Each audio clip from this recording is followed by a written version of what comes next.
books that I read and prepared my especially soft skills lectures. Okay, a guide to engineering management body of knowledge over here, and then the PMBOK guide. These are for project management side, which will be on Thursdays. The others are all soft skills based.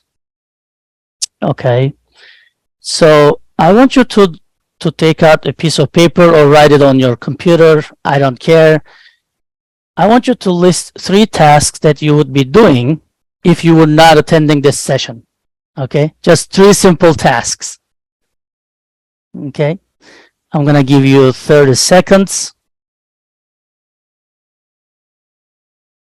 What would you be doing if you were not here?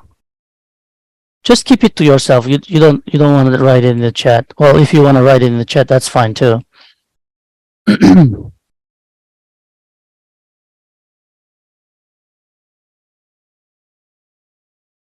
System thinking. Okay, nice. Okay, so keep it somewhere. Okay. So what we're gonna talk about today is our agenda: classroom etiquette. We're gonna talk about how to run. How many weeks we have? 11 or 12? I don't know. It's mid-August, so it's a lot. So we're gonna talk about classroom etiquette and communications. I'm gonna talk about course rhythm, and we're gonna discuss what is soft skills and what's hard skills. How do they affect our lives, and how do we learn them? And we'll just talk about 1 or 2 techniques that. Okay, let's start with the content a little bit. Soft skills. So today I want to spend this hour to talk about what's hard skills, what's soft skills, what do we know about them, how do we understand them, are they helpful? Yeah, for example, hard skills. How do you define them? Anyone wants to contribute? What's hard skills? When I say hard skills, what comes to your mind? Ahmed? I think hard skills is knowledge skills or academic knowledge skills. Exactly. In simple words. Simple. That's what I'm looking for. I'm not looking for any book or any academic definition. I'm just looking for what you think. Yeah, I guess I agree. And we don't need to agree on everything, right? So it says it's knowledge, more academic knowledge, more technical knowledge. I can see in the chat things associated with accomplishing a task on your own. Yeah, these are really good. So does it mean it's, why do we say hard skill? Like, is it hard to learn?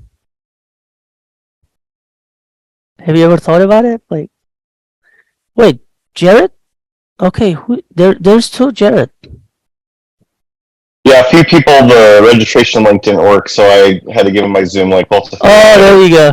Okay, thank you for doing that. Okay, all right. Yeah, there's like 5 people so far. I'm not sure. I only see 1. Okay, good. All right. That's technical skills. Why do we call it hard skills? Like, is it hard to learn?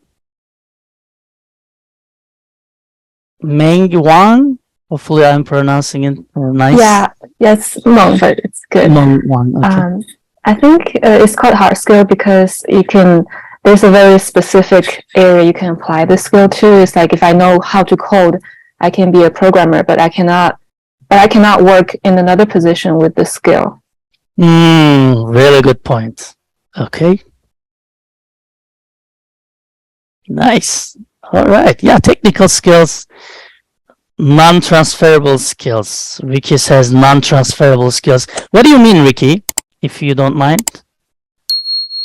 Well, from my point of view, the technical skills like engineering, like for instance, my background is in chemical engineering. Yes. I could transfer certain aspects on that, but majority of chemical engineering, you can't transfer it to like computer engineering without learning programming or learning those kind of skills prior to taking up the tasks. Right. So you're not being able to transfer it to the other situations, to the other settings, probably. Okay. Mokshanya, yeah, I don't know. Okay. You can call me Rohit. Robert? Rohit, R-O-H-I-T, Rohit. Well, I don't see, yeah, I didn't see the last name. Sorry. Okay, Rohit. Yes, go ahead. Rohit. What I think is it's more in contrast. It is, I think they first defined soft skills, which is like more personal level things. And to have a contrast on that, soft skills, they named it hard skills. Like hard skills, maybe it's something that you can learn with practice, right? I think it is that way. Okay. I don't know. Let's see. What are they? So someone already mentioned programming, like coding, and someone else said some other thing. Yeah, what are some of the hard skills? For example, presentation or presenting in front of the audience. Is that a hard skill? No. How about communication? Okay, soft skills. So majority says soft skills. Presenting is soft skills. Yeah, it's soft skills, right? So does that mean it's easy to learn? Because that's why it's soft? No, I see a few no's. So then we should switch names, right? Because if you study, you can learn, if you work hard and study hard, you can learn coding. But how do you learn communication? Like, which one is harder, really? What do you think? Which one is harder? Write in the chat. Communication is harder. Teaching skills is harder. Soft is harder. Then there's a problem here, right? Then we gotta switch the names. Have you ever thought about it? So we call it hard when you can learn. We call it soft when it's really hard to learn. That's something that always bothers me. If I had a superpower, I would want to change it. I don't. Maybe in the future. It all depends on the future. Okay, yeah. Yeah, soft skills, I agree, Holden. Soft skills are typically more difficult to practice, then we should say hard skills to them, right? Yeah, we'll all talk about it. That's why you guys are here this summer, okay? We're going to practice those things. Do you think they're important? The hard skills are important? Yes. Of course, important, right? That's why we have the universities, we have all these organizations. Learning is fundamental to human being, right? We learn and we apply. That's our thing. But where do you learn it? When I look at your transcript, what do I see? Do I see that Deborah has good communication skills? No. Do I see that Ahmed has good presentation skills? Or Ricky? What do I see when I look at your transcript? Are they mostly technical skills or hard skills or soft skills? It's hard skills, right? Mostly technical skills, maybe all of them. Does your transcript say who was the university club president or the treasurer or the secretary for a student club? Let me see hands. Oh yeah, that would be me. That was a long time ago. Can you raise your hand? I don't see, like. Oh my bad. Give me 1 second. Are you on the phone? If it's on, okay, Sagar. Yep, that's me. Were you president, treasurer, secretary? What were you? Yeah, I was head of the treasury. Treasury? Yes. Does your transcript show it? No. No? Isn't that weird? Like, okay, how do I know you will have soft skills that you all gathered from your being the treasurer of the student club? How do I know? As an employer, right? As a manager of you, as a supervisor, as an employer. How do I know? Maybe you put in a CV, and then when you get a chance to meet the interviewer, you explain them in the call. Yeah, that's why we have CVs, right? Right. That's why we have CVs.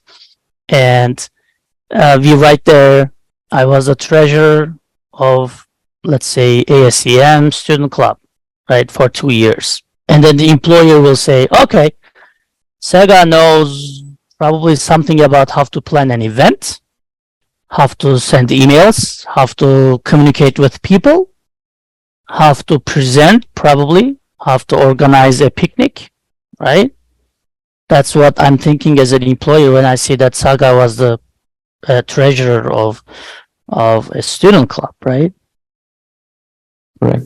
So we don't teach it in courses. Is that correct? Almost, we don't teach it, right?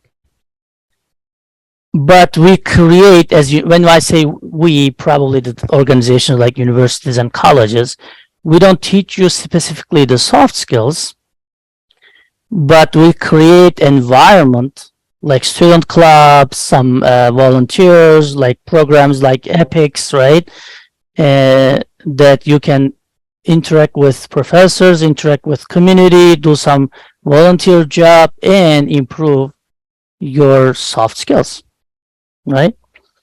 So we're not directly teaching you. That's why being here for the summer for Epics program is great, because we're going to specifically talk about soft skills and hard skills, which probably you will never talk about it again.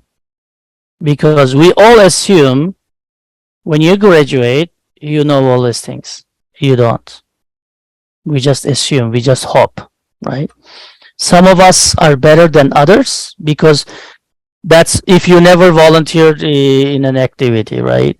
For Christmas, for a church, for a hospital, for Goodwill or something, or you never become a treasurer president of a student club, you never involved in any of the activities the university has around outside the classroom, then you will be, the other guys will be better than you, right?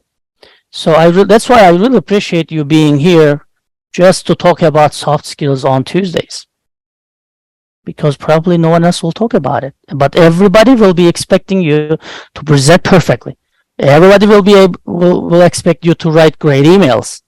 Everybody will expect you to do better PowerPoints, right? But no one is teaching. Okay. In some companies, you would be lucky if they have a mentorship schedule, like mentorship program that matches you with some senior guys, and they will help you with a little bit, right? At least you can present them. At least you can show them their draft, your draft PowerPoints, and hopefully they will add some value to your PowerPoints, right? Other than that, we all expect you to know it.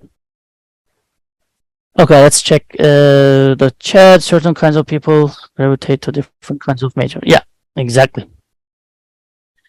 So do you possess any of them? Like, do you have them, the hard skills? I'm sure majority is, I think, computer scientists. So computer science or computer science engineer. So probably software engineer. Probably you have coding. Let me see. Write down on the chat what technical skills you guys have. I'm pretty sure you have coding, programming. Cat is a good one, right? Python, I assume. Python is another one. Java. Does anyone has project management, like PMP? Python, UI, UX. Oh my goodness, look at this. If I had a company, I would hire everyone. Well, not really, because these are all technical skills. How about your soft skills? We're going to talk about it, okay? These are technical skills. Engineering management. Yay, Ahmed. Good. Engineering management. PM through work experience. Yes, project management is a good one too, right? Maybe quality, like Six Sigma or Lean or Scrum. Cybersecurity is a good one, yeah. It's trendy. Cybersecurity. Does anyone know SAP?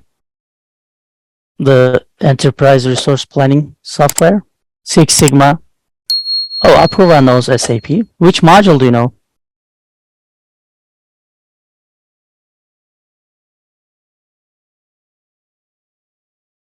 Apurva is gone. Apurva, which module of SAP?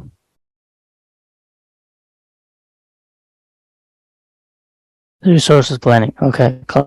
Yeah, probably FICO. Okay. Good. So these are all technical skills and you learned them.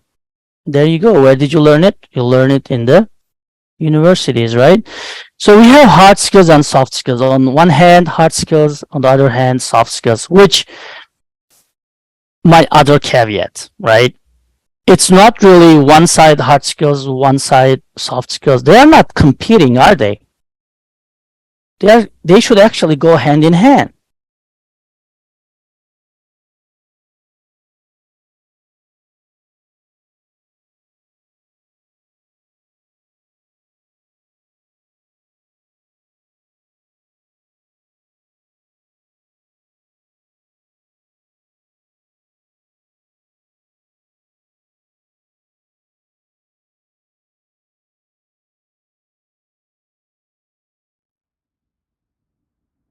Hello, welcome to the channel Fun Online Teaching and Learning. And of course, another video on soft skills. I'm glad to see you back here in the channel. This video is going to make an introduction to soft skills, which are very crucial skills, but at the same time, most people neglect to improve their soft skills and learn about them. Once you completed this video, you will realize that our awareness and your awareness about soft skills will be increased, and you're going to look for more resources on how to use and improve your soft skills.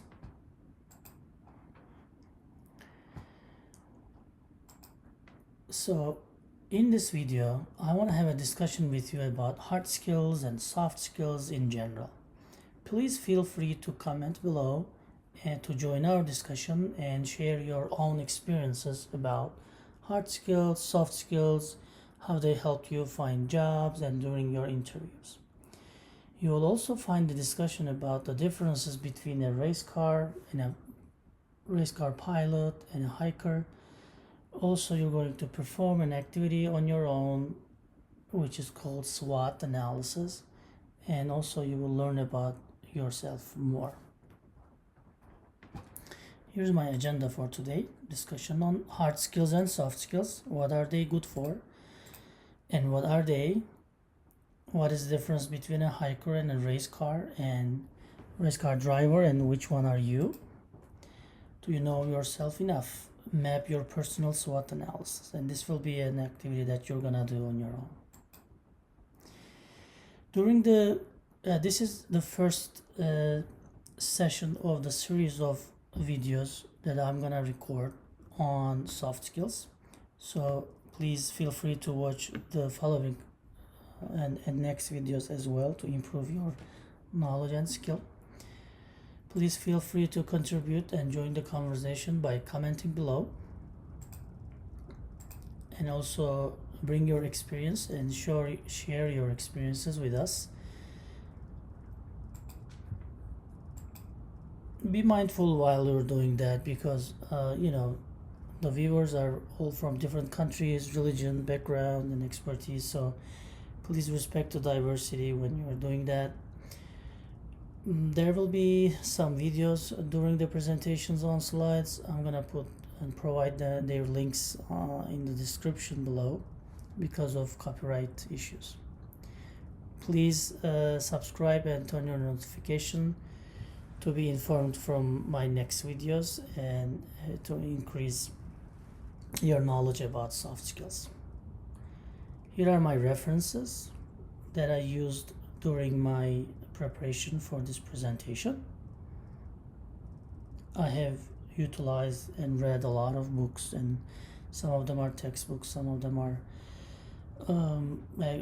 guides, but all of them has some sections about soft skills and hard skills, and I kind of merged them all for you in a nutshell.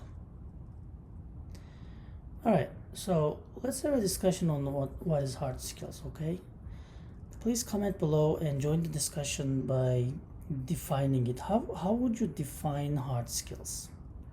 when you say hard skill, when you hear the word hard skills, what do you understand? What does it make you feel? What are they? Please write a few of them. For example, is Java, programming in Java is a hard skill? Is knowing how to fix a bike's tire is a hard skill? Okay, think about all the hard skills, and also think about if they are important and why they are important. I'm pretty sure you have a lot of hard skills that you learn in university, in your education, your job, on-job trainings, and what you're doing, you know, whether you be an expert, an engineer, or a plumber, or a car maintenance guy, or a builder. I'm sure you have some hard skills. So let's discuss why are they important. I think the most amazing discussion can be on where did you learn it? Where do we learn our hard skills? Universities, schools, through education, like formal education? Where do we learn them? And think about your transcript. Does your transcript show any soft skills? Or all of them are hard skills? Okay, think about it. Where did you learn it? Your hard skills. Now, as we provoked a little bit thoughts on hard skills, now think about it. How did it go? Did you find any hard skills that you have? Where did you learn them? Or is there a gap in your knowledge and practices? Now we talked about hard skills. Let's talk about soft skills. The same things. How can you define soft skills? When I say soft skills, what do you understand? Right? What does it make you feel? What are they? What are they? Is writing an email a soft skills? Is communicating or presenting a slide or making a presentation in front of an audience is a soft skill? What are they? Do you think they are important? Do you think hard skills are more important than soft skills, or soft skills are more important than hard skills, and why? Or do you think they are the same? What kind of soft skills do you have? Let's think about those, okay? And think about where did you learn soft skills? Check your transcript, okay? Your high school transcript, your university transcript. Do you see any soft skills classes? Think about it. Where did you learn it? Because you wrote down that you have some of them. Where did you learn it? Family, friends, neighbors? Okay. Now you thought about soft skills and hard skills. How did it go? Is there a gap in your knowledge? Do you know what is soft skills? What are hard skills? If you find a gap in your knowledge and practices, if you think you're not really sure about what is soft skills, probably you're sure about what's hard skills, right? Because that's our day-to-day base. We hear it, we try to learn it, we get tested on them, but probably you found some gaps in your knowledge and practices in soft skills. Okay, this video is going to make an introduction to soft skills and will explain why are they important and why are they good for. So now let's close this gap.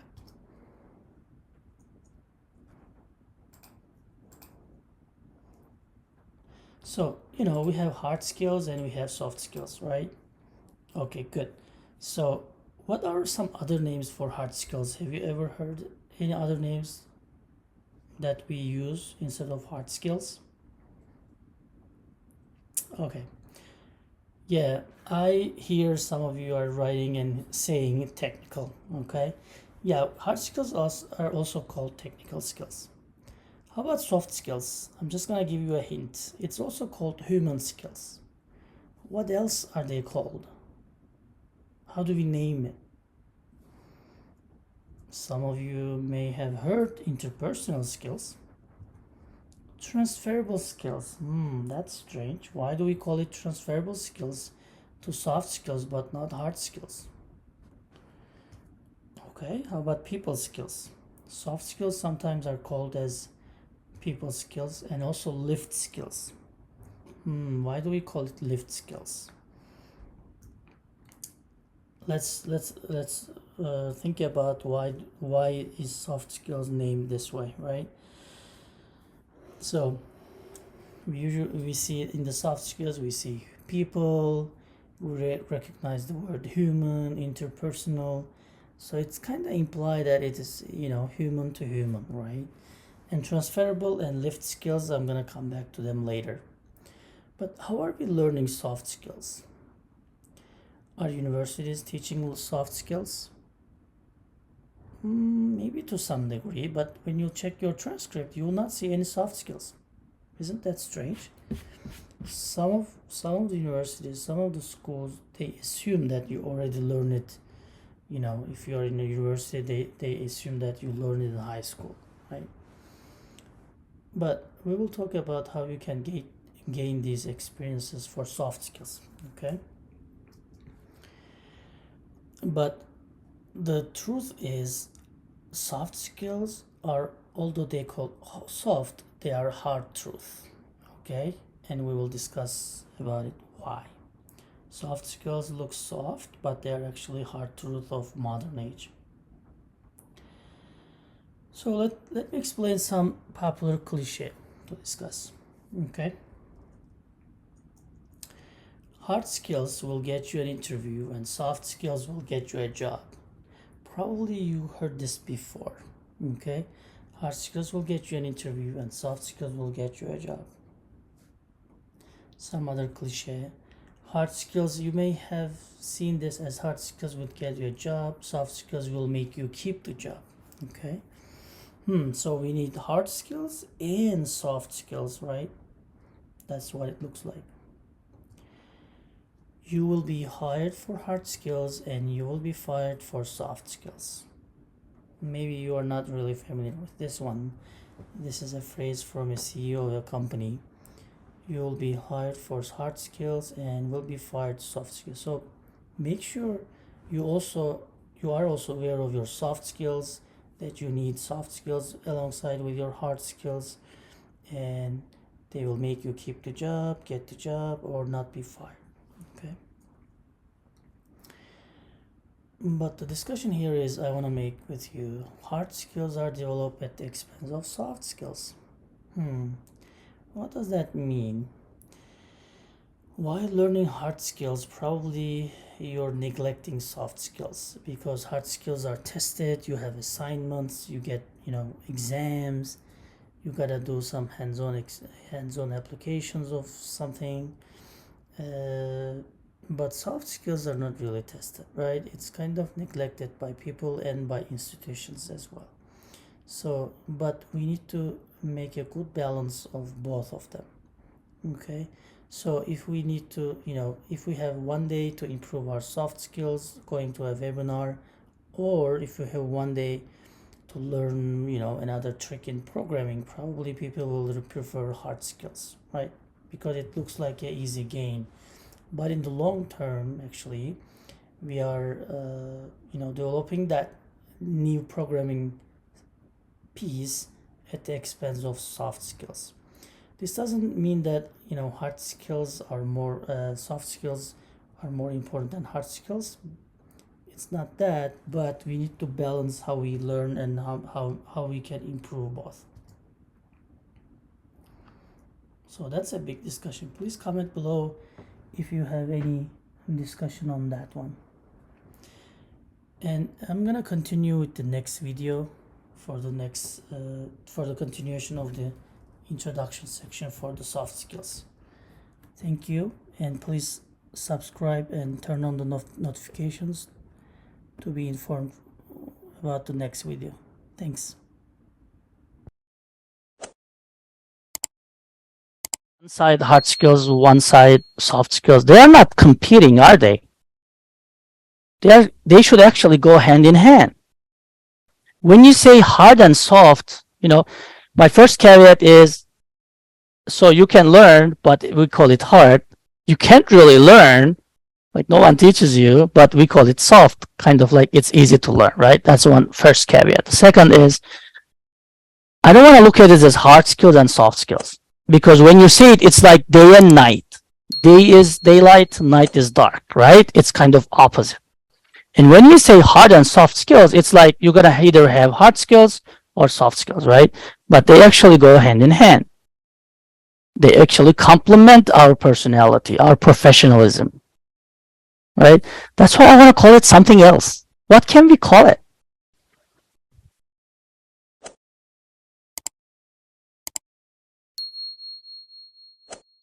It's hard truth, okay? Hard skills will get you an interview, soft skills will get you the job. Okay, with your resume, a lot of hard skills, good. And then they're gonna contact you with the phone, that's good. When you go to campus for an in-person interview, you may fail because you don't have soft skills. They will understand it, okay? You may get the job, but if you don't have soft skills, you're not gonna be able to keep the job most of the time, okay? Because if you're not a good team player, if you're not communicating well, it doesn't matter you know the best, the content. It matters how you are as a system, as a person, as a contributor to the system, to overall system, right?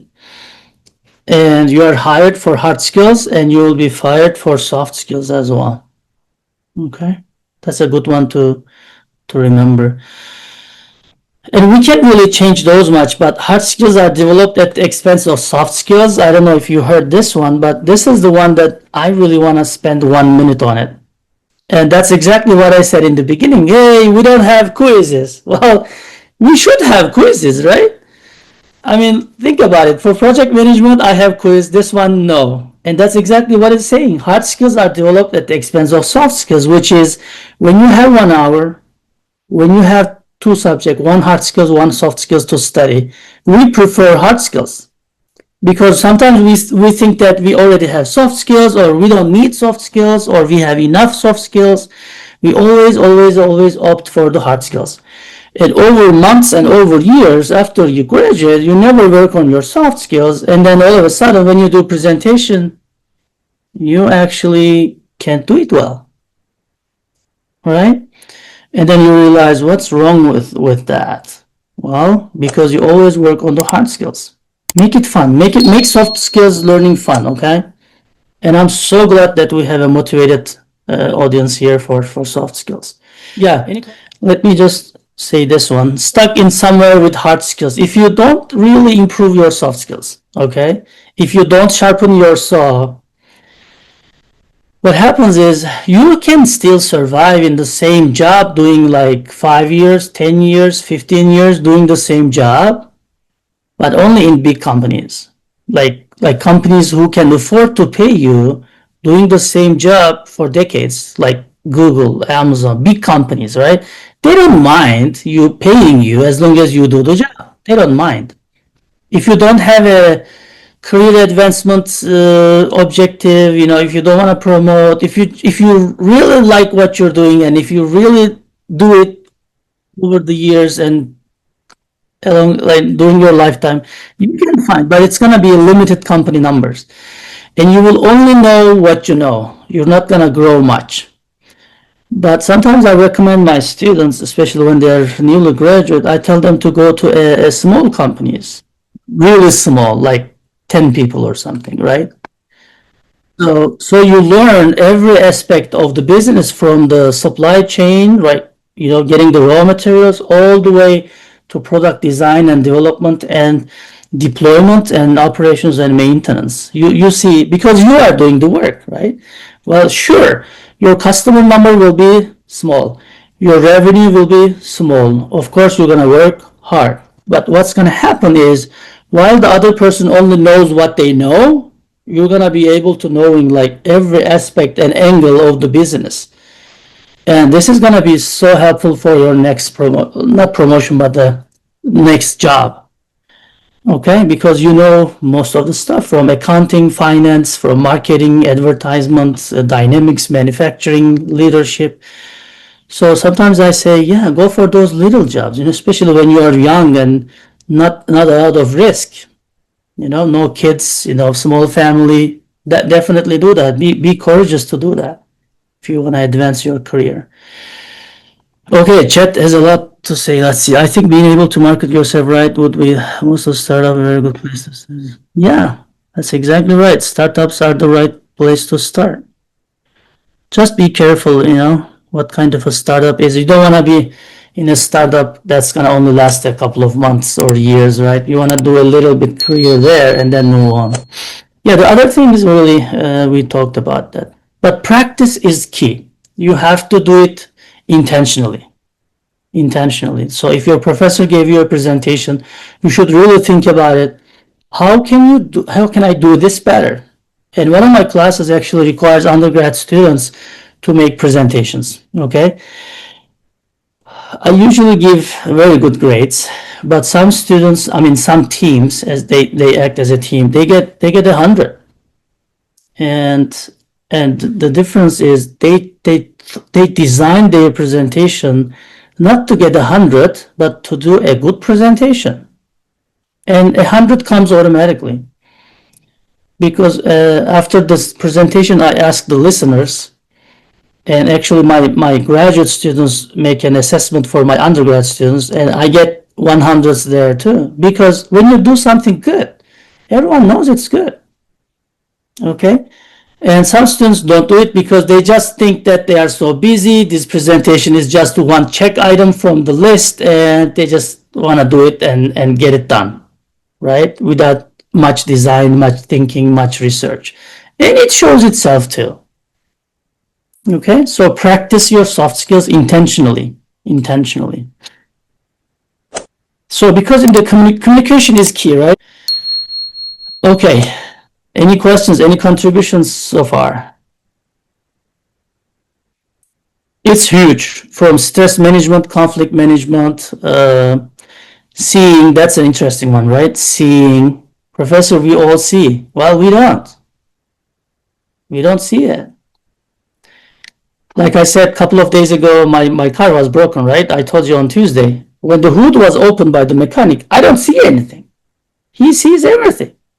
That's seeing, right? That's a kind of hard skill and soft skill. So these yellow ones are the ones that we're going to look into and go deep in this summer session. Okay, learning to learn, time management, listening, communications, teamwork, and all these things. Yes, Adam. I said this is a language.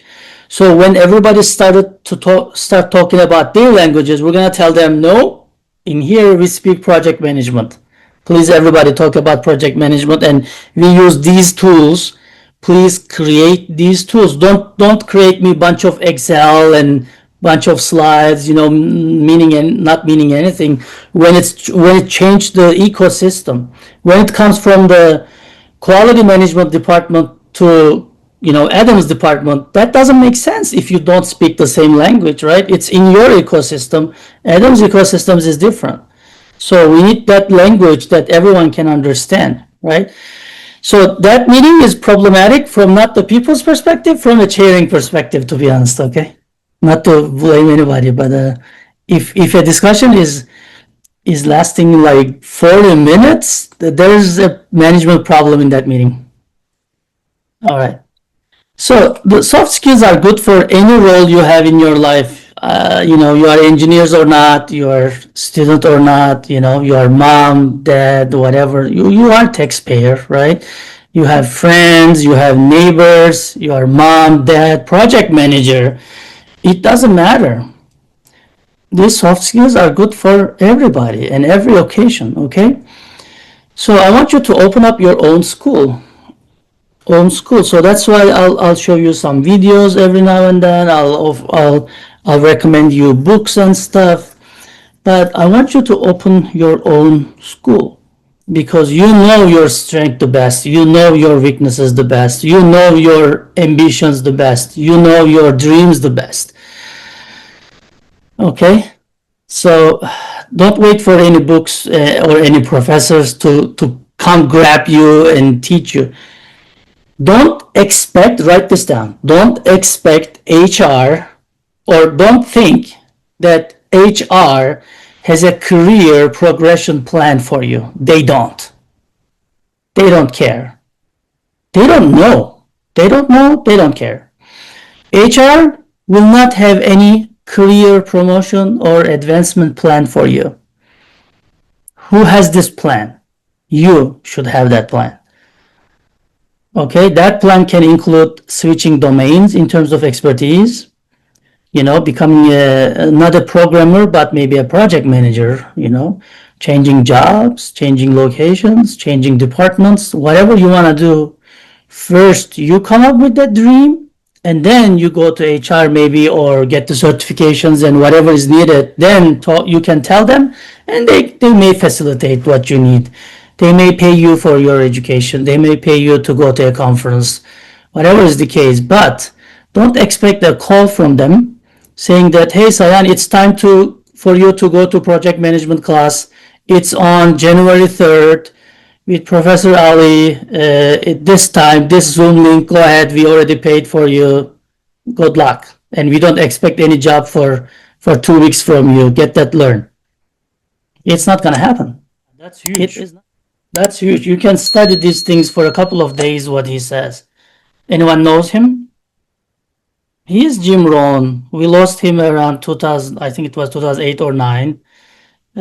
He's a personal development philosopher. I really recommend you to go on YouTube, and well, if you can buy the books, that's great. But if you can go to YouTube and say Jim Rohn, there's maybe 20 full lectures that he gave, and I want you to listen. I usually do 2+ on YouTube, 2 times the speed.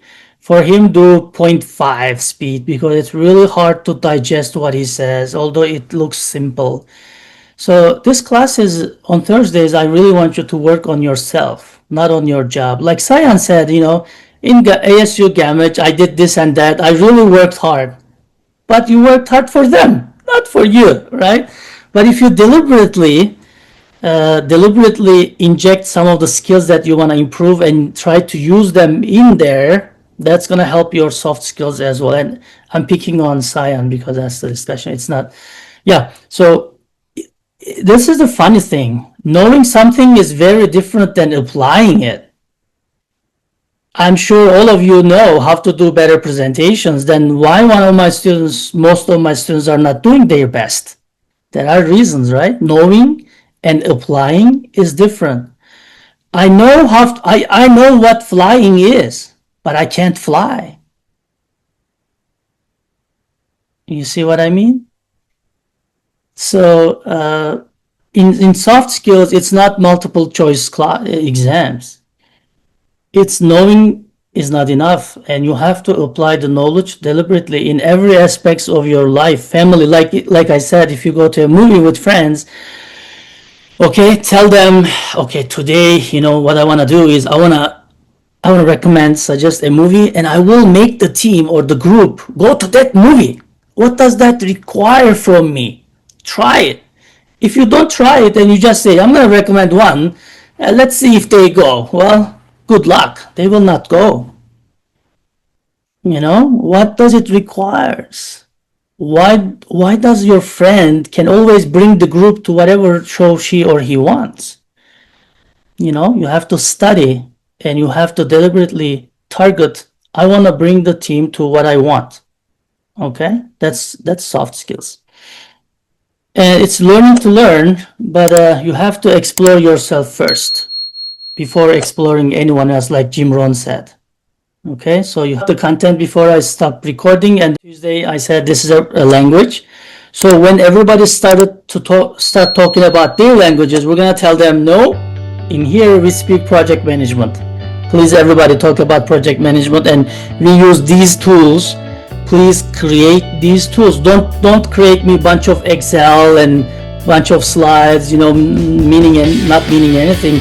When it changed the ecosystem, when it comes from the quality management department to Adam's department, that doesn't make sense if you don't speak the same language, right? It's in your ecosystem. Adam's ecosystems is different. So we need that language that everyone can understand, right? So that meeting is problematic from not the people's perspective, from the chairing perspective, to be honest, okay? Not to blame anybody, but if a discussion is is lasting like 40 minutes, there's a management problem in that meeting. All right. So the soft skills are good for any role you have in your life. You are engineers or not, you are student or not, you are mom, dad, whatever. You are taxpayer, right? You have friends, you have neighbors, you are mom, dad, project manager. It doesn't matter. These soft skills are good for everybody and every occasion, okay? So I want you to open up your own school. So that's why I'll show you some videos every now and then. I'll recommend you books and stuff. But I want you to open your own school because you know your strength the best. You know your weaknesses the best. You know your ambitions the best. You know your dreams the best. Okay? So don't wait for any books or any professors to come grab you and teach you. Don't expect, write this down, don't expect HR or don't think that HR has a career progression plan for you. They don't. They don't care. They don't know. They don't know, they don't care. HR will not have any career promotion or advancement plan for you. Who has this plan? You should have that plan. Okay, that plan can include switching domains in terms of expertise, becoming not a programmer, but maybe a project manager, changing jobs, changing locations, changing departments, whatever you want to do.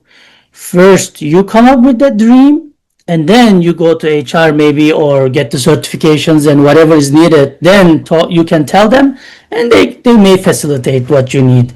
They may pay you for your education. They may pay you to go to a conference, whatever is the case. But don't expect a call from them saying that, hey, Sayan, it's time for you to go to project management class. It's on January 3rd with Professor Ali. At this time, this Zoom link, go ahead. We already paid for you. Good luck. And we don't expect any job for 2 weeks from you. Get that learned. It's not going to happen. That's huge. That's huge. You can study these things for a couple of days, what he says. Anyone knows him? He is Jim Rohn. We lost him around 2000, I think it was 2008 or 9.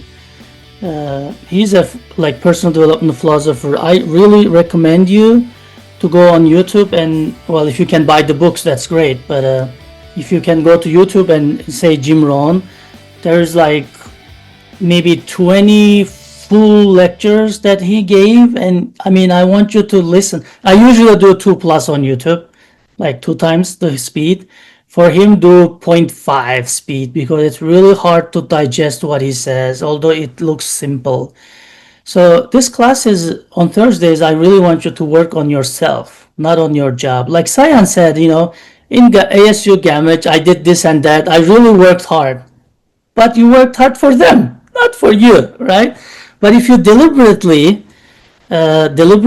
inject some of the skills that you want to improve and try to use them in there, that's going to help your soft skills as well. And I'm picking on Sayan because that's the discussion. It's not, yeah. So this is the funny thing. Knowing something is very different than applying it.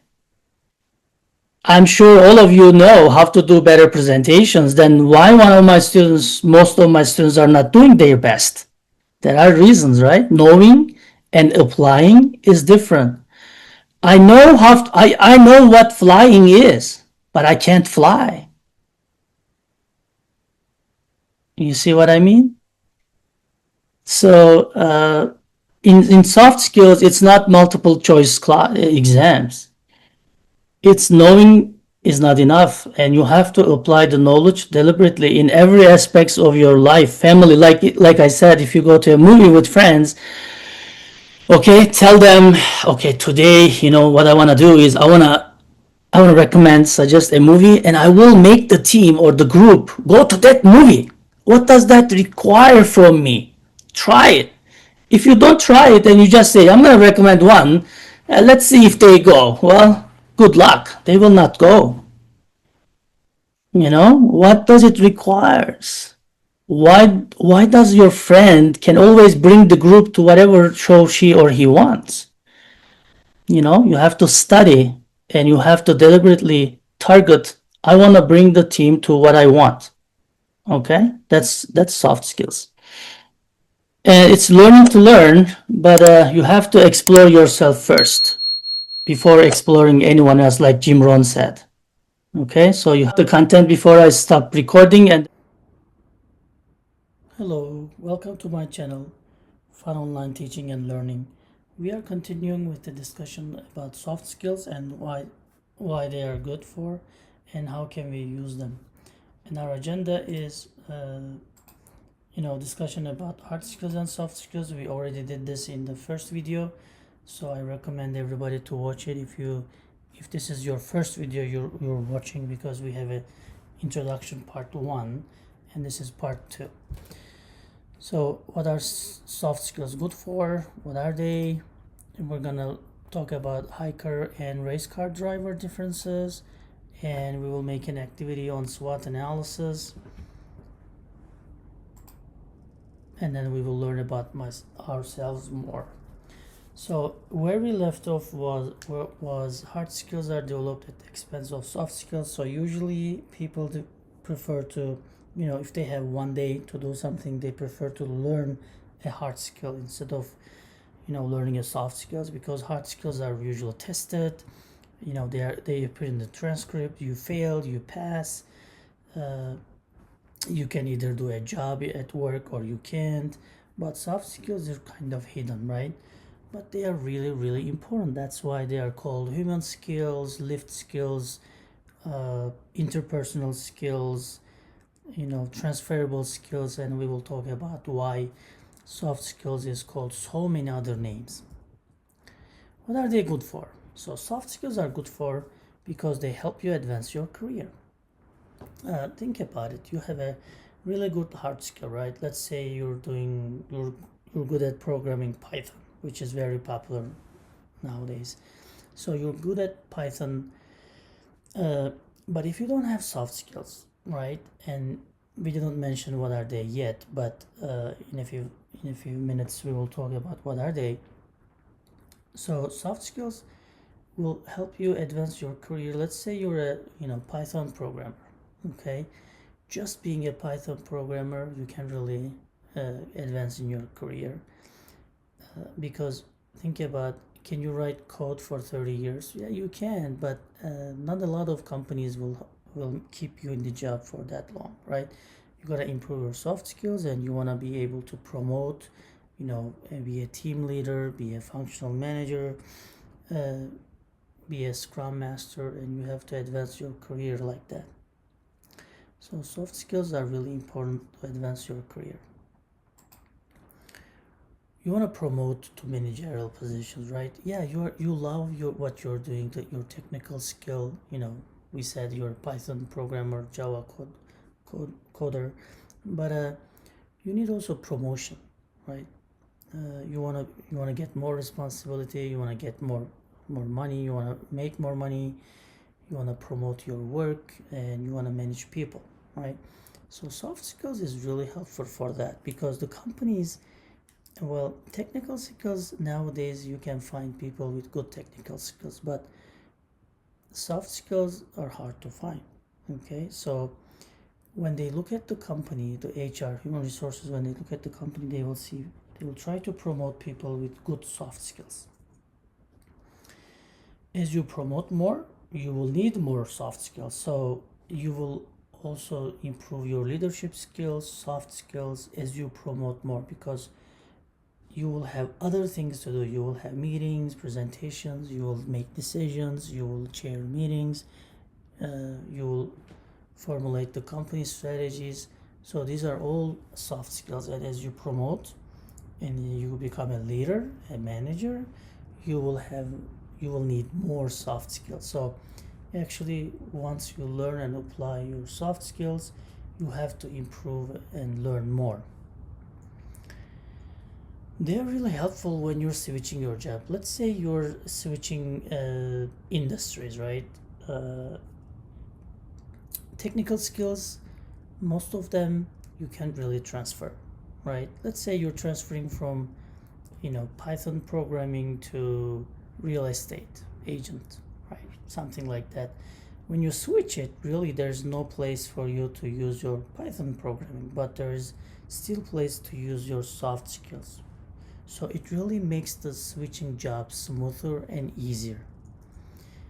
And when you have soft skills, it inherently amplify your hard skills. Okay, so if you and me have hard skills, if you also have, in addition, on top of your hard skill, if you have a good soft skills better than me, then it'll really amplify your hard skills, and even your hard skills will seem better than me, although we have the same level of skills and expertise, because you use it in a nice way, in a smooth way. Then people will also think about your hard skill better than me. So it amplifies actually your hard skills. They're also transferable when you switch jobs. You can bring your soft skills with you, your communication skills, your presentation skills, your conflict management, all these other good skills that you learn throughout your life. And it makes a bigger impact. Your soft skills will make a bigger and better impact in the audience. It'll give you a broader perspective and insight, because conflict management will help you something a better. Trying to learn how to present better will help you with something. So your perspective will be bigger, because you will have new problems. You will try to learn them, and you will always try to sharpen your saw, as Stephen Covey mentions in the book. And you will not be stuck in somewhere with your hard skills, because again, if you're lacking the soft skills, the companies will not promote you, and you will always stuck doing the same thing over and over the years. But you will not be able to find a lot of jobs, because those kind of technical skills for many years you can only find big companies. In small companies, that's impossible, right? So after they use you for a few years, then you will be fired probably if you don't have soft skills. Well, the best thing and the most I like about it, you can use it not only in your professional life and in your company and institution, what you do for a living, but you can also use soft skills in your family life, friends, social settings, your day-to-day life. They just make us feel happier, right? And be happier. They are the skills that make us humans, okay? So why don't we name a few of them, okay? Well, I surveyed a lot of textbooks and good books, bestsellers, as you can see in my references. I found a huge list, so I'm gonna show you some of them, okay? For example, all the way from presentation skill to organizational skills to dependability, listening, effective communications are within the soft skills. What else? Be self-awareness, public speaking, adaptability, creativity. They're also written in under the soft skills. Authenticity, leadership, integrity, patience, all these are soft skills. Critical thinking, positive attitude, emotional intelligence, meeting management, technical communication, conflict management, entrepreneurial mindset. These are all soft skills. But in this channel, I'm gonna focus on the ones that I circled with the red dots, okay, red line. Learning to learn, technical communications, presentation skills, technical writing, meeting management, time management, leadership, and teamwork. Again, I have an introduction part 1 video, so if you didn't watch it yet, please go back and watch that one. So in this channel, with the soft skills, I'm planning to cover all these items and topics, okay? This is the first one, so introduction, and I'm planning to do the others. So please subscribe to channel and turn on the notifications so you are notified with the new videos. Now you know about hard skills and soft skills. What are they good for? Which ones are you lacking? Think about it for a minute, okay? Which ones are you good at? and where are you using them and how? Let me go back to this slide and now think about it. Which ones are you good at? Which ones are you lacking? Which one has a lot of room for improvements? Which one are you using the most? Which one do you think you're not gonna use a lot? Okay, which one is the one that you make frequently repeating, like you need them frequently, right? For example, meeting management, do you make a lot of meetings, right? Do you chair them, or do you just attend them, or you just help the chair prepare for the meeting, right? So what is your creativity, right? What's your authenticity? How are you good at conflict management?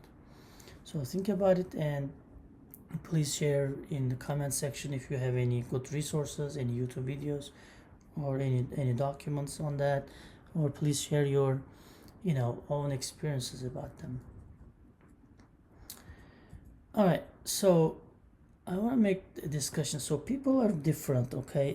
Every individual is different than others. So in your team, in your company, at your school, your family, you will see friends and colleagues like race car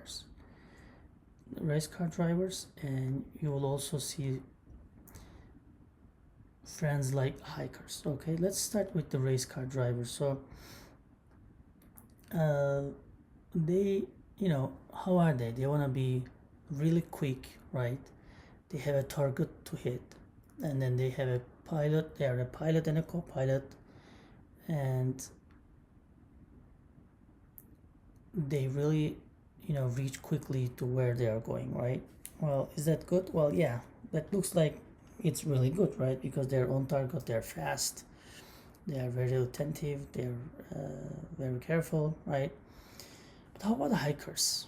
So let's compare them with the hikers. How about you have friends and family members and colleagues like hikers, right? What is the difference between a hiker and a race car driver? Well, in terms of target, they both have targets, right? Yeah, so hiker wanna go top of the mountain, the hill. Race car driver wants to be the first one, and they have a time to reach a target, right? But there are things that a race car driver can do and a hiker can do, and we cannot really say one is better than the other. Where I want to tie this discussion is I want to tie it to hard skills and soft skills. They are both valuable, they amplify each other, and then you need both of them, okay? And then don't try to make a decision on which one to choose, and don't sacrifice soft skills when you're learning hard skills. So, well, when you say it, people probably vote. Which one do you want to be, race car driver or a hiker? Please comment below. Yeah, so they both have advantages and disadvantages, right? For example, as you can see in the picture, hiker has friends. They have a lot of friends, and they can hike together, and then they can enjoy together, right? Can a race car driver do that? No, they enjoy different stuff, but they are just the pilot and the co-pilot, okay? They cannot really have more than two, and then they cannot enjoy the nature. For example, they cannot reach to an apple and taste it when they are driving a car. But a hiker is slow. They cannot be on top of the mountain really high, really fast, okay? They don't know how to use all this technology in the car, and all of these things. But a hiker can just sit on a rock and see the sunset, right? So these are all advantages and disadvantages. So I guess what I want to say is here, sometimes you will use hard skills more than soft skills. Sometimes you will need soft skills more than hard skills, okay? But you will need both of them. So you need to be aware of that. You need soft skills, and you have to improve them. Just like another example, okay? How do you reach to the heights? Well, again, you can go to peaks and heights with a helicopter, or just by walking like a hiker, okay? They both have advantages and disadvantages, like I said. The plan is nothing, but the planning is everything. So this is a plan for D-Day, right? D-Day. But this is how it was actually when it's executed, okay? When it was in execution. So plan is nothing, but the planning is everything. So, well, when you implement the plan on the left, it'll be like on the left, right? The plan on the paper looks like nice and neat, but on the left in the real life, it's not like that. So what I want to say here is, when you try to learn the soft skills, when you attend some webinars, when you watch some YouTube videos, when you read some books like in my references, you're improving your soft skills, okay? You're learning about it. And when you try to apply it, sometimes you will fail. Sometimes you will think that, hey, I could do better, right? But this will really make you more aware and you will improve more. So although not everything goes according to plan, the things that you learn in the planning, which is watching some YouTube videos, reading books, joining some seminars, attending some webinars, all these things will help you be a better soft skill, competent with your soft skills, okay? And the best thing about soft skills is your roles in life. Think about it for a minute. What are your roles in life? What are your roles in life? You are an engineer, maybe, yeah, of course, but that's not the only thing, okay? You may be a grandmom, right? You may be a kid. You are a taxpayer. You are a student, maybe. You are a team member or team leader. You are a neighbor, by the way, okay? Don't forget, you have neighbors and you have responsibilities to your neighbors. You are a mom. You are maybe a project manager, juggling with the cost, time, and schedule. Maybe you are a grandparent. Maybe you are a dad. Okay? So, with all these roles in your life, the best thing is, well, except the engineering, it looks like, or project management, and maybe in your team, other than that, you can't really use your hard skills, right? How can you use your Java programming skills? How about your Python skills? So all these roles require some kind of soft skills, okay? Because who is in the focal point of all these roles? Think about it, your roles in life. It's you. You are in the focal point of all these roles. So you must start learning about yourself. And how much do you know about yourself? Okay?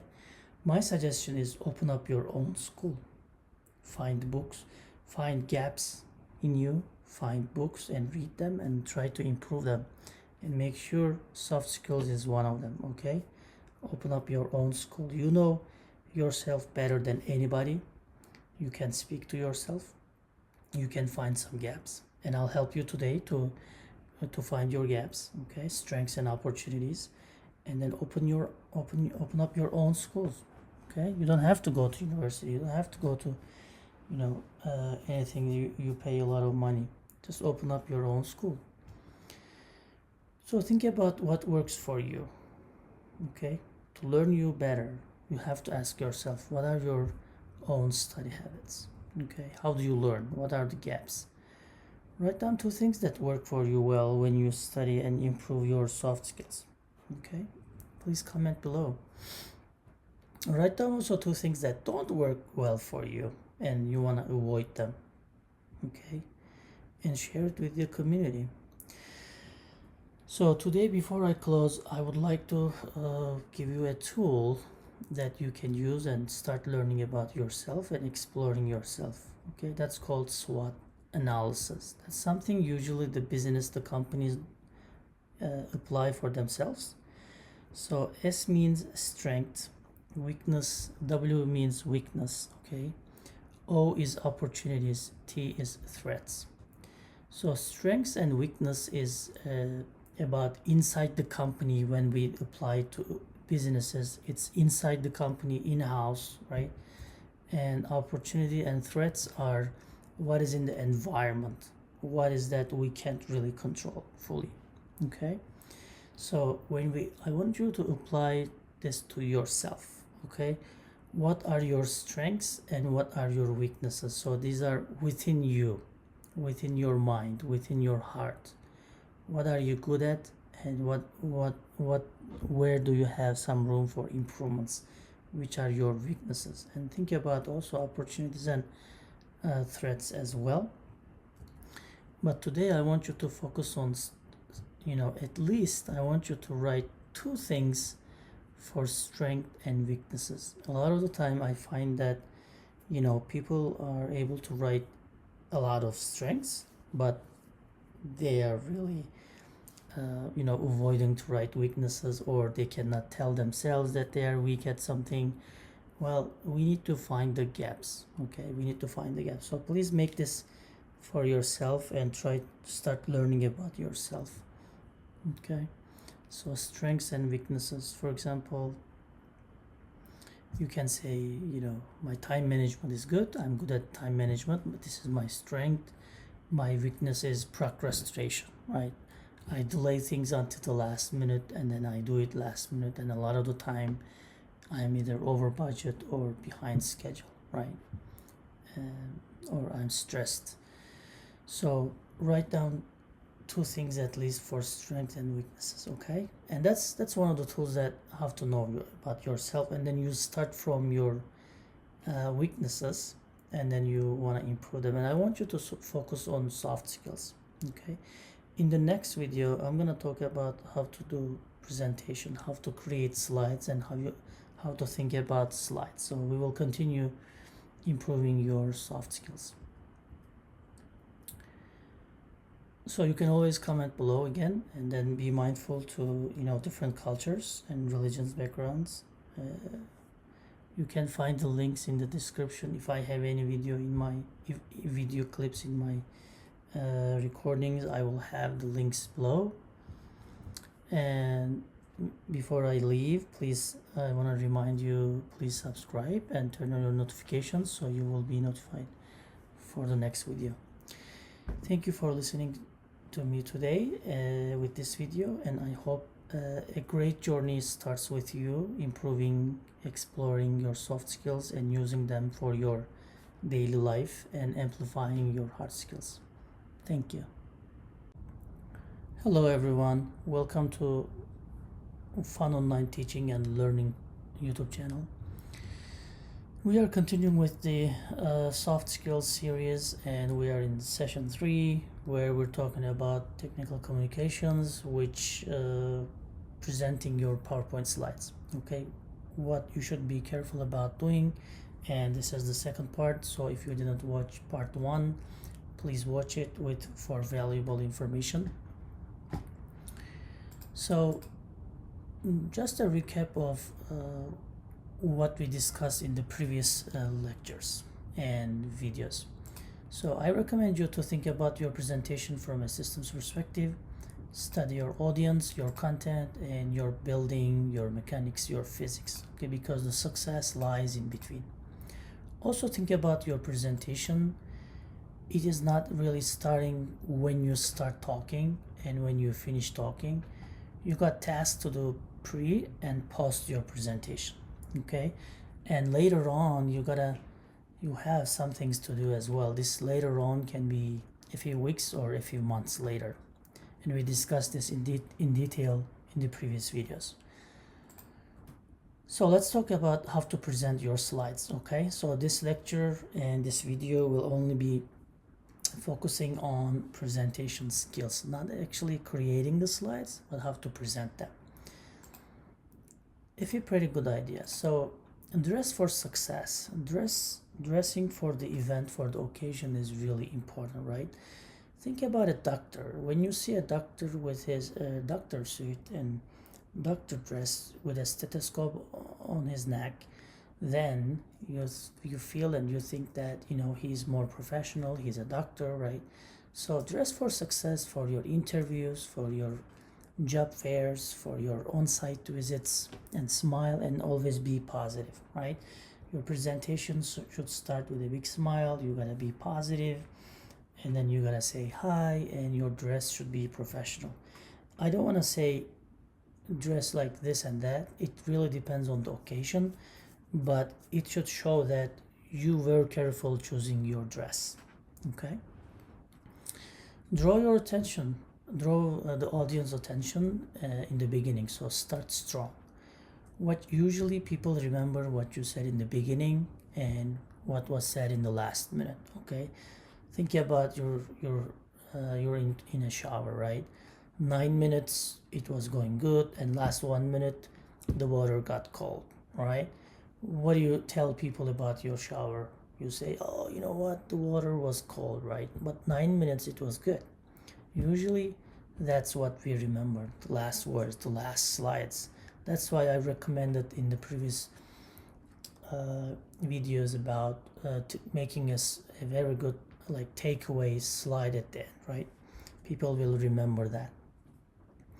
I also want you to announce when to take questions. So there is a couple of things that you can do. For example, if this is a really important presentation that you're doing, like a on-site visit, a presentation, a lecture, a briefing, anything important, and you have like 60 minutes, right? In the beginning of your presentation, inform your audience, because they are valuable.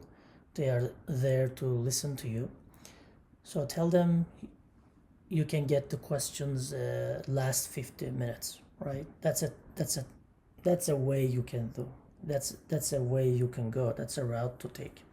So you can tell your audience, hey, you know what? I'm gonna take the questions last 15 minutes. That's one. Second method you can do, you can tell in the beginning to audience, I'm gonna take questions anytime. Please feel free to ask me questions anytime.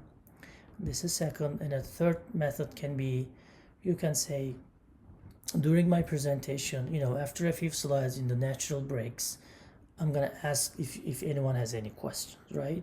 So you kind of group your questions, timing, and then let's say you have 3-4 natural breaks during your presentation to take the question. It's really very important and professional to tell this to the audience in the beginning, because they know when to ask questions. And there's ups and downs which method to use, but I recommend choosing one of the three. For example, why do you take questions through the ends? Well, probably you have like 30 slides, and when they were listening to the second, third slide, they will ask a question that is already in, let's say, in the 15th slide, right? You don't want to distract yourself and audience with a question that has already been answered like naturally in a few minutes later, right? So that's one thing you don't want to do. Always give structure, keep simple, and keep engaged, right? Always have something to engage the audience. This can be an activity, some questions, or talking about how they do this in their company, some personal experiences, and keep it simple. You should have a key message, and you should keep it simple. Okay, always give a structure.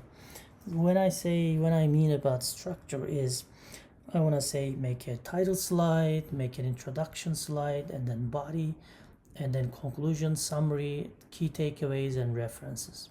Okay, that's a structure that you want to follow in your presentations. Promise learning outcomes, which means in the beginning of your presentation, talk to audience and promise them what is in this for them, right? What is in this for them? Your audience will not be always motivated. Let's say, there's a conference somewhere, and then the company just sends someone, maybe even not expert, not interested in that topic, but they just want someone to be there, right? Then you have to motivate that audience, that person in your presentation. Okay, because if you see an audience that's texting or looking in the making emails in the laptop, right, then you also get really, your motivation goes down, right? So you gotta keep them engaged, and you gotta somehow tell them that they will be using this information, or this information may be helpful for them. What else? One important thing about doing presentation is don't move sideways a lot, front and back too much. I see a lot of presenters, moving sideways, front and back too much, maybe going into the front of the classroom or conference room, meeting room to back and sideways. So what happens is this really distracts the audience. So you gotta be moving, but not too much, right? It should be in harmony. Your movement, body movements, and your story should kind of be in a cohort. Okay, they should be synchronized and orchestrated. Okay, they should be meaningful. If think about if somebody recorded you, right? And I recommend recording your presentation yourself, and then watch yourself later to see how much you are moving. If you ask people, they would even not realize they are moving that much. Here a question really important. What do you do with hands? Please comment below your thinking about what to do with your hands during your presentation. Okay? Take a few seconds to think about what are you doing with your hands. Well, first of all, never ever put your hands in your pocket, okay? That's very rude to audience. No matter, if even though you are their boss, whatever is your hierarchy and level, authority level to audience, it's very rude. So what is my recommendation? What worked for me? Well, actually what worked for me is I usually hold on to a pen, pencil, or nowadays we have presenters, right? Always have a presenter in your hand, or like a laser pointer or a pencil or a pen. Then when you feel it, you really are aware of your hands more. And when you carry something, you are inclined to less put it in your pocket, right? And this thing you're holding in your hand, like a laser pointer, presenter, pen, pencil, these things prevents you moving your hands and arms a lot. So this will not distract your audience, and they will focus on your message and topic more rather than your movements. I recommend you supporting your presentations with some props, some printout props. If you can bring some materials, some product prototype, maybe a guest speaker, maybe an expert for 5 minutes, something like that. Bring props, okay? And always bring some printouts. It's always good to print out your, if you don't have a business card to give people, then you may have a printout of your title slide with your email and phone number, maybe some links, and then you want to print them out before your presentation actually starts. Or if you're doing an activity, you want to print them before, and then you want to pass it over before or during your presentation. It depends on what you want to achieve. But if you want to pass it over, pass it out, pass it around before during the presentation, then make sure that everybody gets it in the room, because sometimes you may have 100 audience, 100 people in your audience. Then wait everybody to take all the printouts, because if you start before people taking it, then you may lose them. Be careful swinging. I recommended you to bring some props, but don't throw props to people, right? Be careful not to drop it and break it, right? So be careful with those things. If you are requesting one of the audience to come help you, then be careful with their safety, okay? These things look simple, but they are not really simple. Give time for all the audience to receive your printouts. I already mentioned that. So let's watch a quick video about how to present, how to not present actually. So, and remember, the success lies in audience, content, and physics. Okay, while you're watching, take notes and make comments. What is terrific here? What is terrible here? If you can find something terrific, let me know. I'm just gonna show you a few minutes, okay, because of copyright issues. So I'm gonna put this link down below in the description, so you can see it later and use it in your presentations, if you will.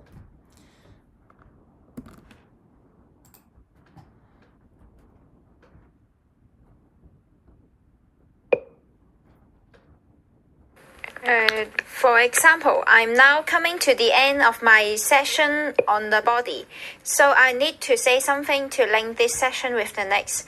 So I will say, well, I think that cover most of the points about organizing the as you body. can see, So I'd like she's to just move on to reading look out at from how you can papers. introduce your And what about presentation. the other team member? He's Okay, not we've really looked at interested how you what's plan, going how on, to plan right? presentation, and we've seen that And his deciding body on the posture is presentation's not really purpose professional is as important. well. That we I think also he's should playing with the phone we also should consider our and just audience waiting and for their his needs turn to and the start. context of And and the then context the or setting of the presenting talk. And woman, finally, I look she's not briefly interested at in the the audience organization. too. Okay, let's see what the other team member does now.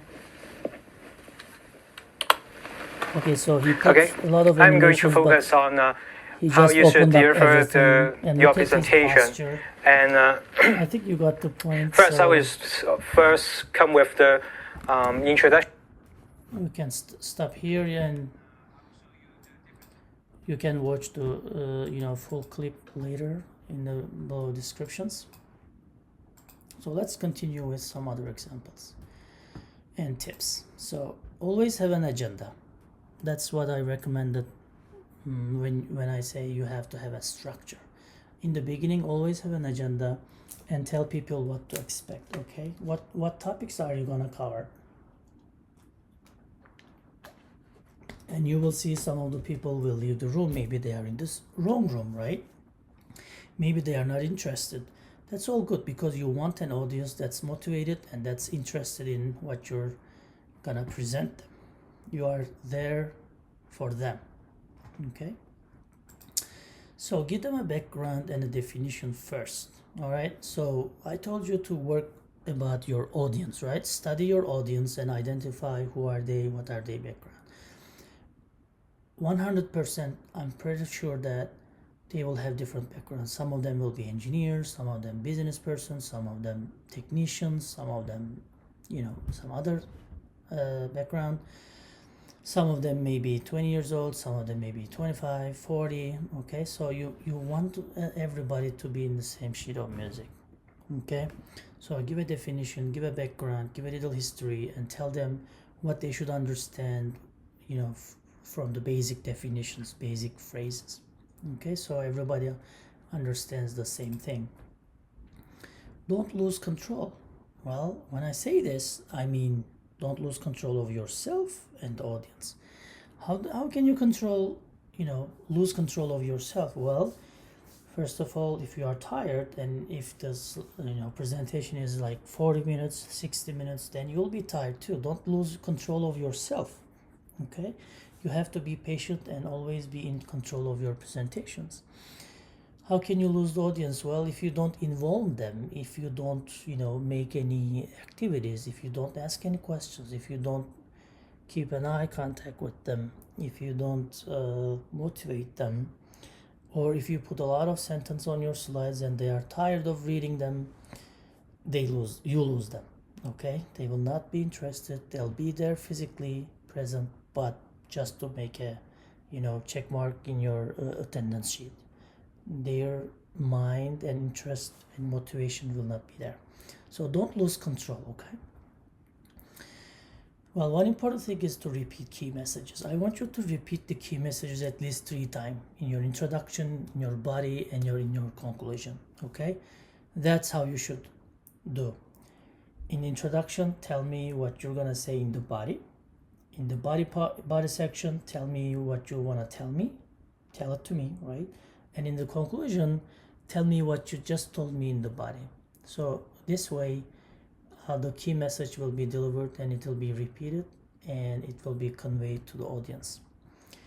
Well, include a story and a humor, right? So I tell you to motivate them, to get them involved. How can you do that? Some of the presenters really can create their own story. They can tell examples about their company, professional life, family life, friends. Some of them may be very good at humor. For example, I would like to recommend you to be very mindful and careful about those 2 things. Well, first of all, you don't want to disclose your personal life or your company secrets, right? About the humor though, because you 100% you'll have a diverse background, so some jokes will be very funny in some cultures but insulting in some other cultures. There may be sensitive issues, country issues, historical issues, conflicts. So while you're doing humors, it already depends from person to person how they feel about it, how they get the message, even though everything is the same, right? Even in a family, humor flavor is different. So be very careful about if you're planning to do humor. If you don't plan it, please don't do humor. Okay, don't make any jokes. If you plan nicely, synchronized, it'll gonna suit well, then you can plan it. Never ever do it without planning. Okay, and always study your audience. Make them feel comfortable and make them feel they're learning. So if you start a little bit low level, then to make everybody in the same sheet of music, right? Then get a little bit harder, a little bit tougher, and then the content will be a little more difficult through the end. So they will feel involved, and with the activities, with the learning experience, they'll feel happy, and they will feel they are learning. So they will think that their time, their valuable time, is really valued, and they are learning something, right? Avoid jargon. If this is especially true if your audience is like kids, they are not in that business, right? They are not that expert on that topic. Avoid jargon because you're gonna lose your audience. Well, let's say you're a medical doctor, right? And you're in a conference and all your audience is medical doctor. Well, in this case, maybe you can use it here, right? But possibly you don't want to use this to an unknown audience, right? You don't know who are they, what are their education. So jargon will make everybody get bored. They will not understand and they will lose you. They will start texting. Okay. Plan your breaks and travel time. Well, make sure you find the building first of all, right? And also, if you are the organizer, make sure the breaks are synchronized. Let's say the restroom is, you don't have a restroom in that building, maybe next building. It takes 10 minutes to go and then come back 10 minutes, 20 minutes, right? And there will be a line, probably queue in the restroom. So if you just give 5 minutes breaks, it's not gonna be enough.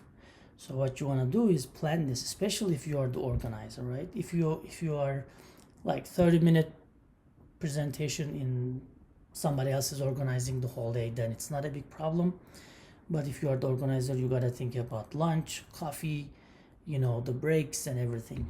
Okay, so think about your breaks and how to do it. Voice control is very important. For example, if I just do this and read the presentation skills for plan your breaks and travel time, voice control, eye contact, take a few photos, follow up with questions unanswered, send a thank you note to organizer, share, advertise, and market. Was that helpful? No. How about that one? Plan your breaks and travel time.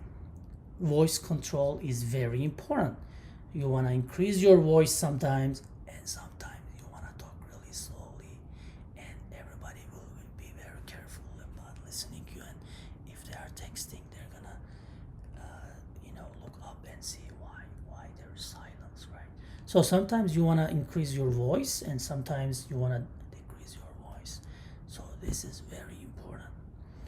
Eye contact. Always have eye contact with the audience, right? Some of us may be shy doing that. Some of us can't look at the audience eyes. Then try it. You may train and educate yourself on that one. So eye contact is really important because then people feel, your presentation is addressed to that person, delivered to that person personally, okay, individually. So this is really important to keep a communication channel between you and each receiver. Take a few photos. Well, why is this maybe important? Think about it and comment below. Well, it may be important. First of all, you're documenting it. You presented something, right? First of all, that one. You may want to show off your skills or attendance, to your colleagues, your friends on social media. You may want to post them maybe, or maybe you document it in your project management or presentation folder, and next year, 2 years later, if your company is doing the same thing, then okay, who did that? Or if your company is gonna organize it 2 years later, maybe you will be left, so somebody else will take over the project. And what they may do is look at the picture and organize the event accordingly, right? How was the room organized, right? Were there coffee? How was the tables? Did they use post-it and which screen, right? How many audience, so we can present. So all these things are really important to take a few photos, and actually maybe a 1-minute video of the venue, right? And some important logs. Follow up with questions unanswered. Okay, if you watch the previous video, you will see at the end they get a question, right? And they can't really answer it, and then they just say, whatever you feel through correct, just answer like that. What I recommend, however, is if you get a question, let's say you got a question, right? And then you don't know the answer. And there may be many reasons why you don't know the answer. Maybe it's not your department, it's not your expertise. Maybe you just don't know it, right? Maybe somebody else will know it. What should be your answer? Please comment below and share with the audience. Yeah, my recommendation is a few things, right? It doesn't matter if it's not your department, if you really don't know the topic. What you need to do is you tell them, this is a very good question, thank you for asking. I just happen to have no response for that at this time. At this time I don't have any information that I can give you. However, I'm gonna follow that up with you, and I want to get your contact information, and I'm gonna definitely follow up this question with you. That's a very professional response, and maybe even you can share the result of your research about that question with the whole audience, maybe, right? Or if you prefer, you can just share with whoever asked the question, right? But it looks really professional, so you cannot just answer the best of your ability. You cannot just say something arbitrarily. You cannot just just gloss over. You cannot do any of these things. So you want a professional, right? You're a professional, so you want to say, I don't know. Not knowing is not something you should be shy of, or you should be ashamed of. What you need to do, I'm gonna make a research on that. I'm gonna come back to you with the answer. Okay. Send a thank you note to organizer. This is very easy nowadays, right? You can just send an email, a postcard, a card, I don't know what else, right? You can send a thank you note to the organizers. This is very important. For example, you went an on-site interview, right? Probably, and the secretary purchased your flight tickets and then arrange your hotel. You have maybe a functional manager, maybe a CEO. You may have seen like 5-6 people on that on-site visit. They're probably your coordinator. So make sure you send them a thank you note, but it should be personalized. You cannot send a thank you note to secretary the same to CEO, or you cannot send a organizer a thank you letter, a thank you note, same with secretary. So you should tailor them a little bit, and to the effort, and then to the level, to the authority in the organization, and how much they invested their time to you. Okay, that's something really professional as well. Well, I want to add also, when you create your presentation skills, please share it. If somebody's recording your video, please share it, advertise it, and market yourself. Don't expect that. Don't wait anybody else to market you. Okay? If you did something that you're proud of, share it, advertise it. How can you do that? Tell your friends. Share on LinkedIn, share on Twitter, right? More professional venues. Share on social media. Share it with your friends, with your family, with your colleagues. So that's how you market yourself, and you'll get requests. Hey, you did this. Can you do that similar? They can consult you for similar activities in their company, and they may hire you for a short period of time. This increases your popularity, and you feel more confident. You get to do more project, and you increase your skill. So if you're proud of something, share it, advertise it, and market it. don't expect anybody to market you instead of you. Okay, you are the one who needs to market you. So that's a video by Don Macmillan, and I will just not do it now, but I'm gonna show you a 30-second, and then you can watch it. I'm gonna put the link down below in the description so you can watch it there. Let's just watch a 30-second clip. PowerPoint, and I figure it's kind of my duty to point them out. So here we go. Here's common PowerPoint mistakes. Number one, people tend to put every word they are going to say on their PowerPoint slides.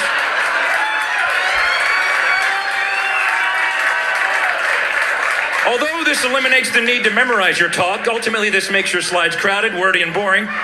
You will lose your audience's attention before you even reach the bottom of your first slide.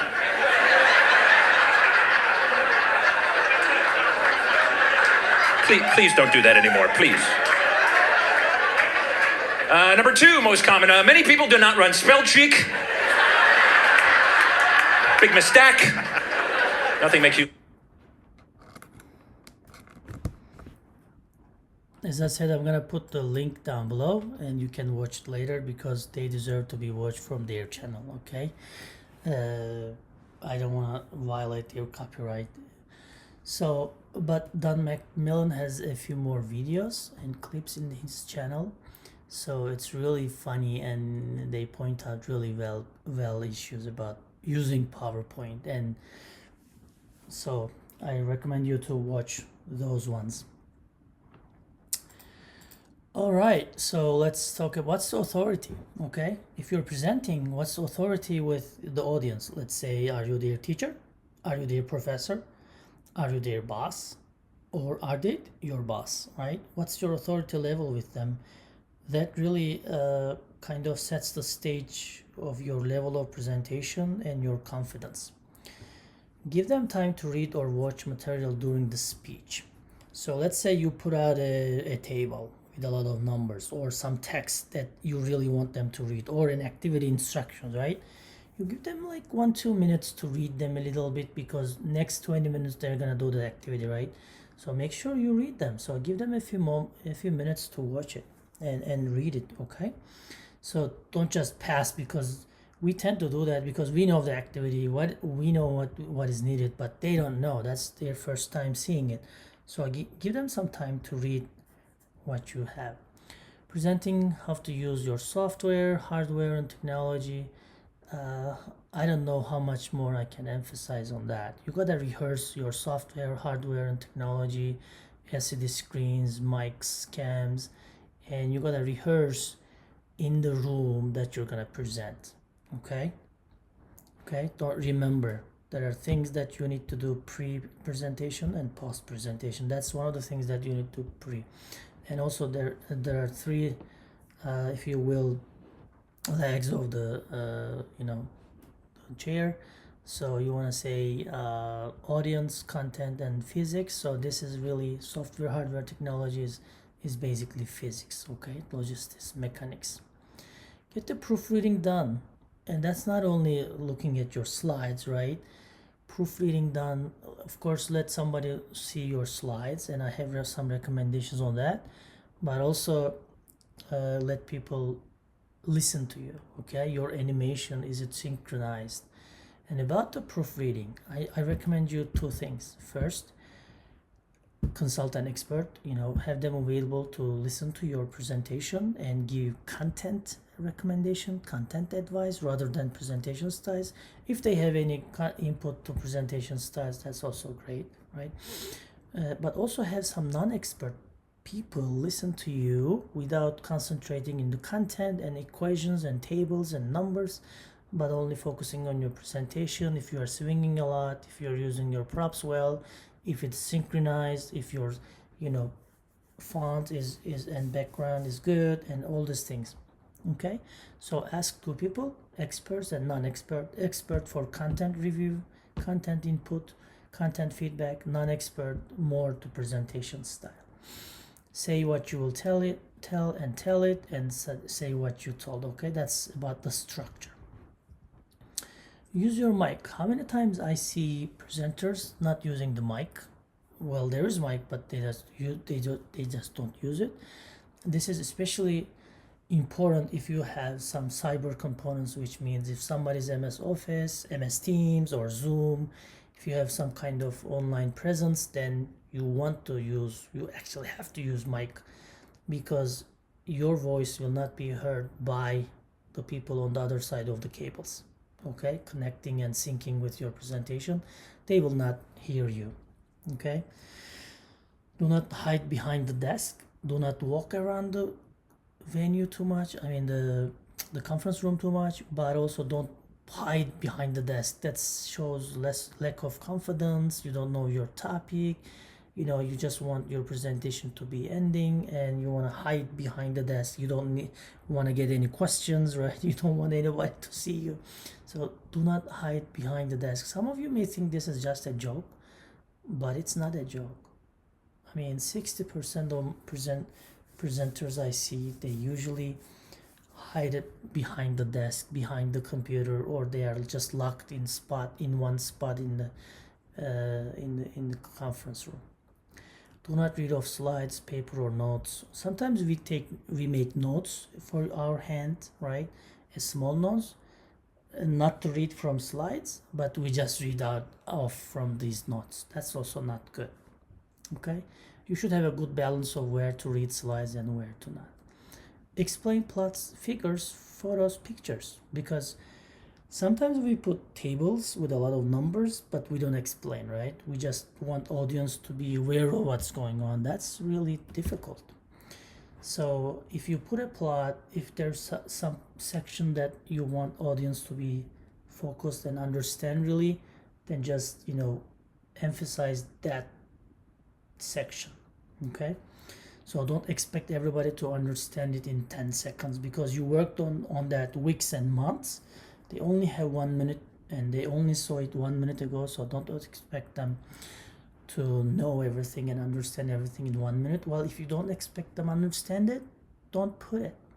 Just put it and just focus on where you want them to be aware of.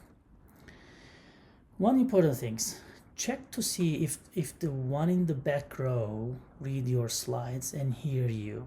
Okay, sometimes we have really big conference room, they don't see your slides. Well, if you have a lot of words and sentences, then and if they can't read, if you have more than 7 lines and 7 words, which I recommended in the previous video, then you will just lose them. They're just gonna open up their computers and do the emails, okay? Because they are working as well. One thing really important is getting too close to participants. Sometimes I see presenters getting too close to participants, which means, you know, maybe very natural. Let's say they are, you know, they don't know how to use calculator, or they are drawing a picture, or they are solving a problem, they are filling out the table, right? You want to help them, you want to mentor them, but don't just get too close, okay? Of course, you want to be giving your attention, tailored attention, individual attention, but don't get too close, okay? There may be many downsides of doing that, especially in different cultures, different situations. That might be even rude to people, okay? Just leave them in their personal space, give them a space. Technology access rules, you may have studied everything, you know, research everything, but do you need access code to get into building, get into room, get into computer, get in the screen? Because a lot of the companies restrict some areas in their company, so make sure you have that code, or you have someone else from the company or the conference building that will enter the code for you. I will put the description section the link for this video. That's also one good example and one bad example. So presentation skills 7, case study, real world data. Not to lose the audience, you want to have some case studies, some, you know, failure stories, some success stories with some other companies. So you want them to be, you know, understanding what can happen if they don't, you know, comply some rules, or if they don't apply these techniques or something. then they will understand and get more motivated. So just talking hypothetically, very abstract, will not help the audience. Implementation example from like companies, like I said, always give examples from history, some disasters, lessons learned, some opportunities that's arising. Asking appropriate questions are important, right? Especially if you are in another country, in another culture, then it's even more important.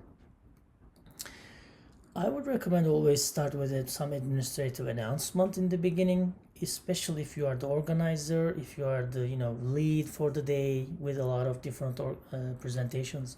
You want to tell them the breaks, the agenda, the where's the restroom, how can they get coffee, what's gonna happen in the lunch, when is the day end, like is it 4 p.m., is it 5:15, what will happen, are they gonna be visiting some other building, are they gonna come back the same room after lunch. So I would like to special print out a slide about that or put it somewhere on the wall, and then start with some administrative announcement. This always help and the audience feel valuable. Okay, I want you to watch this link on your own. I'm gonna put the link down below in the description. Steve Jobs is a great presenter, and I really personally like what he's doing. Well, who doesn't, right? Not about the personal life and family life, but especially his company and what he's doing, what he's achieving, what has he achieved. So I want you to watch this. I think this is 7 minutes, the analysis of his presentations. Okay, what is the takeaways? Think from a systems perspective, and now you understand what is systems perspective. Get someone listen to you, okay, and then rehearse it again. Get 2 different advice from one non-expert and one expert. Know how to use your hardware, software, technology. Be positive, engaged, be confident. Okay, you are the expert on the topic, so you know the topic. Okay, even though there are questions, you will be able to answer them. But one thing I want you to remember is never underestimate the work needed. Never underestimate the work needed.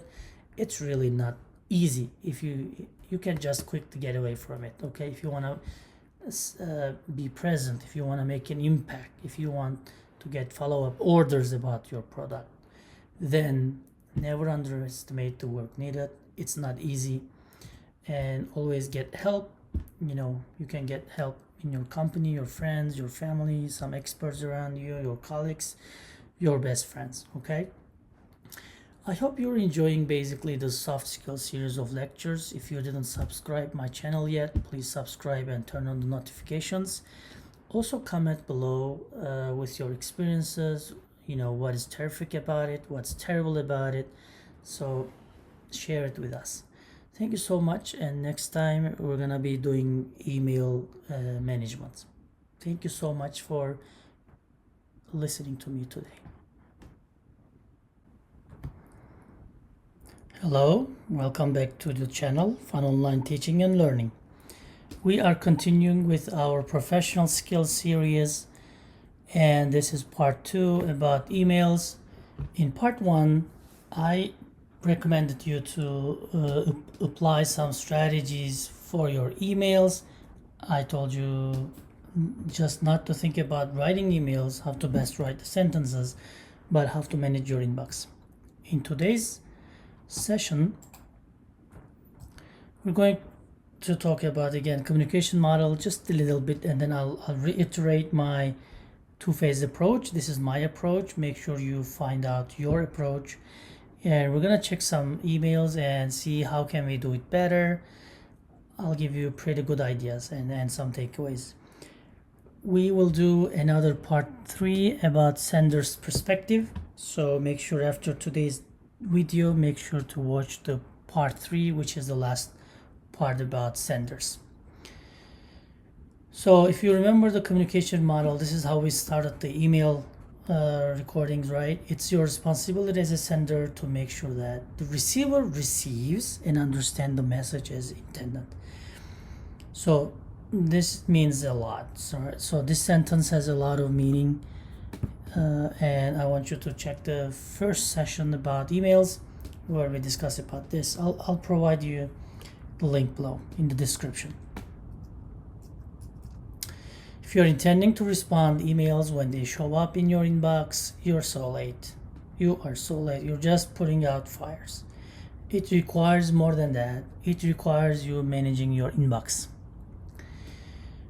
In the previous recording, emails part 1, I proposed a two-phase systems approach and I talked about them. I'm just gonna touch base on them again. I highly recommend you to watch the previous video. Take a preemptive strike approach first, like a soldier, and manage your emails even before they are written. They are crafted by the sender. What does that mean? We're gonna talk about this when we have the session about receiver's perspective. I'm gonna show you about all the strategies that you see on here. The second one I want you to deploy as a strategy is triage what you got. Just like a nurse, like a doctor, when you go to hospital, emergency room, what do? They take your vitals, they put you in a room, and then they tell you to make some tests, maybe get some x-rays done, and then with all the data collected, they tell you what to do and which doctor to see. Just when the emails hit your inbox, I want you to be like a nurse and a doctor. And I'm gonna mention all the strategies that you see here in the receiver's recording next session. So here are a few pretty good ideas for sender's perspective. Okay, but before that, let's paint this picture. So read this one and then think about if this is good or bad. What kind of good parts do you see and what kind of bad parts do you see?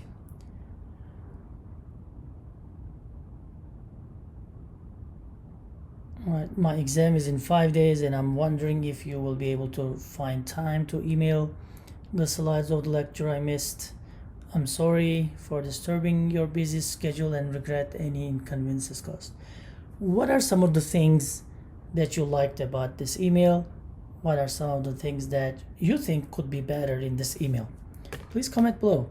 By the way, if you didn't subscribe yet, please subscribe to channel to follow up with this series of professional skills. You will have very valuable information in these recordings. So, sender's perspective. First of all, think about who are you.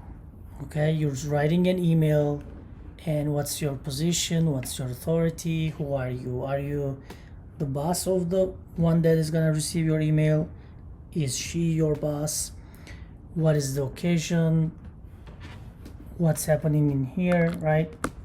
So these are the things that I want you to think about. All right, who are you and why are you writing this email? As you know by now, I'm a systems guy. I want to look at things high level from a holistic perspective. So I'm also a why guy. I always want to know why I'm doing something before what and how. Before what am I going to do and how am I going to do it. I want to know what is why, and I try to formulate the why.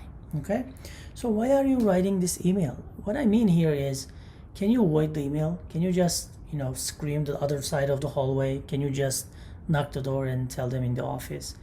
Okay, so why are you writing this email? To whom are you writing it to? Okay, do you use 2CC and BCC appropriately?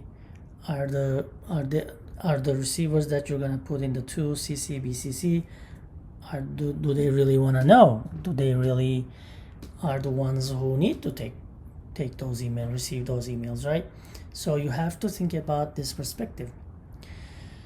I also encourage you to learn about your receiver, which I will talk about receiver in the next sessions. What is your receiver's habit for responses? What do I mean? Please comment below if you ever had a boss that hates responding emails. I had such bosses. Okay, when they receive an email, they don't read. You need to go them and tell them that you send them an email, and then they look it up, right? And then they don't send the response, they just tell you something to do, right? So what is your receiver's habits for responses? Maybe they are not turning on their computers. Maybe you're working in a construction zone and your boss doesn't have access to emails very often, so don't expect a quick response. So make sure what is your receiver's habits, what are their work environment, what are their tools and technologies. So this makes a big sense when you're writing your emails, because you're expecting results, you're expecting replies and responses, right? So this absolutely helps. Use 2CC and BCC wisely and know about the relationships. Hope you know what does that mean. So 2 are usually the people that you want to act on the email. If there's any actions, well, there should be an actions, right? So why are we writing the emails in the first place? So CC are not usually the action, but we want to inform them. They want to be in the loop, right? And BCC it's blind carbon copy. So if you put anybody in BCC, the 2 and CC will not see BBC. I really don't recommend you using BCC much. Okay, so just use 2 and CC. If you want to send the email to someone and you don't want others to see who are you sending, just after you send the email, like regularly 2 and CC, using 2 and CC, just forward the same email to BCC and let him know that you already sent email to other team. That's more appropriate. Well, attach the document, right? Every email, most of them has some attachments. It's important part of writing an email. Attach the document. How many times did you forget attaching the email? Well, that's very common, but how many times did you attach the wrong document? Correct? How many times did you send your business secrets to someone else, to a competitor? Okay, so make sure you attach the document. Make sure you attach the correct document. Even more, I want to recommend you to only attach the necessary document. Don't behave attachments as a trash or as a garbage or a sack to put in everything. Okay, just depending on what you write in the email, include just necessary people in 2 and CC, and also attach the necessary document. Okay, you don't want to bombard them with the unnecessary information, unnecessary documents that you're gonna change later. Maybe you don't want these documents to be in customers' hands because you change them often. So make sure when you attach the document, it's really necessary and it's the correct document. Let's continue. Do not send wrong receivers. Okay, well, you don't know who is married to whom, what's the company politics, so always check your 2 and CC and what do you say in the email and your attachment. Actually, I'm gonna recommend you a structure how to write about your email. There may be FERPA regulations, there may be business secrets that you don't want to disclose. You don't want to share, with other people, with a third party. So these are really important. This will make a legal struggle for you. Emails are official communications, and what I mean is, really, they are official communications. They are like, official communications with the company, official communications with 2 units and department, to people. Even the courts behave emails like legal documents. Even though you don't, let's say you had a problem and your company will be able to pull out all of your emails from the server. So even though you say, hey, I didn't send them an email, they are not telling the truth and stuff, they will be able to pull out your emails from the server. So there's no point. You shouldn't send any angry messages through emails. Always be professional, kind, and respectful, even when frustrated. As I mentioned and explained in the previous recording, I said the emails like hand grenades, they are destructive, they are lethal, they come out of blue. I know you will receive some of these emails, okay? you'll be really angry. But please don't reply those emails when you are in your angry mode on. Just wait a few hours. What I do is I sleep on them one night. Okay, wake up in the morning and read the email again. And if you have to give a response, give a professional response, because you never know when this email will end up. Okay, you talk to people in a room, and then nobody will hear it. Maybe you know they can't really forward the conversation to someone else. They can just tell it, change it, whatever they want to do. But if only they do it.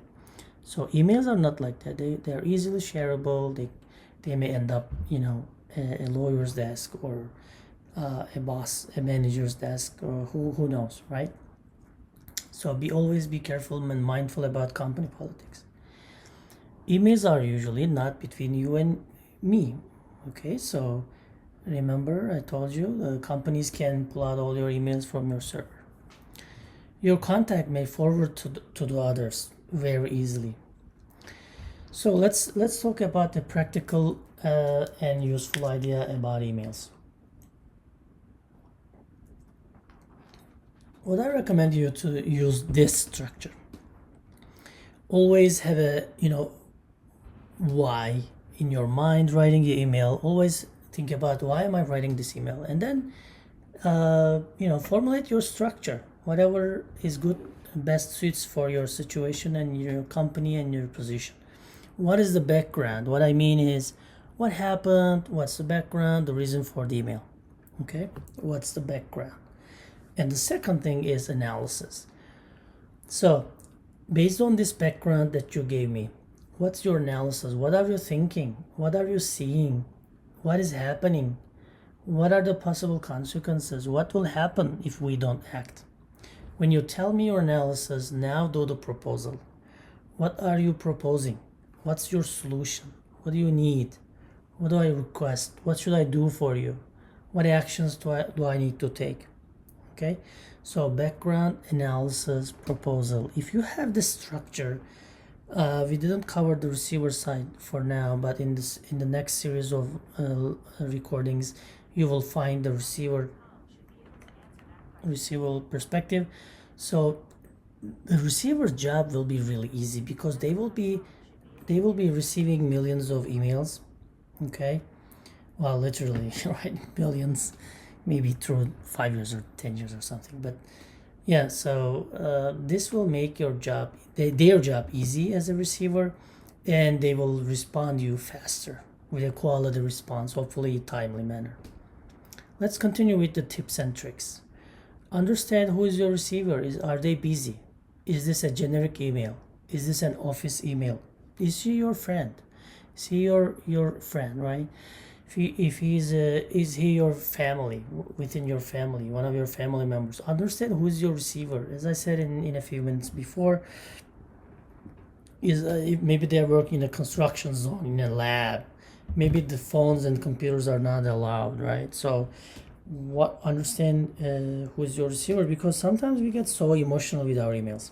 When we send an email, which is really easy to send, we always expect a response in a few hours. Not everybody's schedule and technology and habits are like yours. So always follow up. Your job is not to wait for a response. Your job is to get the communication across and have the response in any other ways as well. Maybe you can just stop by the office or phone them, right? So you can do all these things. Verify their email address and your email address too. Maybe your email goes to their trash. Maybe the firewall prevents your email going into in there. For example, in DoD military, right? So a lot of the emails don't arrive to them because there are firewalls. They are really strict in information security, infosec. So your email will not go, and you will always think, oh, they're not responding my emails. Well, they even didn't receive the email, but you never know. So don't get really emotional on these kind of situations, and always follow up. Verify their email. Is it an office email? Is it a generic email? If that person's email changed, maybe he left the company, right? So you never know. So always verify the emails. Make sure they have your email address. Okay. be clear, concise, and to the point.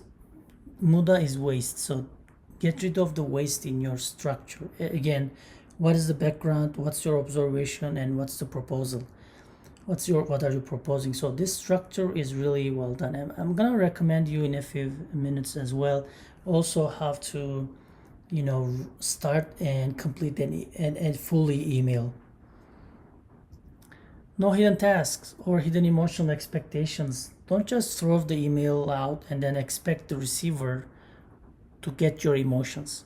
Don't hide your emotions in your emails, okay? Don't hide any tasks. Just clearly and in a concise manner and to the point, tell them what are the tasks, who's gonna do the task, when is the task gonna be done. Okay, don't get emotions. Don't expect them to get emotions when they get your email. One of the things I really find useful is I don't want you to repeat the dates, names, and attachment names in the document, because let's start from the very last one. If you repeat the attachment name, let's say you say, hey, I attached the hospital policy about the emergency room, and then you attached it, right? And then all of a sudden at the end of the email you change your attachment, but it's still in the text, correct?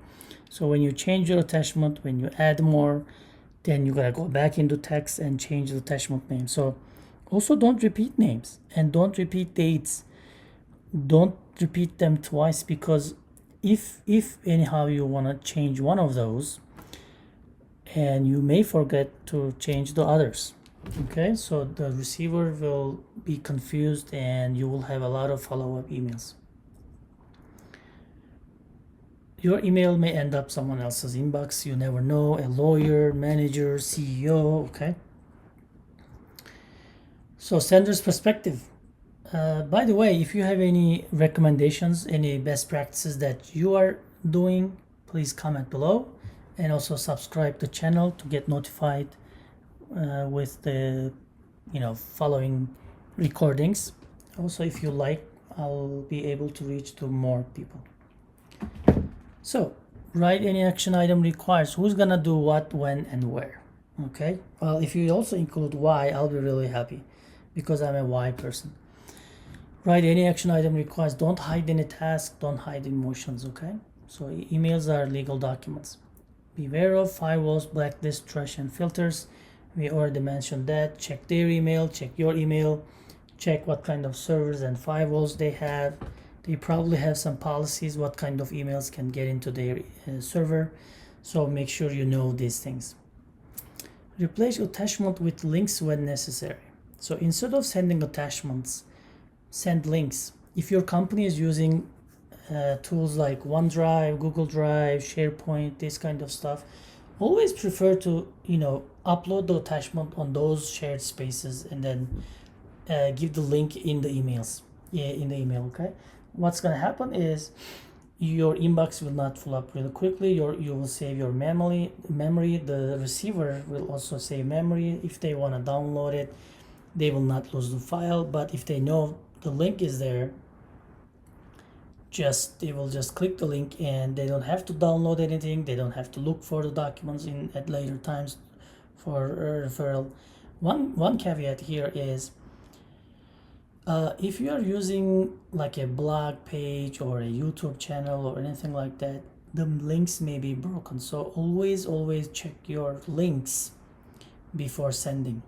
Okay, if those links are the ones that you're always using, make sure they are still up to date and they are still valid. Other than that, no caveat. Just use the company's shared spaces to send documents, to save space, and to get rid of the hassle of looking for it later. Do not copy or rephrase the attachments. Okay, meeting minutes in the email. For example, if you're attaching the meeting minutes, don't copy and paste them in the text in the email. Just say meeting minutes attached, please read and respond.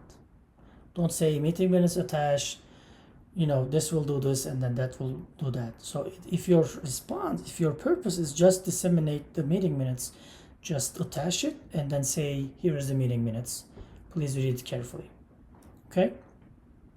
If you want to come up with secondary jobs out of this meeting minutes, then attach it and then clearly say, the things that are not in the meeting minutes. The new things include in the inbox, in the email. I think I explained this a lot. Do not expect a reply within hours and always follow up. Now you know it. Use templates, but be attentive.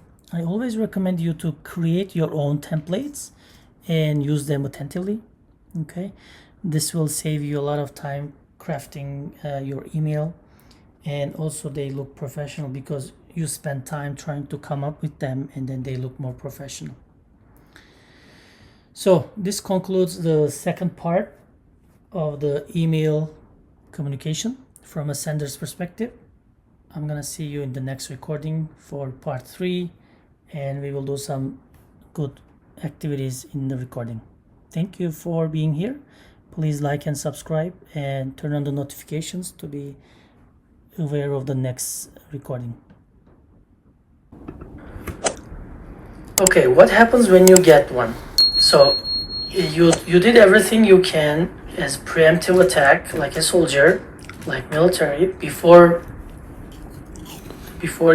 email hits your inbox, prevent, decrease the number of emails. But what happens when you get one? Think about it. What kind of decisions you have to make when you see any email? Probably when you click it, you opened it, and what kind of decisions are expecting to be made by yourself? A lot, right?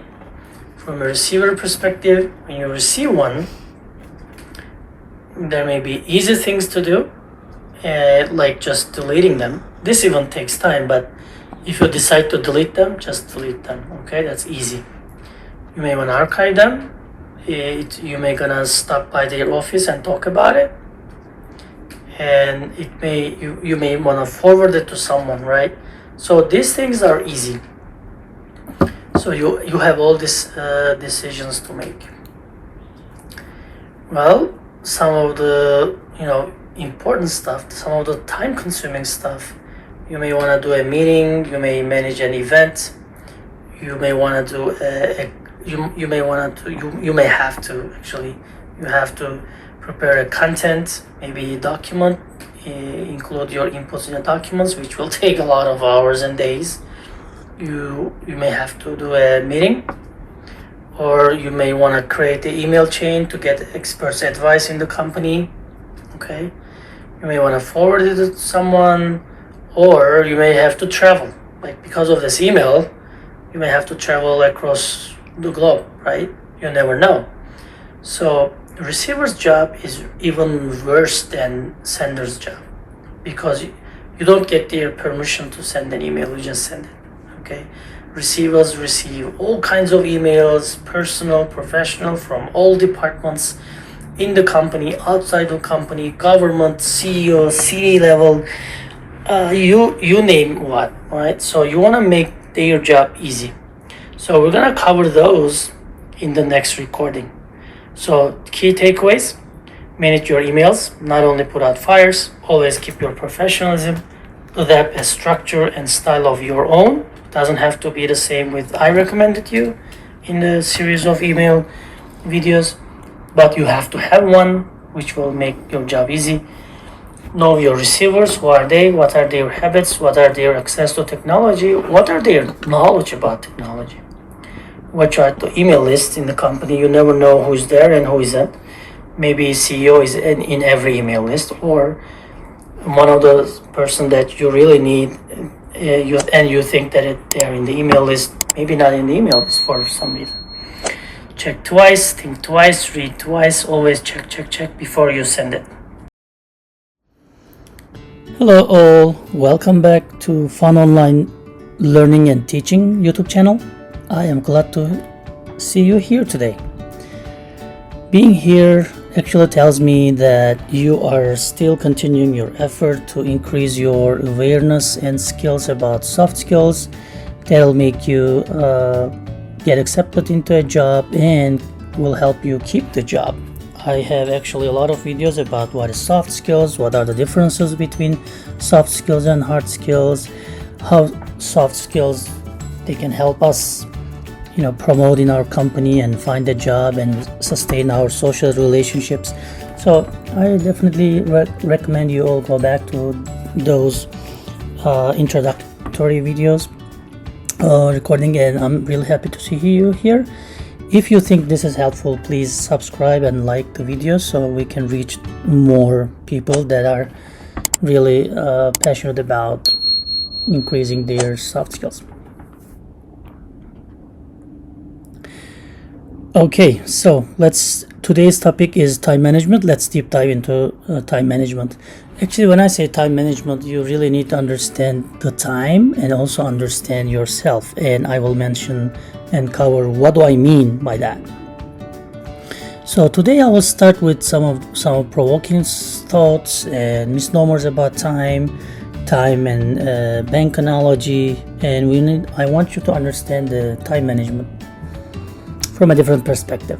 So some of the tools that I will teach you today is delegate, saying no, pyramid principle, 4 generations, and priority principle. And a lot of them will help you manage your time. Actually, you can really manage your time, manage yourself, I should say. Do you ever feel that way? Always running, no difference between day and night, especially after COVID-19, pandemic. We are really confused. There's no the blurred line is between night and day, and how do we spend our night and day, because our work and family spilling over. Work is spilling over to nighttime, family time is spilling over to daytime. So, and you're always in a rush and running and feel tired, right? We always hurry and we always worry all the time. That's what we are living in the modern world right now. We are always trying to catch up.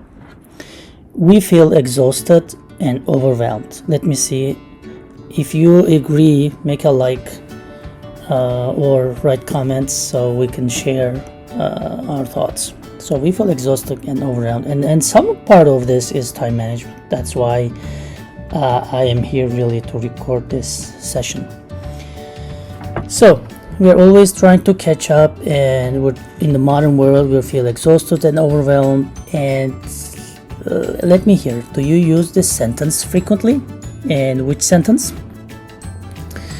I wish I had more time. Well, you can actually say blah blah blah after this. I wish I had more time to study. I wish I had more time to as a vacation. I wish I had more time to work on this project. I wish I had more time to go to school. I wish I had more time to take care of my kids and all these things, right? So you can actually fill in this sentence however you want to fill at the end. But wait a minute, did you not have time to complete it yesterday or the last year? Why do you need more time from Time Fairy, right? You wish you had more time, but what happened to your time? Because we all have 24 hours, 7 days a week, and all these days in a year, okay? Did you not have time to complete it, or there was a problem in planning? So that's actually today's topic. How do you manage your time? And actually you can manage your time. You can manage yourself and adapt the time, because time is given to us 24 hours a day, right? Everybody is equal. How poor you are, how rich you are, how old, how young. If you're a student, if you're a dad, if you're a worker, employee, CEO, you only have 24 hours. How do you manage your time? How do you plan and execute your time? So let's cover some time management misnomers, okay? You can't manage time. Well, yeah, you can manage time, but if you manage yourself, you can definitely plan your time and execute it precisely. So Newton says time is constant, universal, and it is a steady process. So Newton says time is constant. Einstein says time is relative, depends on how fast we're traveling. Who is correct, Newton or Einstein? Newton says time is constant. Einstein says time is relative. Okay, so you can only manage yourself, so use time effectively. So I guess Both are correct. So Newton is correct in a way that time is constant, right? We all have 24 hours. In an hour, we have 60 minutes and so on. But according to Einstein, time is relative. So it really depends on how you spend this time, how fast or slow you're traveling in this time. Are you, lurking your duties? Are you spending leisure time without doing anything? Like, are you filling up your big rocks more than small rocks, or small rocks more than big rocks? Okay. So, bank and money analogy. I want to use an analogy. So, actually, it's good that everybody in the world, depending, regardless of their position, promotion, how rich, how poor, where are they born, what are they doing, 24 hours is deposited in their bank every day. That's great. Granted, same amount for everyone again. But it's different from the bank. If you have money in the bank, if you don't use it, probably it'll stay, right? But 24 hours, if you don't use it, whether you use it or not, I should say, it disappears if you don't use it, or even though you use it, it still disappears, right? It does not accrue over time. Your money or your time will not stay and accrue like your money in the deposit account, right? So we should really use this time, and we are not really doing anything to get this 24 hours deposit in our bank, right? So we just take it for granted. The good thing is you can spend for anything. So the money you can also spend for anything, right? But you can purchase anything. But can you really purchase happiness? Well, some say yes, some say no, right? I know. So you can spend for anything. So why not plan it wisely and use it wisely to get your object, or to achieve your objectives in the life? Oh, that's the trick, right? So what is your objectives in life, so that it will guide your time management? So the 24 hours have different purchasing power. What do? You watch Netflix all day, that's a different purchasing power. You go to school all day, that's a different purchasing power.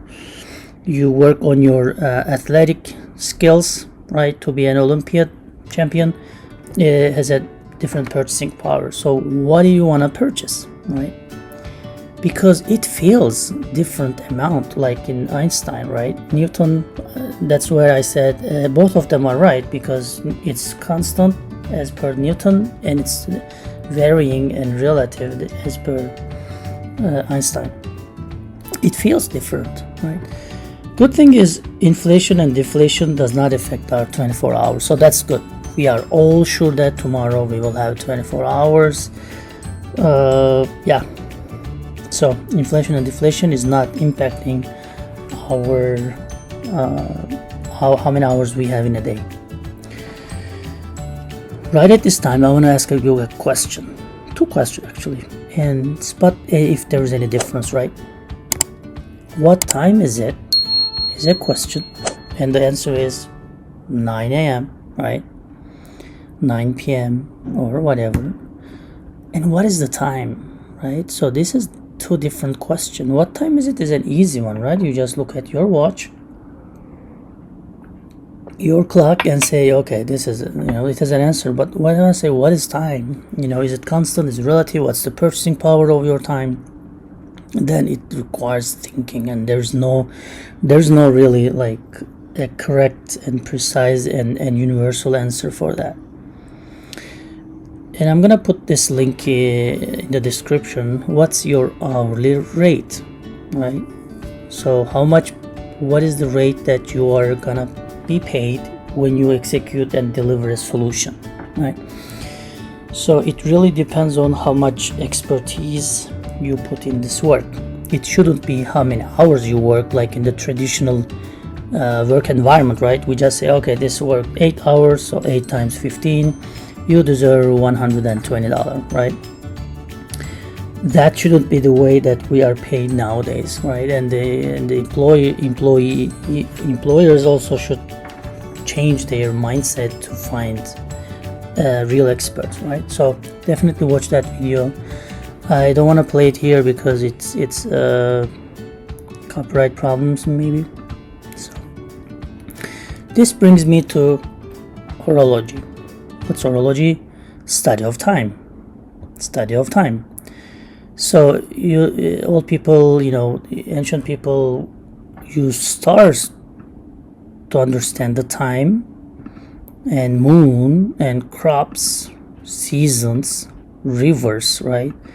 Sun. They study those things to study their horology, right? To decide when to farm their land, when to go hunting, what is the season, all these things. So they worked on this stars, moon, crops, seasons, river, sun, and then they decided what they're doing was horology, right? They were doing horology.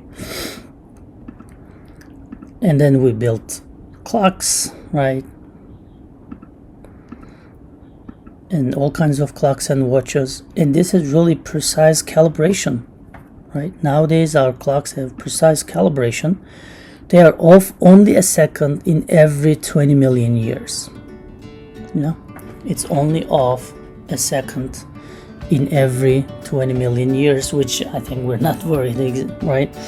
So that means we really solved this problem. We really solved the answer. We found the answer. We figured out the answer for the question of what time is it. How about what is the time question, right? What is the time question? Time management does not require expertise in horology because it's right off 1 second every 20 million years. So we don't need to be an expert because we have the answer for what time is it. It requires a mental shift. It requires knowing yourself and managing yourself, not trying to manage the time, because you can't increase your time to 25 hours even though you ask it from the time fairy, right?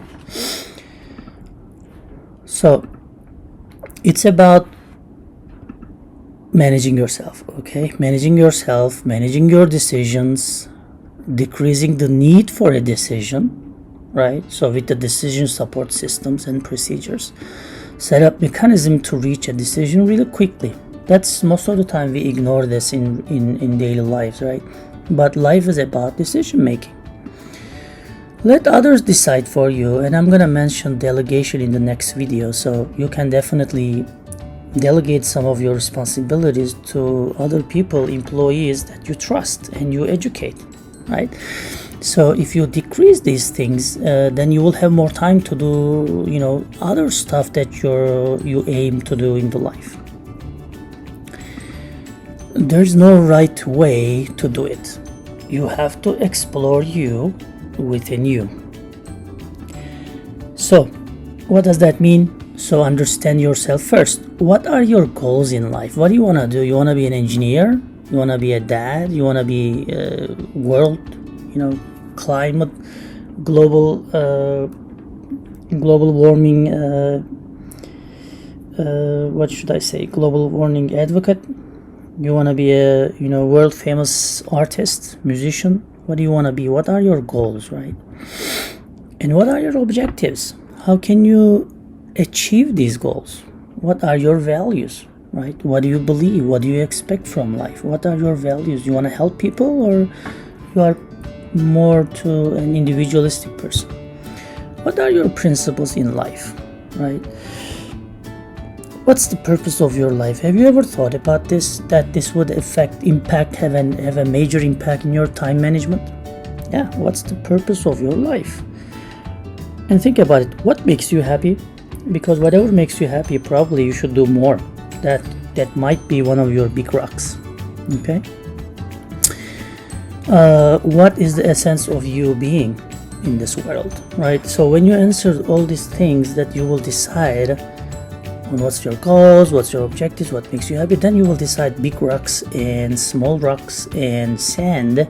So when you put them in a cup, right? So hopefully they will fit. Okay. And I'll put the link for the Big Rocks video under this recording, okay? So you can watch it. Again, because of copyright problems, I cannot really play it here. Not a method for you to work harder and longer. Time management, it incorporates all the area of your very life. So it's not a separate thing that from your life. It's embedded in your life, and you should consider time management in your family life, academic life, professional life, employee, working life, social settings, everywhere. It's actually not only creating a to-do list, and we will cover that when we cover the principles, but this is kind of like what we think when we think of time management. Hey, I have a to-do list, I like doing it, I keep it in the digital format, I keep it on my iPhone, right? That's not actually time management. It's not only for your work. Again, use it for your family, use it for your social life, use it for your school. If I work harder and longer, if I hurry and work faster, then I can accomplish it. That's one of the worst sentences that I can hear. Okay, that's not related to time management. Not working harder, longer, faster. This is not really time management. Okay. What happens if you can use time effectively? Well, it increases quality of your quality of life, because you can do the things that really makes you happy, right? So you can whatever you want to do. I don't want to say like only family or only work or only your school, right? So whatever makes you happy, whatever makes you get taste of the life, and whatever pleases you, just you can do more of this. It reduces your stress and anxiety because you deliver, right? You complete your project, one of the list in your to-do list, and then it introduces your stress, right? It increases self-satisfaction. When you're happy, your dopamine is released in your body, so it makes you happy. So every time you check something in your to-do list, again, it's not only to-do list time management, right? But it increases your self-satisfaction and makes you happy and reduces your stress. It also makes you are in the driving wheel of your car, which is your life, right? You are actually in control of your life. That's one of the best things that you can think of. Not anybody else driving your car, right? You are driving your car. So it also helps you balance your work, academic, personal life, social life, and all these kind of different roles that we play in the life. When I was covering the soft skill introduction, I actually diluted this a lot, like what are our roles in life, right? So definitely go back to that video. It makes you more productive. You will see as you start moving on with your time management, reduce stress, increase quality of life, and start feeling like you are in the control of your life, you become more productive and more smart, okay? And more happy. So I will give you a little tip. So start slowly here, okay?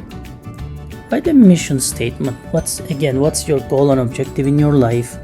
What are your what makes you happy? What's the purpose of your life? Write a mission statement. We usually do this for the companies, right? Do it one for yourself. Write a vision statement as well, and do a SWOT analysis for. Again, we do this for companies, but why not do it for ourselves, right? In terms of time management, because the output of this mission, vision statements, and SWOT analysis goes directly into your time management skills. Okay, and explore yourself. Are you a fast learner? Are you a procrastinator? Are you a night person, night owl, or a morning bird, right? Early person? Explore yourself and think about your statement of purpose. What's the purpose of your existence in life? Where are you heading? You want to be an engineer? You want to be a world famous artist, star, movie star? What do you want to be, right? I will put the link for this one, 7 Big Rocks, okay?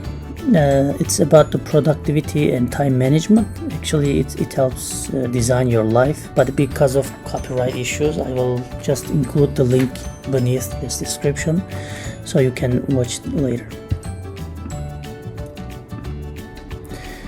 So I will cover some fundamentals, tools, and techniques in the next recording, okay, because it's already over 20 minutes.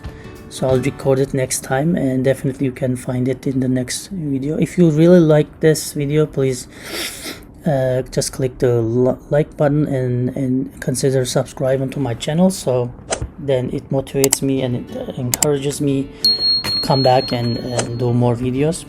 I will post at least one video every week, so you will get more about soft skills and hard skills as well, like project management, risk management, and this some business aspects that are introductory to business dynamics. Okay, thank you, and I'll catch up with you in the next video. All right, thank you.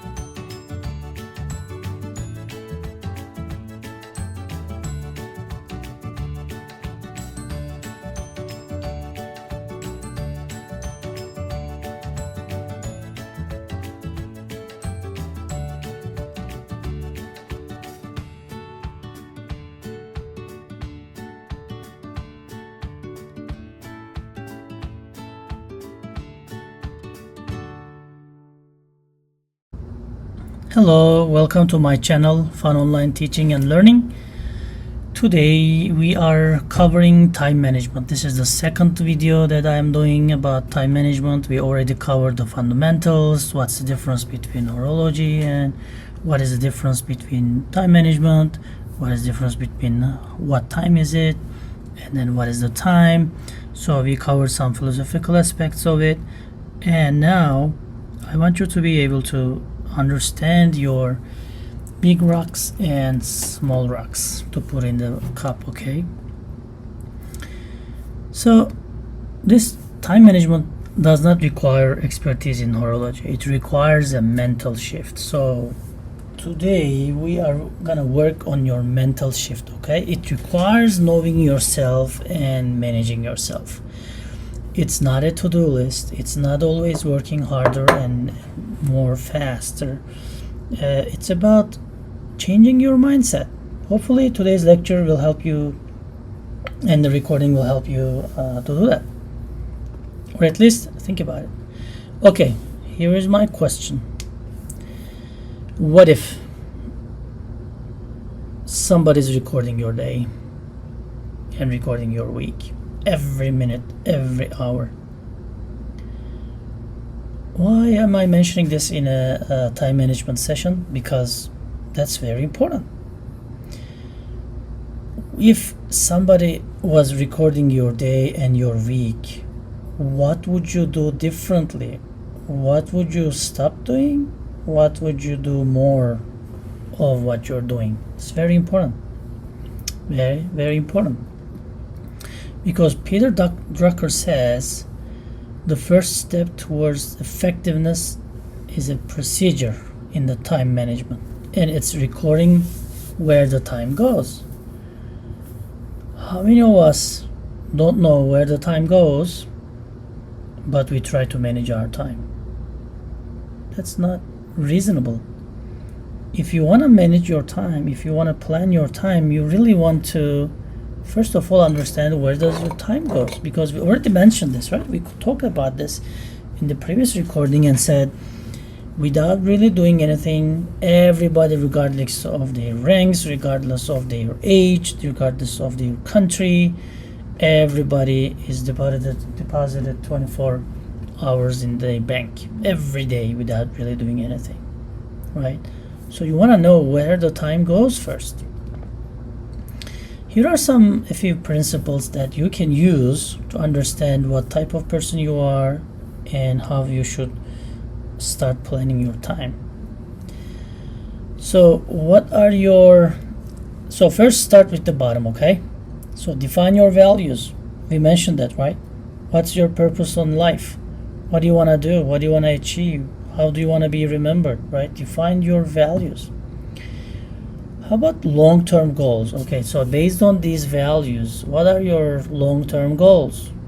Okay, you want to be an engineer, you want to be professor, you want to be a CEO, you want to have a company, you want to clean the oceans, you want to clean the plastic, right? You want to work on climate change, you want to work on global warming. So whatever you want to work on, Write those down in your long-term goals. Now let's transform those into intermediate term goals, which are more actionable, right? More concrete, more solid. And now do it for your daily goals. So let's give an example, okay? So one of your values or aspiration in life is learning another language, right? A foreign language. So what are your long-term goals? Let's say you want to be interpreter, right? You want to be a simultaneous translator. So if you want to do that, write it in your long-term goals. And now what's your intermediate term goals, right? So try to quantify what you want to do. Okay, then, I want to learn 1,000 words by this time. I want to be half fluent by this time. Okay, good. Now what's your daily goal? Okay, now what you want to say is, I want to learn 10 words a day. I want to learn 50 words a day, right? Then how much time does it convert to?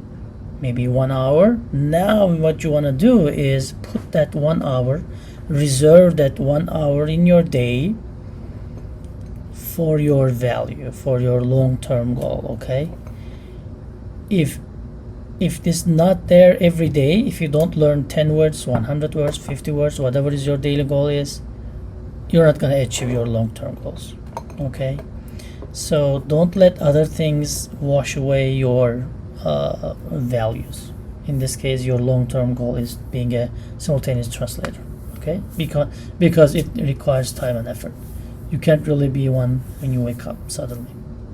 So use this principle and define your long-term goals. And one long-term goal will have multiple intermediate term goals, and one intermediate term goal will have multiple daily goals. So be careful with that, okay? Another tool that I want you to apply on yourself is, which generation are you in? Well, probably I have been talking about this to-do lists as we start the time management recordings. To-do list is the one thing that we remember, right? Oh yeah, well, I'm doing to-do list. I check off everything, right? And notes and checklists, and I get things done. Well, you get things done, but who put those things there? I hope you watched the 7 Big Rocks video with my previous recording. It was in the description section. So who put those things there so that you can check them off? You can complete them, right? That's the thing. That's why I am forcing you to think of your values, your objectives, long-term objectives, not someone else's. Are you in control of your life, right? That's the important thing. So if you're doing just getting things done, really working hard and doing the things that are on your to-do list, which maybe most of them you didn't even put there, you are the first generation. Okay, how about the second generation? Second generation scheduled things done. Schedule to get things done. So now you are in control of scheduling your things done list, right? To-do list. You are in control of your calendars, appointments. You can say yes and no. Okay, you can delegate stuff. So this is the second generation. You schedule things to get done. So you are in control of your to-do list. How about the third generation? Third generation not only schedule things to be done, they prioritize them and then schedule them. Okay, so if learning a language is a priority for you, then you will not let anything else override on this one. Okay, so you decide what is important for you. Okay, and it's not only like having a job or anything, it can be your values, like helping others, right? Helping the climate change and whatever entrepreneurial mindset you have. Third generation prioritize things and then schedule them. Fourth generation, according to Stephen Covey, is now they prioritize and schedule to do the most important things for it, because third generation, you prioritize your schedule and you know what's important. In the fourth generation, you prioritize and schedule the important things for you. Other things, you say no, you don't join, you don't do it, you may delegate them, right? Now you want to build your relationships and get the results by managing yourself and your relationships. That's the fourth generation. Okay, now please comment underneath this video which generation are you in, and what do you think about the pyramid principle and the generation, which generation are you in, and which one do you think you want to stay in. Okay, so the priority principle, another one by Hobbes and Covey, is rocks more than small rocks, or small rocks more than big rocks. Okay, so bank and money analogy, I want to use an analogy. So actually it's good that everybody in the world, depending regardless of their position, promotion, how rich, how poor, where are they born, what are they doing, 24 hours is deposited in their bank every day. That's great. Granted, same amount for everyone again, but it's different from the bank. If you have money in the bank, if you don't use it, probably it'll stay, right? But 24 hours, if you don't use it, whether you use it or not, I should say, it disappears if you don't use it, or even though you use it, it still disappears, right? It does not accrue over time. Your money or your time will not stay and accrue like your money in the deposit account, right? So we should really use this time, and we are not really doing anything to get this 24 hours deposit in our bank, right? So this, we just take it for granted. The good thing is you can spend for anything. So the money you can also spend for anything, right? But you can purchase anything. But can you really purchase happiness? Well, some say yes, some say no, right? I know. So you can spend for anything. So why not plan it wisely and use it wisely to get your object, or to achieve your objectives in the life? Oh, that's the trick, right? So what is your objectives in life, so that it will guide your time management? So it has the 24 hours have different purchasing power. What do? You watch Netflix all day? That's a different purchasing power. You go to school all day? That's a different purchasing power. You work on your athletic skills, right? To be an Olympiad champion, has a different purchasing power. So what do you want to purchase, right? Because it feels different amount, like in Einstein, right? Newton, that's where I said both of them are right, because it's constant as per Newton, and it's varying and relative as per Einstein. It feels different, right? Good thing is inflation and deflation does not affect our 24 hours, so that's good. We are all sure that tomorrow we will have 24 hours. Yeah. So inflation and deflation is not impacting our how many hours we have in a day. Right at this time, I want to ask you a question, 2 questions actually, and spot if there is any difference, right? What time is it? Is a question, and the answer is 9 a.m., right? 9 p.m. or whatever. And what is the time, right? So this is 2 different questions. What time is it is an easy one, right? You just look at your watch, your clock, and say, okay, this is, it has an answer. But when I say, what is time? Is it constant? Is it relative? What's the purchasing power of your time? Then it requires thinking, and there's no really like a correct and precise and universal answer for. Hello all, welcome back to Fun Online Learning and Teaching YouTube channel. I am glad to see you here today. Being here actually tells me that you are still continuing your effort to increase your awareness and skills about soft skills that'll make you get accepted into a job and will help you keep the job. I have actually a lot of videos about what is soft skills, what are the differences between soft skills and hard skills, how soft skills, they can help us promote in our company and find a job and sustain our social relationships. So I definitely recommend you all go back to those introductory videos recording, and I'm really happy to see you here. If you think this is helpful, please subscribe and like the video so we can reach more people that are really passionate about increasing their soft skills. Okay, so today's topic is time management. Let's deep dive into time management. Actually, when I say time management, you really need to understand the time and also understand yourself. And I will mention and cover what do I mean by that.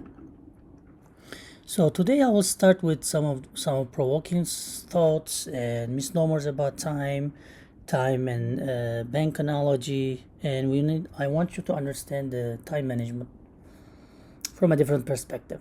So some of the tools that I will teach you today is delegate, saying no, pyramid principle, 4 generations, and priority principle. And a lot of them will help you manage your time. Actually, you can really manage your time, manage yourself, I should say. Do you ever feel that way? Always running, no difference between day and night, especially after COVID-19, pandemic. We are really confused. There's no the blurred line is between night and day, and how do we spend our night and day, because our work and family spilling over.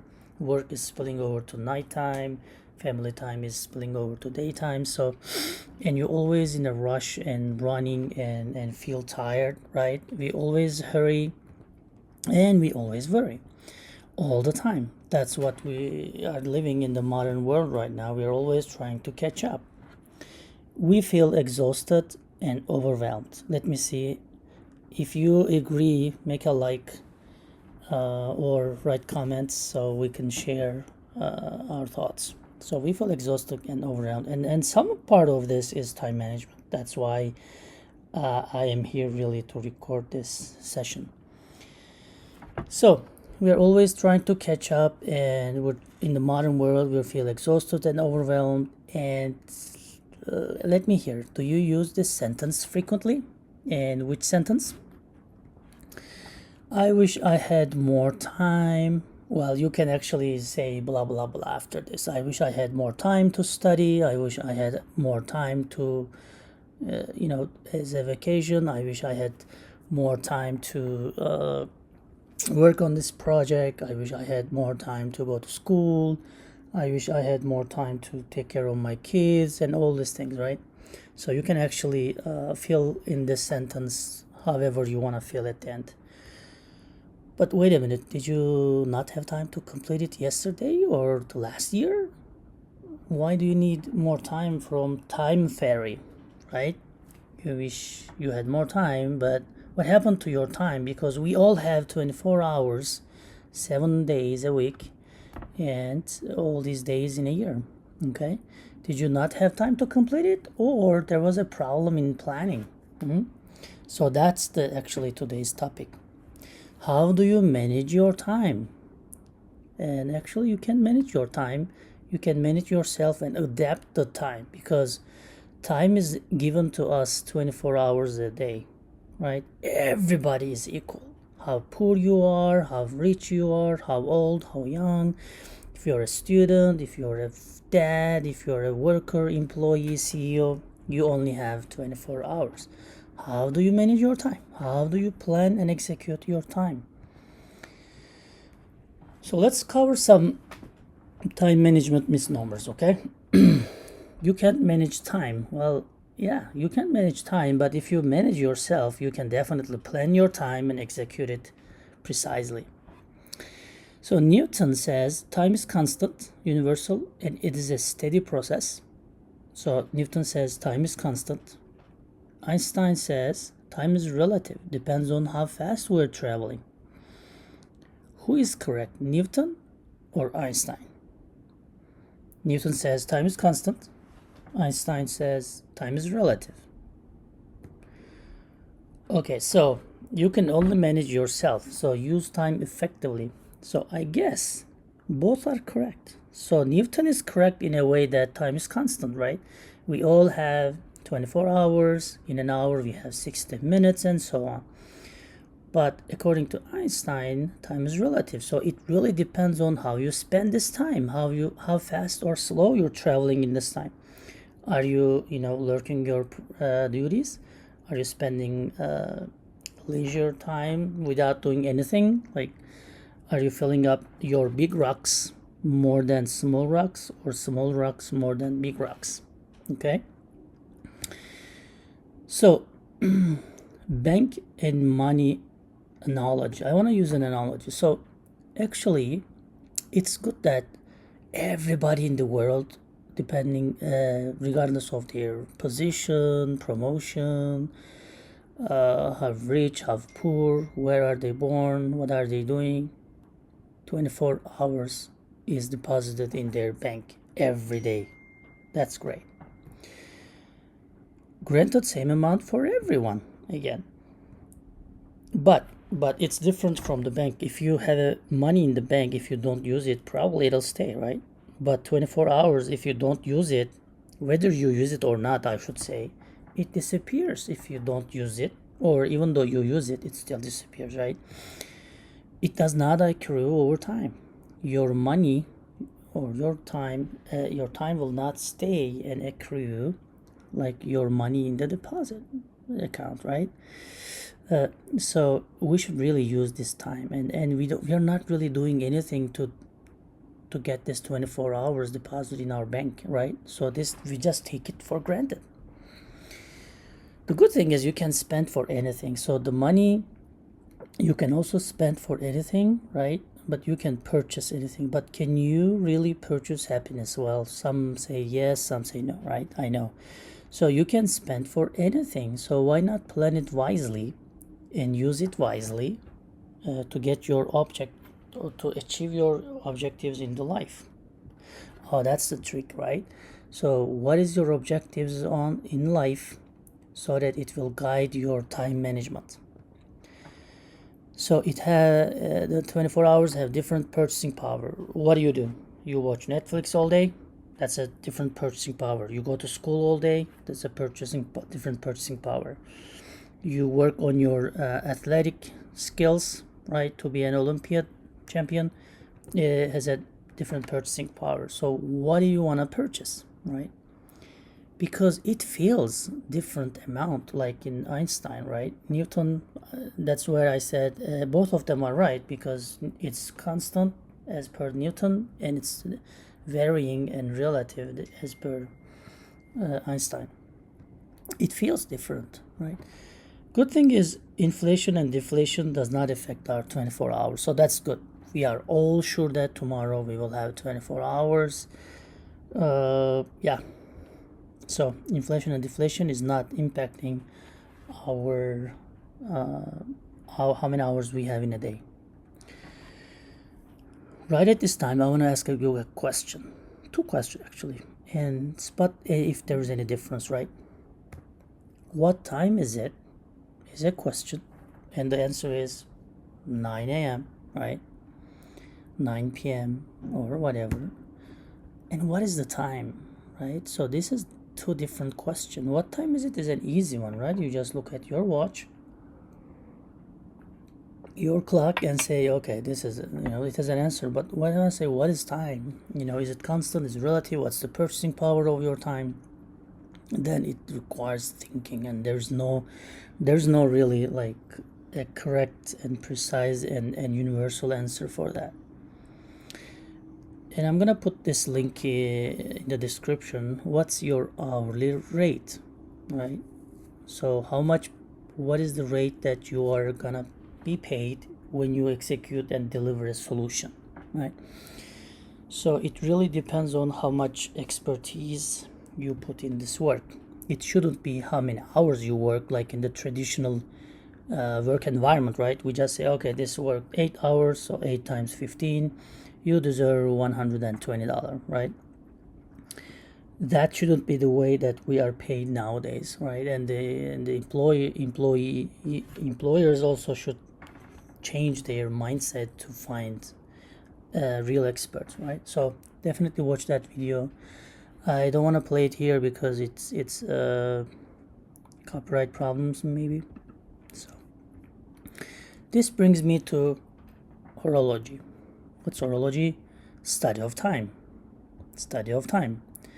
So you old people, ancient people use stars to understand the time, and moon and crops, seasons, rivers, right? Sun. They study those things to study their horology, right? To decide when to farm their land, when to go hunting, what is the season, all these things. So they worked on this stars, moon, crop, seasons, river, sun, and then they decided what they're doing was horology, right? They were doing horology. And then we built clocks, right? And all kinds of clocks and watches. And this is really precise calibration, right? Nowadays our clocks have precise calibration. They are off only a second in every 20 million years. It's only off a second in every 20 million years, which I think we're not worried, right? So that means we really solved this problem. We really solved the answer. We found the answer. We figured out the answer for the question of what time is it. How about what is the time question, right? What is the time question? Time management does not require expertise in horology because it's right off 1 second in every 20 million year. So we don't need to be an expert because we have the answer for what time is it. It requires a mental shift. It requires knowing yourself and managing yourself, not trying to manage the time, because you can't increase your time to 25 hours even though you ask it from the time fairy, right? So it's about managing yourself, okay? Managing yourself, managing your decisions, decreasing the need for a decision, right? So with the decision support systems and procedures, set up mechanism to reach a decision really quickly. That's most of the time we ignore this in daily lives, right? But life is about decision making. Let others decide for you, and I'm gonna mention delegation in the next video, so you can definitely delegate some of your responsibilities to other people, employees that you trust and you educate, right? So if you decrease these things, then you will have more time to do, other stuff that you aim to do in the life. There's no right way to do it. You have to explore you within you. So what does that mean? So understand yourself first. What are your goals in life? What do you want to do? You want to be an engineer? You want to be a dad? You want to be world, climate, global warming, what should I say? Global warming advocate?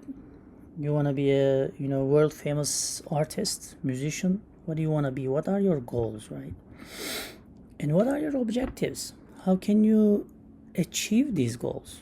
What are your values, right? What do you believe? What do you expect from life? What are your values? You want to help people, or you are more to an individualistic person? What are your principles in life, right? What's the purpose of your life? Have you ever thought about this, that this would have a major impact in your time management? Yeah, what's the purpose of your life? And think about it. What makes you happy? Because whatever makes you happy, probably you should do more. That might be one of your big rocks. Okay. What is the essence of you being in this world, right? So when you answer all these things, that you will decide on what's your goals, what's your objectives, what makes you happy. Then you will decide big rocks and small rocks and sand. So when you put them in a cup, right? So hopefully they will fit. Okay.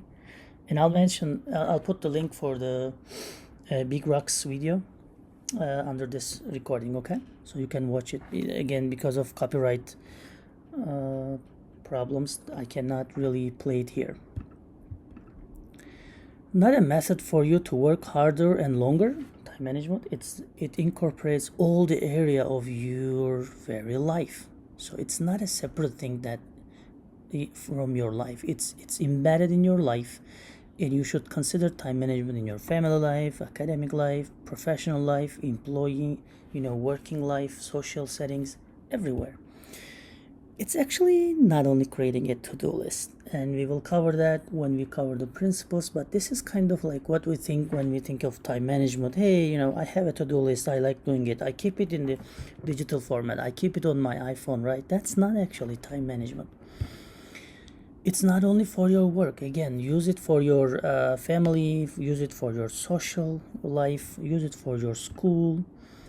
If I work harder and longer, if I hurry and work faster, then I can accomplish it. That's one of the worst sentences that I can hear. Okay, that's not related to time management. Not working harder, longer, faster. This is not really time management. Okay. What happens if you can use time effectively? Well, it increases quality of your quality of life, because you can do the things that really makes you happy, right? So you can whatever you want to do. I don't want to say like only family or only work or only your school, right? So whatever makes you happy, whatever makes you get taste of the life, and whatever pleases you, just you can do more of this. It reduces your stress and anxiety because you deliver, right? You complete your project, one of the list in your to-do list, and then it introduces your stress, right? It increases self-satisfaction. When you're happy, your dopamine is released in your body, so it makes you happy. So every time you check something in your to-do list, again, it's not only to-do list time management, right? But it increases your self-satisfaction and makes you happy and reduces your stress. It also makes you are in the driving wheel of your car, which is your life, right? You are actually in control of your life. That's one of the best things that you can think of. Not anybody else driving your car, right? You are driving your car. So it also helps you balance your work, academic, personal life, social life, and all these kind of different roles that we play in the life. When I was covering the soft skill introduction, I actually diluted this a lot, like what are our roles in life, right? So definitely go back to that video. It makes you more productive. You will see as you start moving on with your time management, reduce stress, increase quality of life, and start feeling like you are in the control of your life, you become more productive and more smart, okay?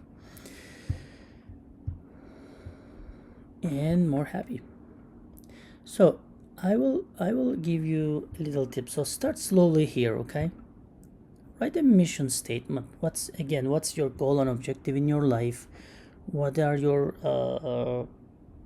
what makes you happy? What's the purpose of your life? Write a mission statement. We usually do this for the companies, right? Do it one for yourself. Write a vision statement as well, and do a SWOT analysis for.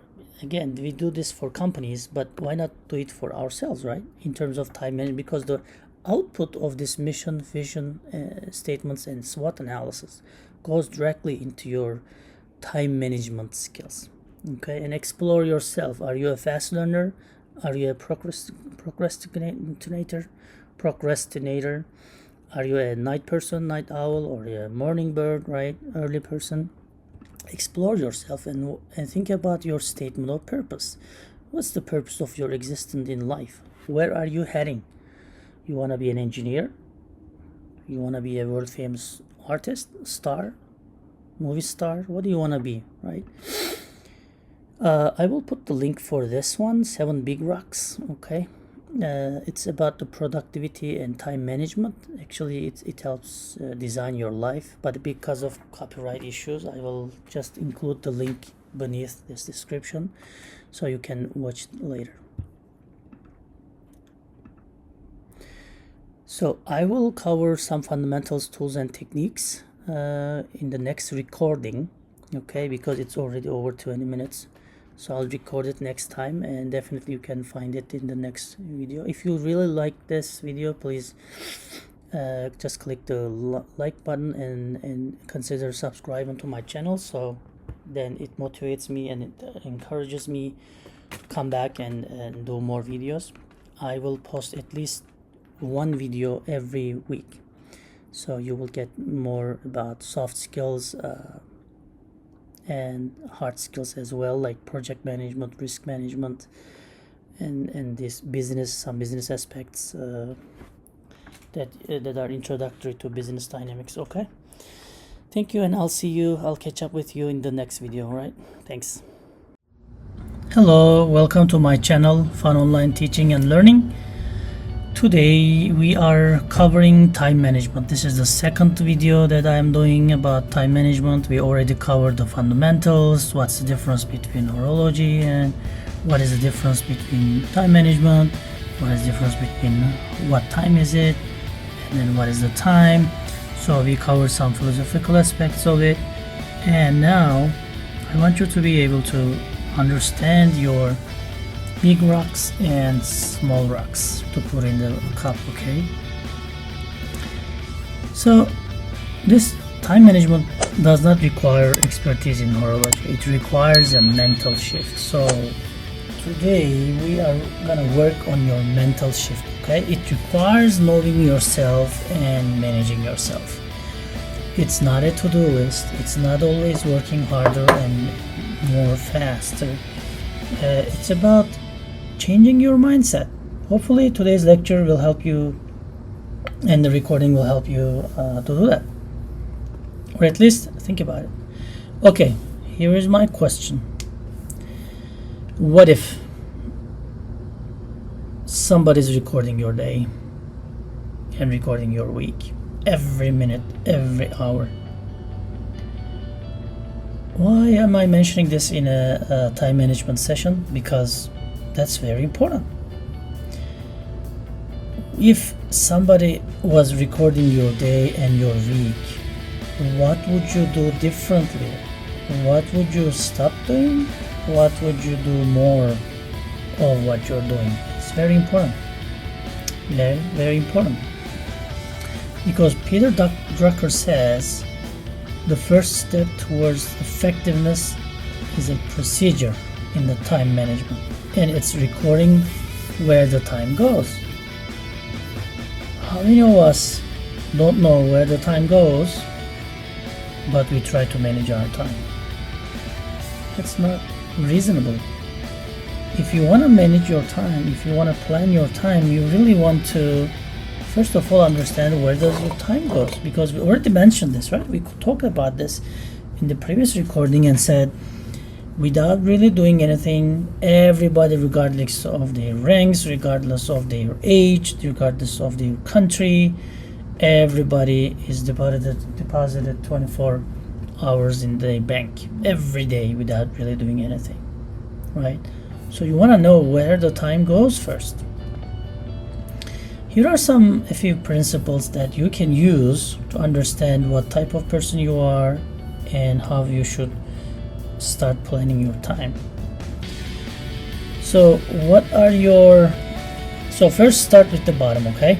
So define your values. We mentioned that, right? What's your purpose in life?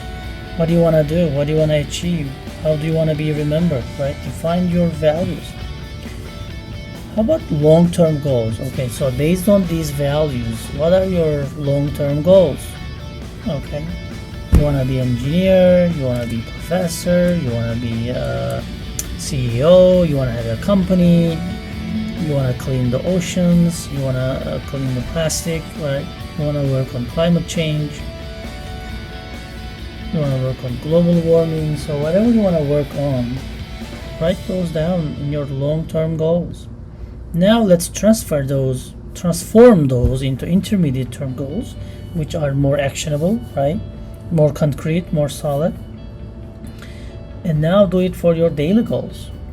So let's give an example, okay? So one of your values or aspiration in life is learning another language, right? A foreign language. So what are your long-term goals? Let's say you want to be interpreter, right? You want to be a simultaneous translator. So if you want to do that, write it in your long-term goals. And now what's your intermediate term goals, right? So try to quantify what you want to do. Okay, then, you know, I want to learn 1,000 words by this time. I want to be half fluent by this time. Okay, good. Now what's your daily goal? Okay, now what you want to say is, I want to learn 10 words a day. I want to learn 50 words a day, right? Then how much time does it convert to? Maybe 1 hour. Now what you want to do is put that 1 hour, reserve that 1 hour in your day for your value, for your long-term goal. Okay, if this not there every day, if you don't learn 10 words, 100 words, 50 words, whatever is your daily goal is, you're not going to achieve your long-term goals. Okay, so don't let other things wash away your values.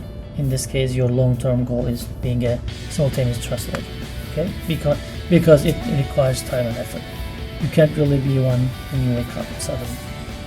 So use this principle and define your long-term goals. And one long-term goal will have multiple intermediate term goals, and one intermediate term goal will have multiple daily goals. So be careful with that, okay? Another tool that I want you to apply on yourself is, which generation are you in? Well, probably I have been talking about the to-do lists as we start the time management recordings. To-do list is the one thing that we remember, right? Oh yeah, well, I'm doing to-do list. I check off everything, right? And notes and checklists, and I get things done. Well, you get things done, but who put those things there? I hope you watched the 7 Big Rocks video with my previous recording. It was in the description section. So who put those things there so that you can check them off? You can complete them, right? That's the thing. That's why I am forcing you to think of your values, your objectives, long-term objectives, not someone else's. Are you in control of your life, right? That's the important thing. So if you're doing just getting things done, you know, really working hard and doing the things that are on your to-do list, which maybe most of them you didn't even put there, you are the first generation.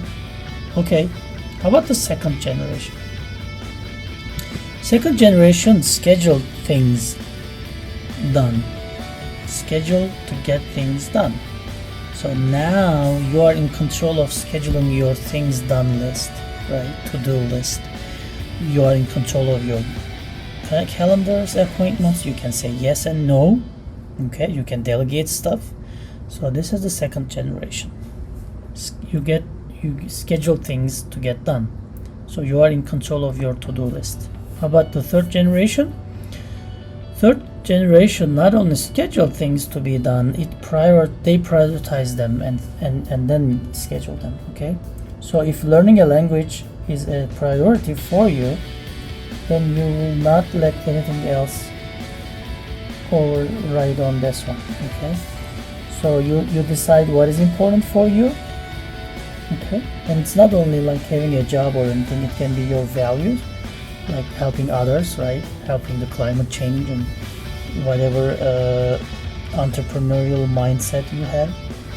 Third generation prioritize things and then schedule them. Fourth generation, according to Stephen Covey, is now they prioritize and schedule to do the most important things for you, because third generation, you prioritize your schedule and you know what's important. In the fourth generation, you prioritize and schedule the important things for you. Other things, you say no, you don't join, you don't do it, you may delegate them, right? Now you want to build your relationships and get the results by managing yourself and your relationships. That's the fourth generation. Okay, now please comment underneath this video, which generation are you in, and what do you think about the pyramid principle and the generation? Which generation are you in, and which one do you think you want to stay in? Okay, so the priority principle, another one by Hobbes and Covey, is now let's continue with the priority principle. Okay, what does that says? According to Hobbs and Covey, they come up with this one. Probably you heard this before. There are urgent things in life, okay, and there are important things in life. So urgent and important, and this is quadrant 1. This is crisis, pressing problems, deadline driven projects. Okay, these are urgent and important. Quadrant 3 is urgent things but not important things. Do we have such things? Sure. Interruptions, emails, popular activities like, whatever, having a lunch with your colleagues and you spend 1 hour in the lunch, right? Every day. Pressing matters. So these are urgent but not important. Okay. And there are things also not urgent but important, which are relationship building. We just covered the 4th generation, right? They do it with building their relationship with others. Finding new opportunities can be important for you but not really urgent because you have a job, right? Maybe long-term planning, we mentioned the pyramid principle, and then long-term planning is important because if you want to be a simultaneous translator, you really need to convert this objective in the medium term and then short term and then daily activities and then not urgent ones. Okay. And then also things that are not urgent and not important. Okay, so this is quadrant 4. They are the trivia, busy work, time wasters, some calls and emails, pleasant activities, but not really doing any added value to your life. Not only work, okay? We're not talking about only the job and work life. We are also talking about social life, basically your 24 hours, right? So not urgent, not important. Some calls and emails like scam or advertisement, those even you should have a mechanism to not to answer, right? Yeah. So think about the not urgent things and not important things in your life and try to get those out of your calendar.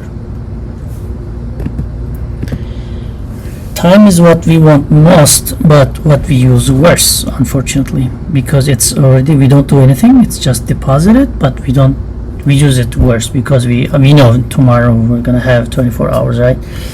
So it's really what we use worse. Before you go, I want to talk about delegation. Learn to delegate. Delegation frees up some space in your calendar by just delegating some of the tasks, maybe not important, not urgent ones, right, to others. But this is tricky because what kind of others, right? Who are you gonna delegate them? That's on top of you. You can't delegate the responsibility to them, but you can delegate your authority. You are ultimately, again, you're responsible for whatever is being done, but you can delegate some of the activities, some of the authority. But when, how, who, why, what, how much is the key. That comes with some education, some experience, okay, because you can't trust everyone. But if you can't trust anyone, that's a bigger problem too. So you should be able to trust a few people in your company, in your team, and also you want to build your relationship. This because it's going to ultimately help your time management. Okay. Try to delegate repetitive tasks. If there is a repetitive task you have to do every day, just try to delegate it to your secretary, your whoever can help you, someone in the team. If it's a routine job, it doesn't require really a strong skill or education or expertise.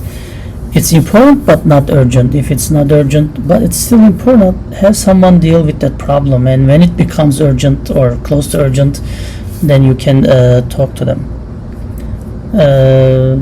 The task that has a longer schedule, try to delegate some parts of it so it will clear out and some of the calendar for you. And definitely you want to give feedback to whoever you delegated, because this may be their first time doing that process, working in this product, right? So definitely give them feedback to kind of guide them and mentor them. because if you mentor them, they will do the job better, so you will not have any problem with the delegation. And praise them right on the spot. Who is gonna do it? Well, if there's nobody, you should train somebody, okay, to be your delegate your work. And what kind of resources is it gonna use? You have to teach them as well, and you want to make them aware that, you know, them helping you is using these kind of resources.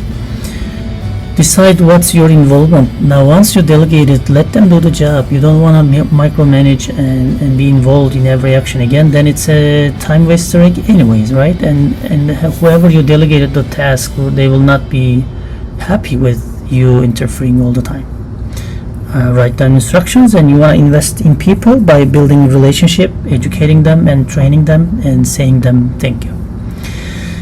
Some people will have trouble delegating because they think that they don't have time to figure out these details, like the instructions, building relationships, who is gonna do what, right? Well, but that's, yeah, lack of trust in others' personality.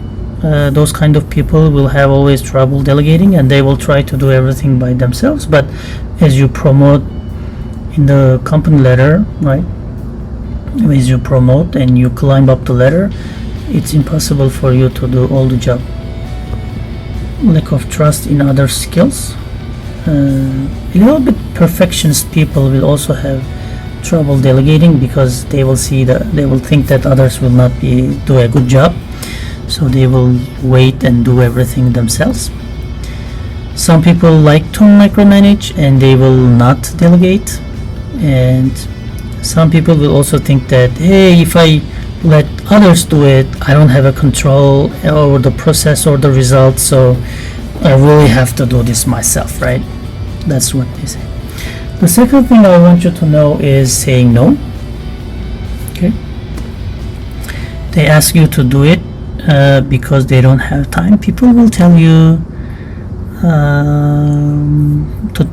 to do things that really they don't have time. So it's not really a delegation, right? So they just want you to do it because they don't have time. So maybe too many commitments they have, or you may have too many commitments, so you can say no.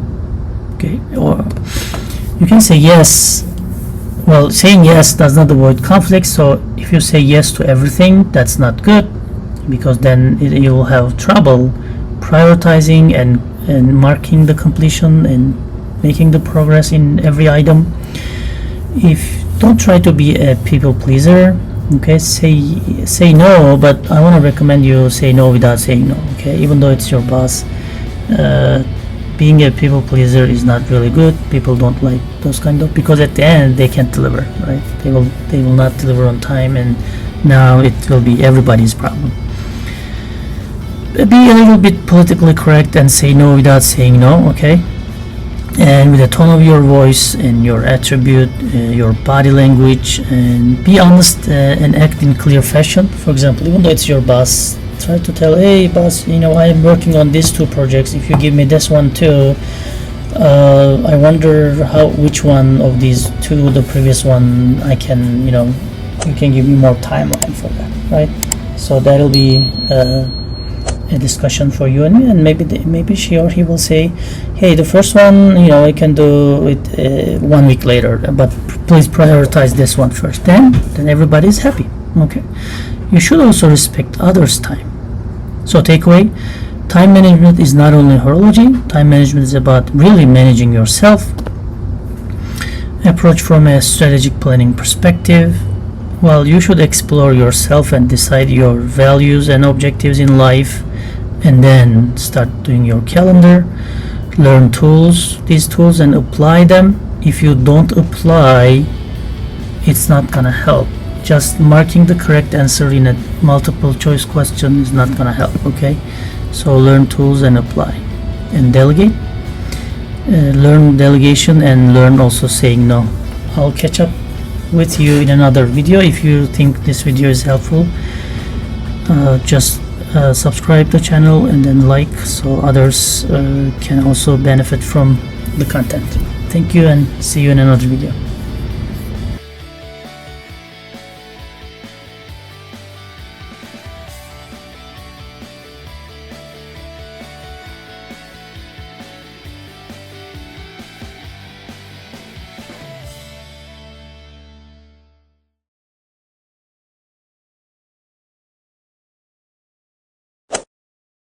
together. Okay? So the facts about PowerPoint. What is this? 1987. You can just shout out. Or write. If your mic is not working, you can write. 1987 is when it's a year. Exactly. It's when the PowerPoint actually released. Okay? So this is a headache for us from starting from 1987. Okay? How about 500 million?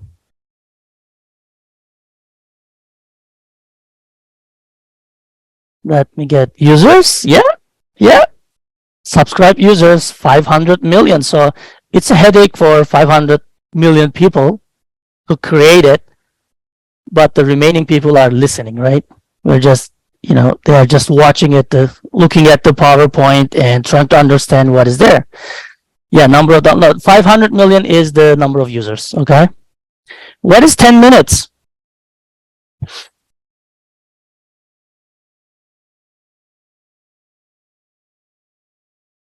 Is the average attention span of the listeners. Okay? So if someone is listening to you and you are using PowerPoint, it's 10 minutes that they will be focused on your thing. 10 minutes. So have you ever seen any 1 hour presentations? 50 minutes? 2 hours? Yeah? So average audience attention span is 10 minutes. Okay? That's why presentation, you are the presenters, not the PowerPoints. Okay? Because if it's only the PowerPoint, it's 10 minutes. So you gotta do some things to bring back up the attention of the audience. Okay? How about 2 hours?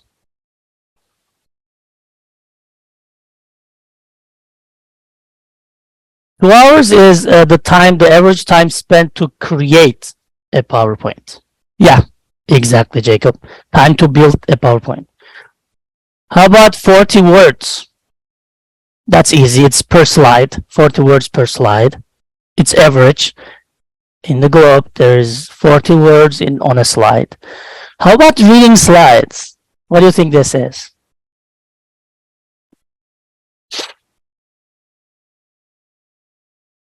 No, the answer is reading slides. And what could be the question? Yes, Jacob, you're really good. People, so they made a survey, and the most thing that people hated is to see presenters reading off the slides. Okay? And 350 PowerPoint deck. What is that one? Every second, 350 different PowerPoints are starting in the world. Every second. Okay? So right now, 350 PowerPoint decks started. Right now, 350 PowerPoint again started. Can you believe?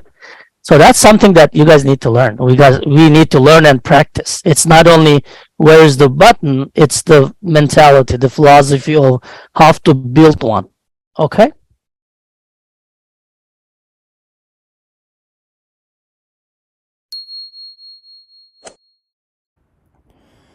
Hello, welcome back to Fun Online Teaching and Learning YouTube channel. We are continuing with our series about professional skills, and some may say soft skills.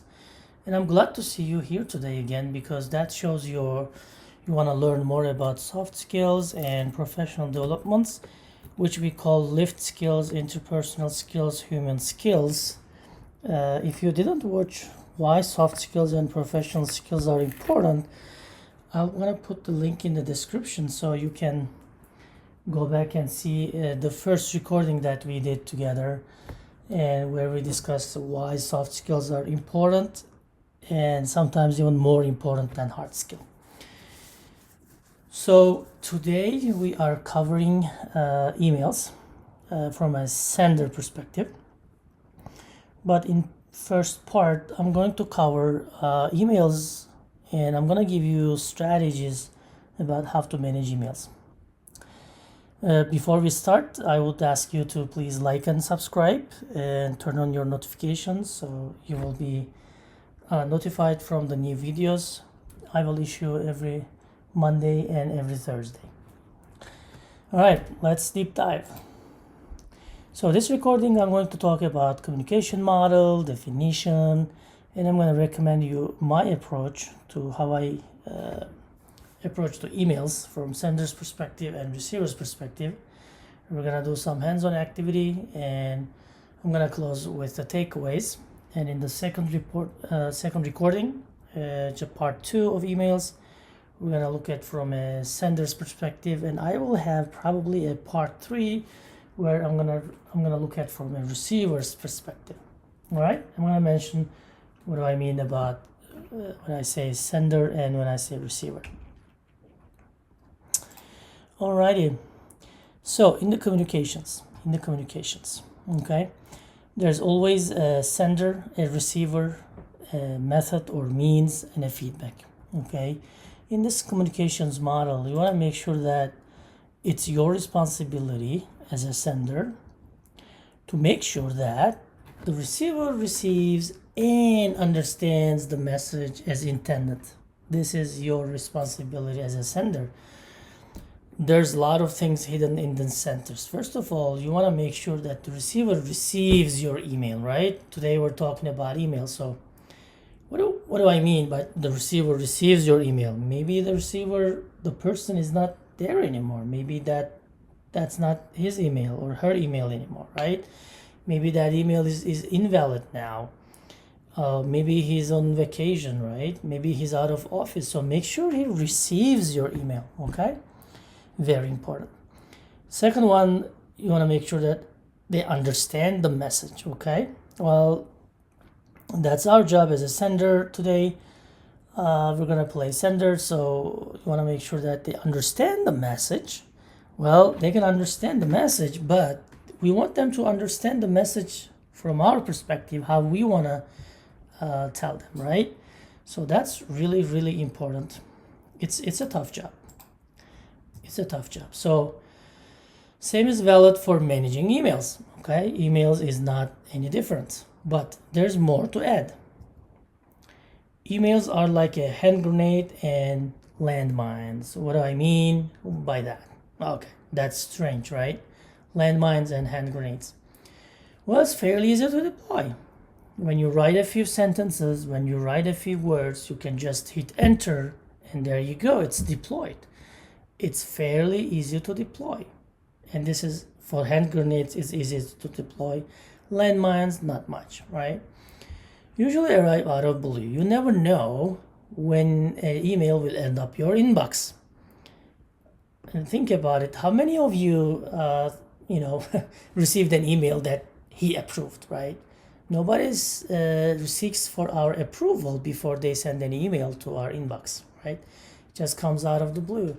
What is the analogy here with the landmines? Well, in a small passage, right? 100 soldiers passes, and then 101 from the same path steps on the mine. Okay, landmine. So 99 and 100 soldiers passes the same path, but the next one, 101st soldier steps on it, right, and it explodes. So it arrives out of the blue. Hand grenades, same as well. Easily looked down on, not an easy escape. Okay, you can't really escape in this modern world. You can't really escape the emails. You cannot. You will receive notifications, meeting emails, hundreds of thousands of emails. Okay, I receive personally 40 to 60 emails every day. Every morning I have 40 to 60 fresh emails. Okay, I'm sure you're not any different. It can be destructive. What do I mean? Hand grenades are small, but it's destructive, right? Landmines are small, but it's destructive for the soldier who steps on it, okay? It can be destructive. People can write you angry emails, and all of a sudden your whole day or whole week will be going bad. Your mood will change, right? So they are really destructive. They can just say a few bad words. They can tell you some, things that demoralize you, and then your whole day will be bad.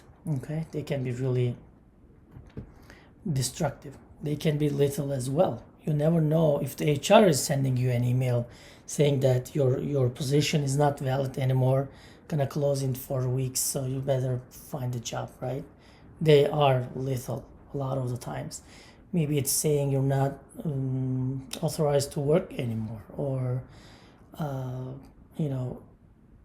don't know, maybe you failed a class, things like that, right? Mostly time consuming. Think about it. Can you write down in the comments how long are you spending on your emails? Checking them, sorting them, archiving them, responding them, following up with them. How many hours do you spend daily? Okay, daily. Please comment below. So we can share. I don't want to give a number for myself because it varies, but if I exclude writing emails, I will spend almost 1 hour just sorting, archiving, checking the emails, let alone writing back, right? So it's 1 hour exactly. Yeah, it's time consuming. Whatever is inside, let's say it's an advertisement from a company or something, it's still time consuming. You want to read it, you want to understand it's trash, you want to put it in the trash. And also think about it. When you open up an email, what are some of the decisions that you're about to make? I'm just gonna give you 2 examples, and rest please comment back in below. One is just delete it, right? 2, just respond as yes. It's like easy response, right? Yes or no. Okay, so these are 2 decisions that you can make. What else? Scientists say you have at least 7 decisions to choose in between. Okay, so think about what are those, and comment below. It's a painful recovery. As I said, they are destructive, and some emails, it's really painful and hard to recover. Let's see, I want you to share your experiences, please, and comment below. How do you think about emails in general? Like, what do you do to manage them, right? What is your approach to managing them? Because it fills up really quickly, right? Nobody gets your permission to email you. So you're just bombarded in this modern world with emails, and it's on you. When someone sends an email, they just think that it's done, right? Oh, it's their responsibility, their side is down, now they're passing on to you. What's your approach to those? What works for you and what does not work you see around? What are some of your best practices? Okay, can you share with us? I'm gonna share mine throughout this part 1, 2, and part 3. What are some of the useful habits you recommend to us? Okay, think about those. All right, now I'm gonna talk about mine. What's my strategy about my emails? First of all, I want to manage my emails, not only write emails, right? So it's important to manage the emails. Don't just focus on how do I write good sentences, how do I write like grammatically correct sentences, how do you greet people, and how do you say, warm regards and stuff. These are important, right? But I want to manage my emails, not only focus on the writing emails, because there's a lot more than just writing emails. What does that mean? What do I really mean? What do you understand from this sentence? Okay, first of all, I recommend you personally to think about now, what do you want to achieve with emails, right? What do you want to achieve? What do you want to achieve with the emails that hits in your inbox? Let me share what do I expect from my emails, what I want to achieve, okay? What I want to achieve. So I want to decrease 2 things to be able to increase 2 other things. So one of the things that I want to decrease is number of emails. I want to decrease number of emails that hits in my inbox. That's very important. And if you never thought about this, think about how can you do that. Throughout those recordings, I'm going to share with you some of my practices, some of my colleagues' practices, and I'm going to show you examples how you can do that. But please think about it and comment below how to decrease number of emails. Can you do that? I told you that nobody's seeking your approval to send you emails, but there are ways to decrease the number of emails hitting into your inbox. And I want to also decrease my time to review. Okay, you want to establish your policies, craft your policies and publish them, let people know about them, and then expect them to comply. So that this will decrease my time to review. Think about it. How can you decrease your time to review? I'm going to discuss this in the series of recordings about emails. Okay. Well, what do I want to increase then? If I want to decrease the number of emails and decrease time of review, then I will have time to increase my quality response. I will give replies more quality, more focused on this topic and subject. And also I want to provide follow-ups, because emails are not the only way we communicate. We want to make meetings, Zoom calls, right? Hangouts, Google Hangouts, whatever is your maybe Teams you're using. So you want to make meetings, right? Sometimes you may see people face to face. So all these things require follow-up. So you want to have some time to follow up with other people and teams. So this is my strategy. Please think about what can be your strategy depending on what you're doing. Maybe you're an IT help desk manager. Maybe you're an engineer, lead engineer. Maybe you're a manager in a company, mid-level manager. Maybe you own your own business, right? How do you think about achieving with your emails? What do you think, and what can be some of those strategies? Okay, why not we do a simple math? Okay, why am I insisting on not only writing good sentences in the emails? That's very important. I'm gonna spend a lot of time talking about it, but I'm emphasizing managing the emails. Okay, so here's the simple math. I am right now excluding my family emails, home emails, friend emails, advertisements, repetitive emails coming from hotels, all these businesses, standard emails, alarms, reminders, repetitive meetings, and family stuff. Okay, so neglecting all of this stuff. I'm just focusing on my, let's say, my colleagues, my staff, and my students. Okay, let's say I have 400 students. Okay, and I have 100 colleagues, that I work in the company. Let's say 400 customers. Okay, 400 customers, 100 staff in the company, and 50 others. That is also important, right? Let's say every week they send one email, my customers. My colleagues send me half email, and others like support people, they send me quarter email, let's say. If you add those up, that'll be 400, that'll be 50, because they send half email. Like, let's say every 2 people sends 1 email, kind of like that. And in the support staff, I have quarter, which means every 4 people will send me 1 email. Okay, let's say. So this makes up 462 a day. Let's say not everybody is sending every day, which is true, right? Let's say every week they send 1 email. That makes up 92 emails per day. And remember, these are fresh emails, new emails every day arriving in my inbox. Do this calculation for yourself and see. This simple math will reveal you what kind of insight you'll have with this. Okay, think about this as customers. These are your team, the people you work with, and then these are the support like contractors, maybe policymakers, and these are all important, right? And define them according to the repetitive and how frequently they send you an email. And this is my math. And remember, I neglected all these things which consumes my time and attention as well, needs my attention as well. Do this math.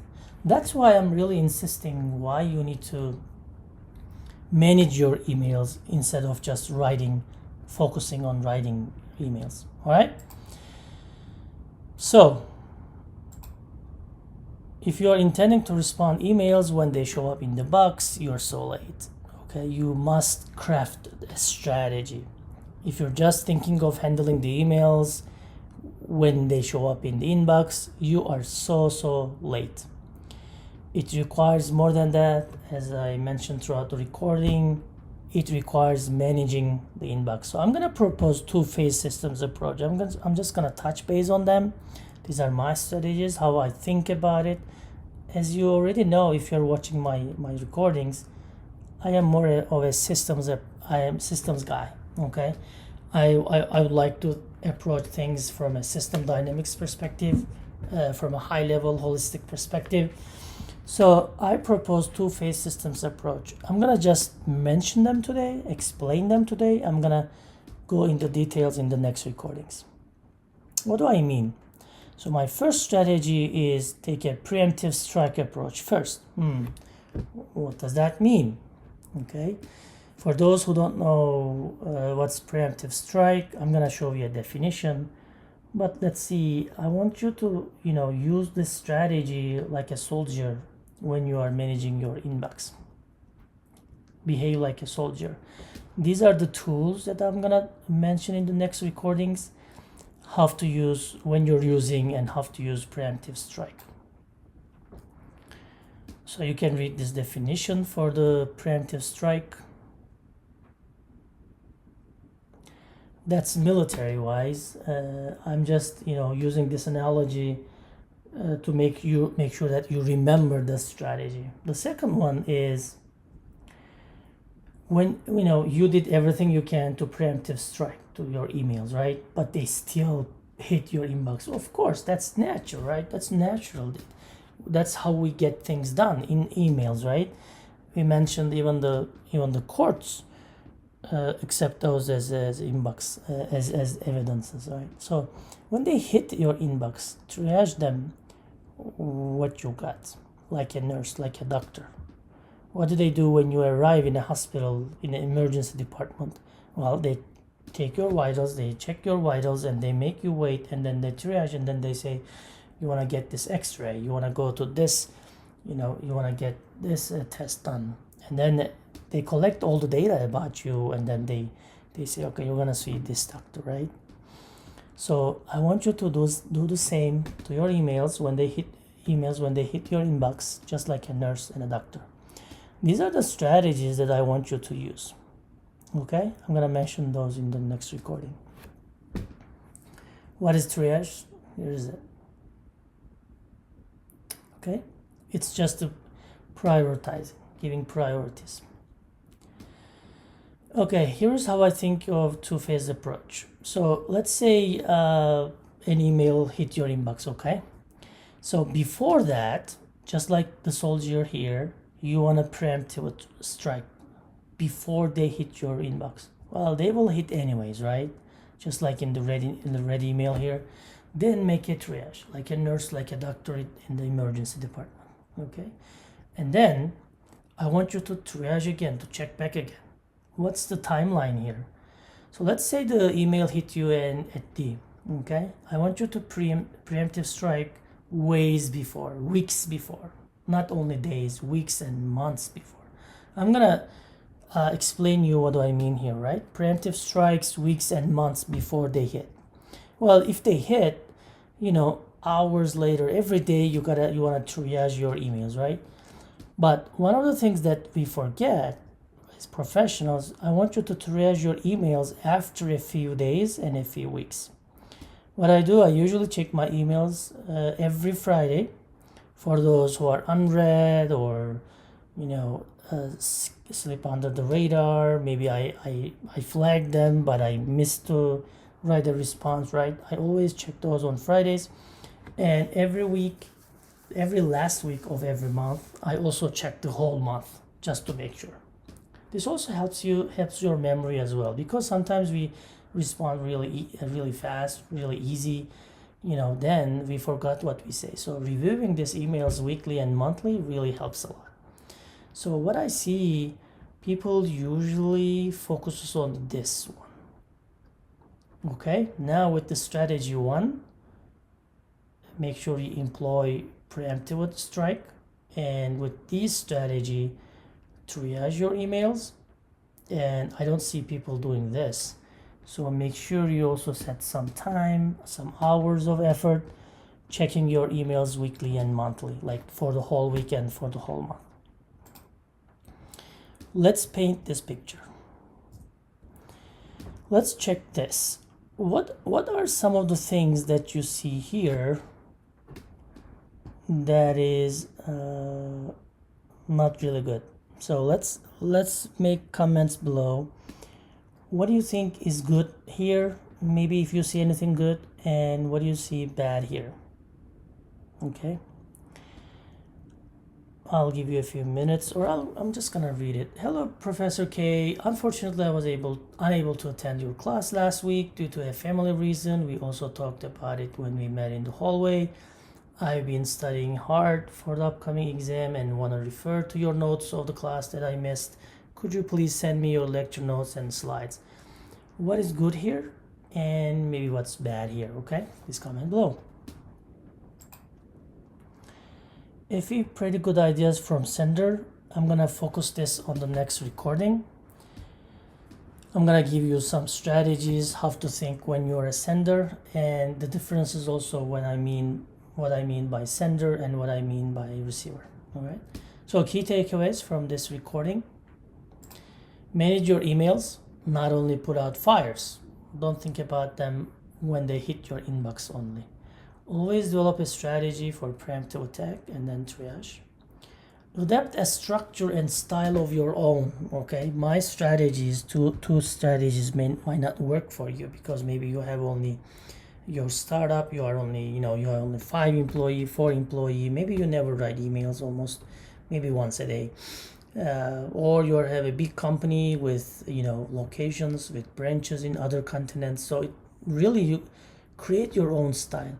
It will be different, it will be unique to you, but it must be a structured way and style of your own, reflecting the way your company works. Know your receivers. So I'm gonna focus on this next one. What do I mean by receivers, and how can you know your receivers? What are their expectations? How can you manage their expectations? Make sure your message in the email is received. It's not really easy, so don't underestimate this. I'm gonna see you in the next recording.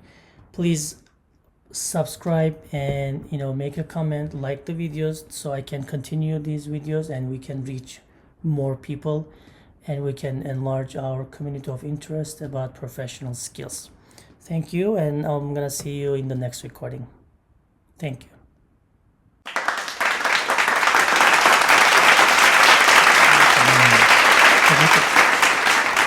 So I always start with content, because that's kind of the main thing in the email, right? That's why we write the email. We write the email because of this message hidden here.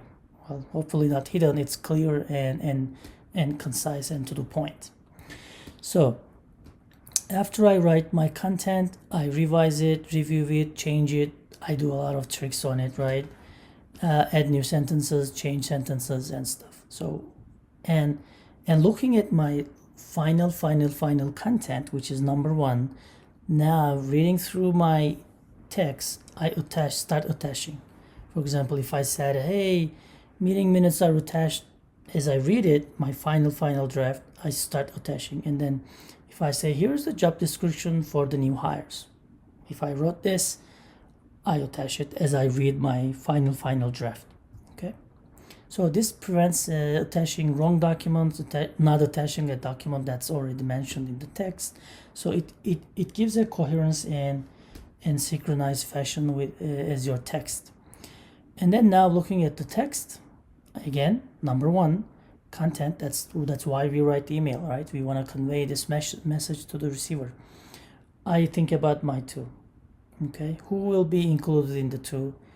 Only the necessary people. Don't just put everybody in the two.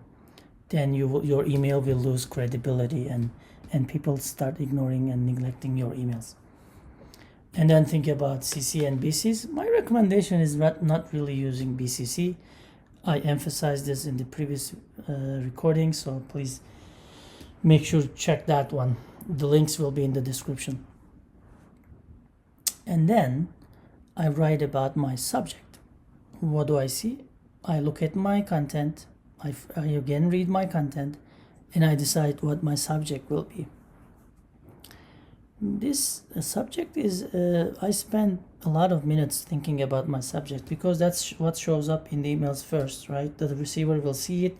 For example, maybe you choose to write urgent or immediate or action required. Instead of saying hey, you can say action required, or I don't know, put a date or say important. Okay, so the subject line will show up first, and then that's actually how we open up and click the emails. When we have a little time, we trash the emails looking at the subject. So subject is really, really important. It's kind of an executive summary or name of a movie, right? So it's or title of an article or name of a book. So this will help the reader, the receiver in this case, to understand what to expect from your email. So if they have 3 minutes to look at only one email, your email should be that one. Okay, so it should draw the receiver's attention. And then finally checking to BCC, CC, subject, attachment, and one more time reading my content, I send it. You may think that, hey, this should take a lot of time. Why are you doing this? Just write it and send it. I see a lot of benefits doing that, and we'll talk about it in the receiver's perspective. If you do that, you will minimize your errors, you will minimize your rework, you will get less follow-up emails, less questions about your previous email. So this helps a lot. Think about your structure and your style and sequence.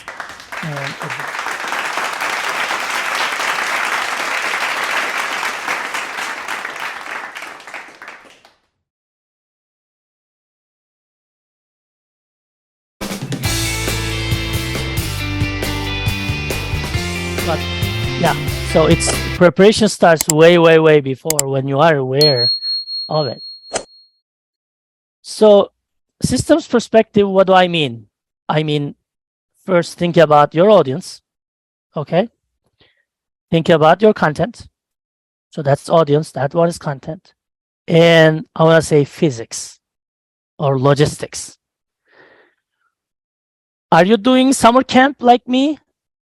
It doesn't matter. Are you giving a dissertation presentation? Doesn't matter. Are you presenting to your C-suite people? Doesn't matter. Are you presenting in systems engineering class, in risk management class? Doesn't matter. Always think about audience, content, and physics, which also I want to say logistics. Okay. The success lies in between. No matter how good is your content, if you don't know about logistics, your presentation is doomed to fail, probably. If you know the logistics, but you don't know the audience, you're again gonna fail probably, or it's not gonna be that impactful, right? Think about me for the summer camp. If they didn't tell me, if I didn't know that they were gonna be like kids, 8 years old, 9 years old, would my preparation be the same? If I didn't know it and I prepared it, for example, like the university grad students or undergrad level, right? And then all of a sudden I saw, oh, these are little kids. What do I do now, right? So that's what I mean by the systems perspective. Who is my audience? What is my content? And what is the physics? Okay. What is the logistics? This is very important. So if your sponsor is telling you, okay, Deborah, and saying, Deborah, you're going to present something next week. These are the questions that you will ask.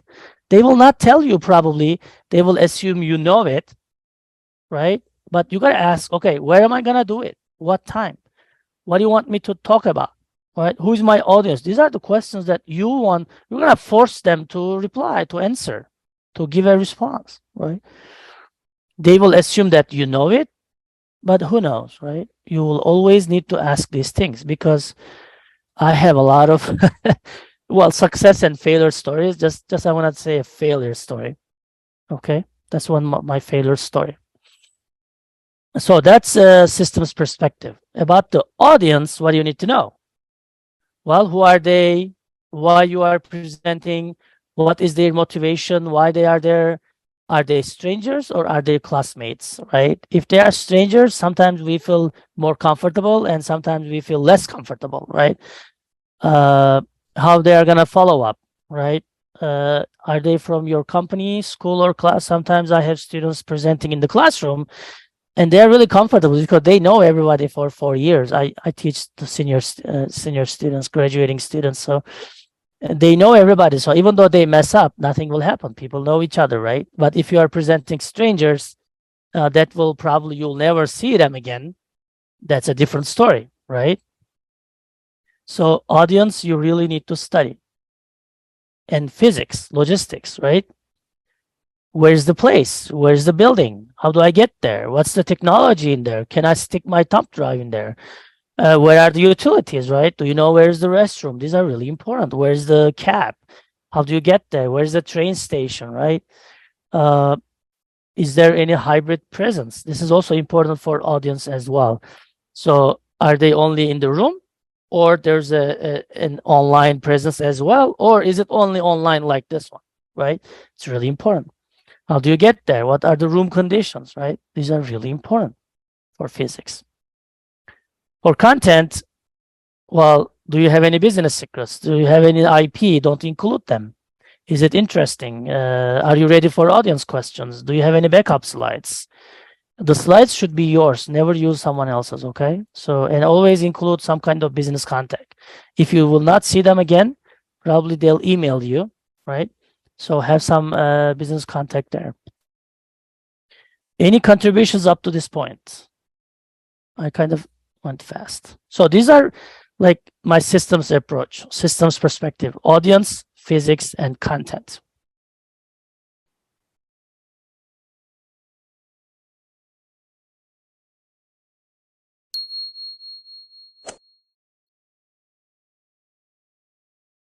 The Fun Online Teaching and Learning channel. I'm glad to see you back here.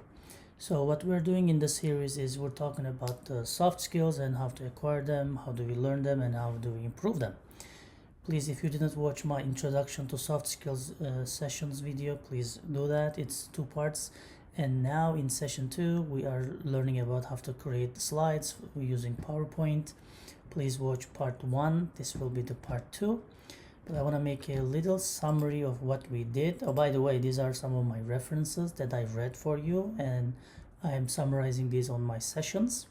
This is a session that there will be many sessions that I also describe in introduction videos. So this will be like 10 or 15 sessions that I had will be posted every week. So what did we do? We had a discussion about how do you prepare yourself. We listened to you, and then how I mentioned how do I prepare myself, and I recommended a systems perspective, both a time sequence and also a holistic perspective to the presentations.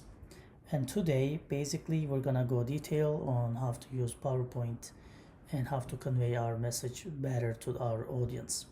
We'll do a hands-on activity. Just a quick recap. My recommendation to you is using systems perspective, which means when you're tasked with a presentation, you gotta know your audience. And please, for the details, look at the previous video, which is part 1 soft skills presentation. Also, you also need to think about your content, how to deliver your content. Okay, knowing your audience will affect your content a lot. And also think about where is this presentation gonna happen. Okay, the logistics, the mechanics, the place. Okay, so these are all important, if you will, lags or a successful presentation. The success lies in between. Okay, think about that. So you studied your audience, you know exactly what's their motivation, why they are there to listen to you, and you created a great slide presentation with animations, with the key message repeating and everything. You dressed for success, but somehow you couldn't find the building, you couldn't find the address, you were so much late that your presentation time passed, right? So you couldn't present it. That's a disaster, right? So all the work you did previously went to garbage. So every presentation you gotta study those three at least. My other recommendation to you is recognize and prepare for phases, which means your presentation doesn't really start when you really start presenting it, right, from PowerPoint slide 1, and it doesn't end when you finished the story in your last slide, right? There's a lot to do previously, and there's a lot to do right after your presentation, and there are things you need to do a few weeks or a few months after the presentation. Okay, that's why the audience, the mechanics, and the content is very, very important. So it's time now to talk about pretty good ideas. Okay, so first of all, you have to know your subject. Okay, what I want you to know is study your subject a lot. If you don't know your subject, you will not be able to answer the questions.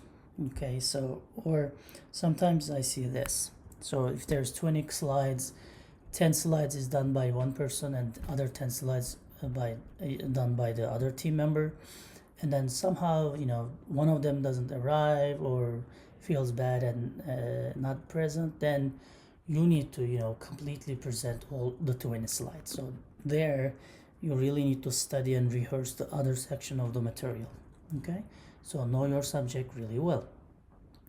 7 to 7 rule is, these scientists say you gotta have 7 lines and 7 words in one slide. Okay, that's also what I'm trying to do in my slides. This is to not to lose the attention of the listeners. Okay, usually the rule of thumb is 2 slides per minute, so you can go by this 2-way. If you have a time limit, let's say you have to present 30 minutes, okay, you gotta have at most 60 slides. Or sometimes if you have 10 slides and really the time depends on you, then you gotta see, I got 10 slides, so 5 minutes would be okay for me.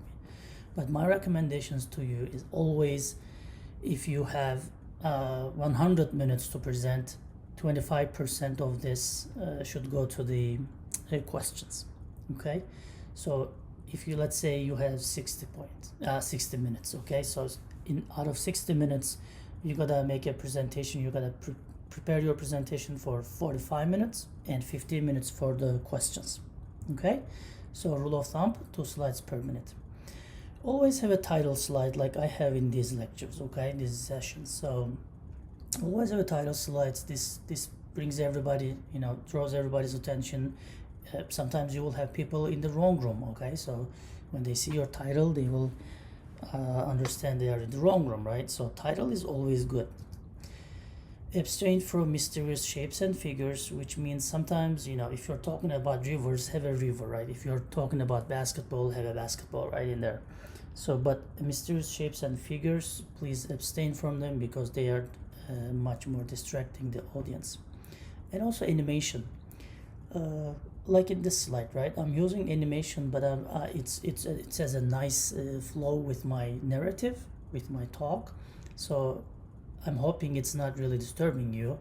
But if you watch my previous video, I started with the animation going everywhere. That is really distracting and really conveying no message, right? So unnecessary animation is really bad, especially if your talk is not synchronized. Okay, You don't need to show off your PowerPoint skills, okay? So avoid unrelated picture and photo as well.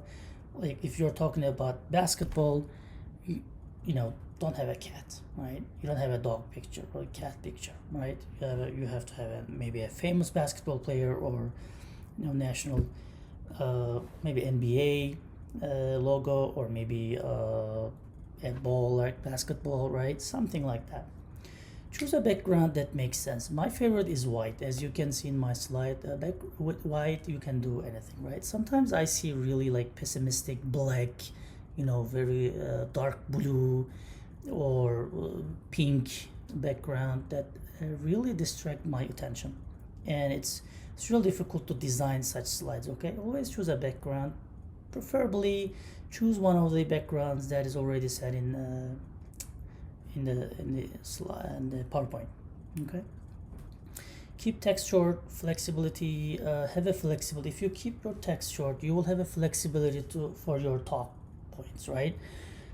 If you have the full text right there, you're kind of slave to it, and you want to read all of them, right? And you will see from audience, hey, please don't pass. I'm not done reading. Well, hopefully you're not expecting them to read it, so don't put a lot of text, right?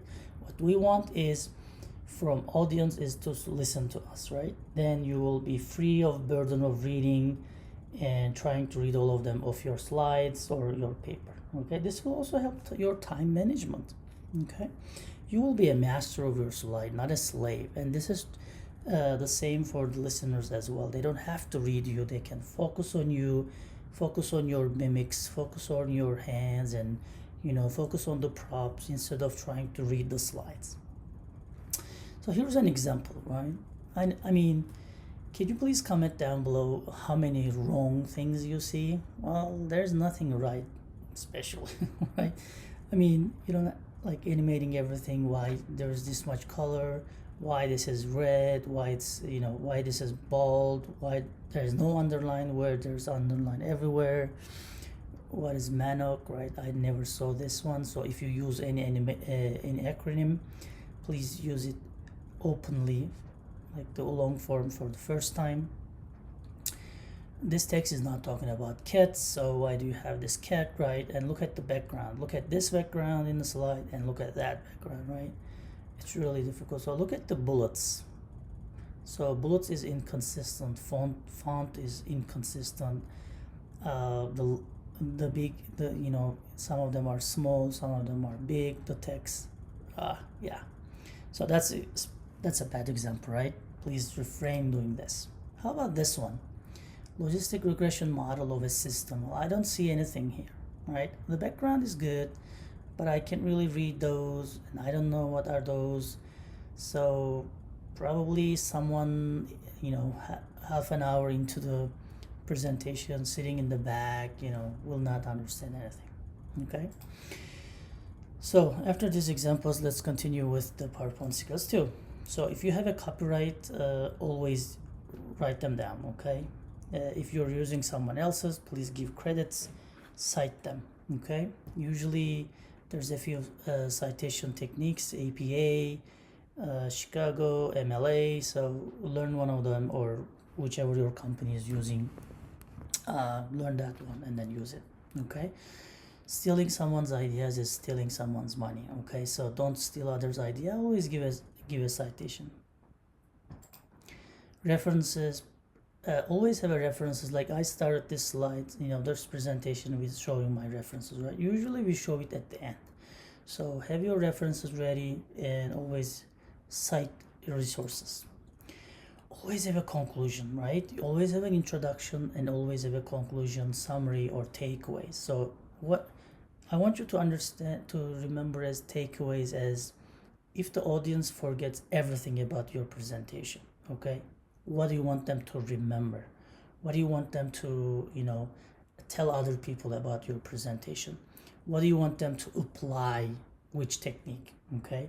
What do you want them to remember? What is your success criteria? For example, my success criteria in these soft skill sessions is, if my audience, if my subscribers, if my listeners, viewers, if they do one or two technique and apply them, That'll be my success criteria. Okay, I will feel successful. Do you have anything before the presentation? For example, think about it. What can be one of the tasks before the presentation? Like I said, presentation doesn't start the moment you start talking, right? What is some pre-task? You may be bringing some props, some textbooks. Does the library have that one? Do you want to purchase something? Do you want to bring your product for them, like free promotion, right? Or do you have to print out any activities, or do you want to print out the slides, right? These are all important things to think about before you even talking in the real presentation. What are the things post-task, right? If you are selling a product, do you want to give them your contact information, or do you want to tell them like, hey, if you are interested in this product, please stay in the room and I can talk to you in detail, right? If you are interested buying, right? So there are things that post-task. Maybe you will tell them, hey, once we have a prototype, if you are interested, I'm gonna email or call you with the prototype information or flyer or specifications.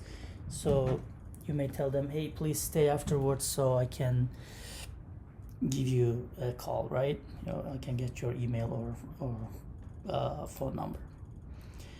Be ready to summarize in 1 or 2 slides, okay? So what do I mean? Okay, that's something out of my life experience. So sometimes I have 10 slides, right? And this is a project I have been working, let's say, in 10 months, right? CEO tells us, hey, we are in the agenda for the meeting, and then all of a sudden he or she tells us, you know what, I want to listen to your project. You have been working hard. I know you worked for the presentation, you studied a lot, but I only have 2 minutes. Can you summarize it with one or two slides? Okay, we cannot just say, hey, we can summarize this topic is important. I have been working for this 10 months and I have 10 slides. No, what we should do is we should always have a highlight slide, 1 or 2, and then if there is less time, then we need to open up like, okay, I will only show you 6 slide and 7 slide, right? Or your conclusion or your takeaway or your data analysis result, conclusion, whatever, right? We gotta be ready for these kind of situations, and we need to be flexible and adaptable. Okay, excellent. Remember, if you may need to print out some things, so before the task, just know if the building has a printer, if it's for money, because you want to, if it's some other city or some other building or another company or a conference room, you may not find a printer. So, or it may be expensive to print many pages, so make sure you have printed them before you leave your home company, and then you bring your printers with you, printouts with you. Avoid flashy animations like I started this presentation, especially session 1. Okay, this slide has animations too, right? But it is so synchronized with my talk points, so you don't even see it. Consistent font colors and bullet, we already saw an example. So for example, this is a slide, right? I think we can have those slides maybe just as an example in your slide, right? Just to show you how complex your situation is, how dynamic is the situation is, but you don't really want them to see or read or anything like that, right? For example, for this slide, if you have this, I think the key message is what we're doing is really complex and it's not easy, right? That's the message. Otherwise, you really don't want your customer or the participant, right, audience, listeners, to understand what is this rectangular or what's going on here, right? What is this yellow background? And you don't want them to really understand those kind of stuff, right? This is maybe the message here is it's very difficult, right? Yeah, that one is okay. And sometimes we use these slides to print out a big canvas and put on the wall, which is also acceptable. How about this one? Yeah, executive summary, but it doesn't look like a summary, right? Well, at least this picture is, related to wireless market. But if I'm sitting in the back row of the classroom, the conference room, I wouldn't read this and I would just text to my friend, right? I mean, that's not something that I can read. I can't even see it because it's so small. So where is the key message, right? and presenter will also be slave for this message. Okay, so let's continue with the PowerPoint skills. Typos, no typo allowed.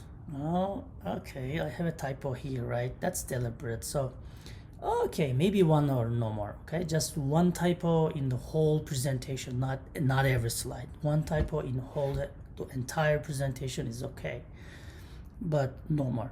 And that requires a lot of effort. Make sure you proofread your slides, make sure you present them to someone. So just be sure you don't have any typo, because there's only a few words, right? 7 lines and 7 words.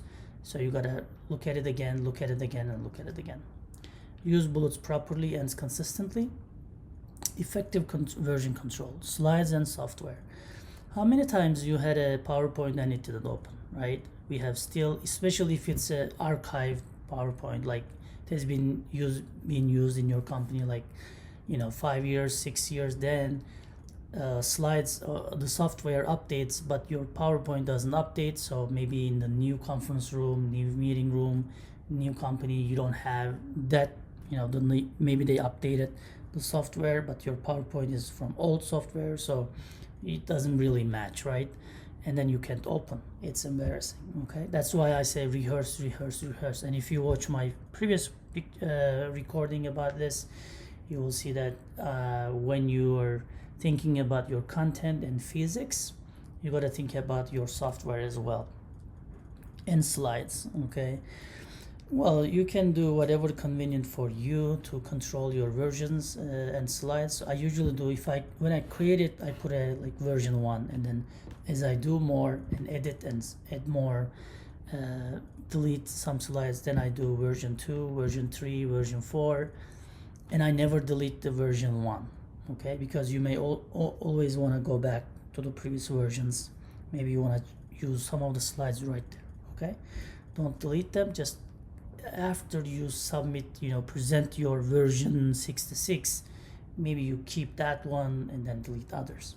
Okay, never ever use more time than allocated. For example, in your interviews, okay, they will tell you okay, you're gonna make a presentation to us, especially if you are going on site interview, they will give you 60 minutes. Never ever use 61 minutes. Okay, think about it this way: if you use that 1 minute, if there's 50 people listening to you, actually you're using 1 minute time 50, so 50 minutes of the others.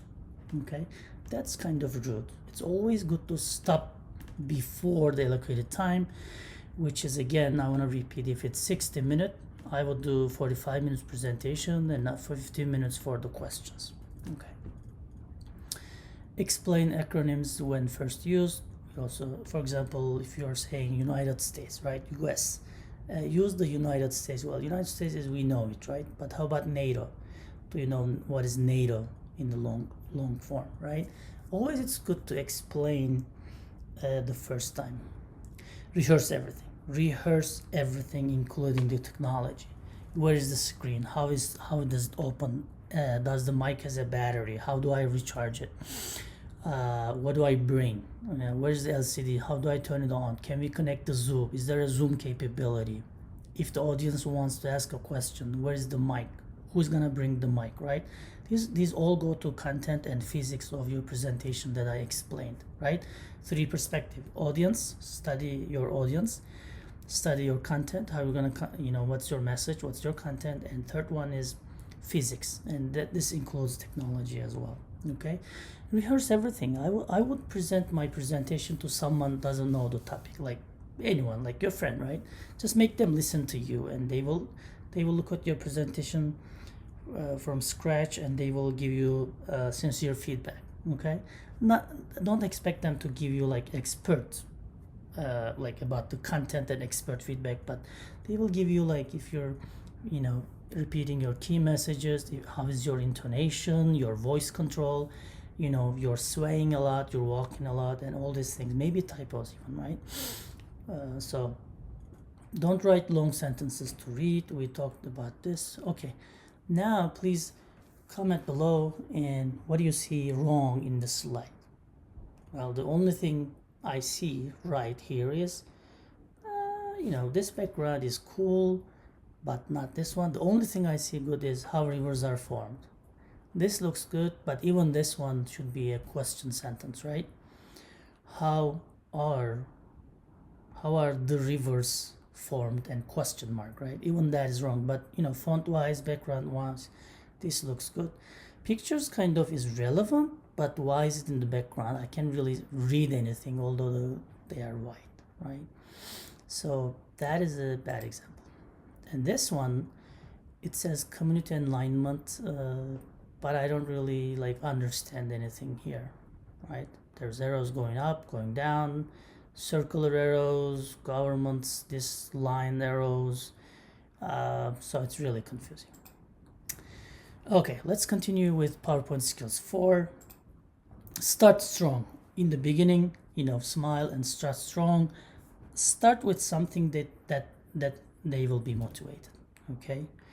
A story, maybe a joke. Joke is kind of difficult to do. I usually avoid doing that because humor is, even you are in the same culture, it's different from person to person, so it'll be different. But start strong somehow. Smile, say good morning, right?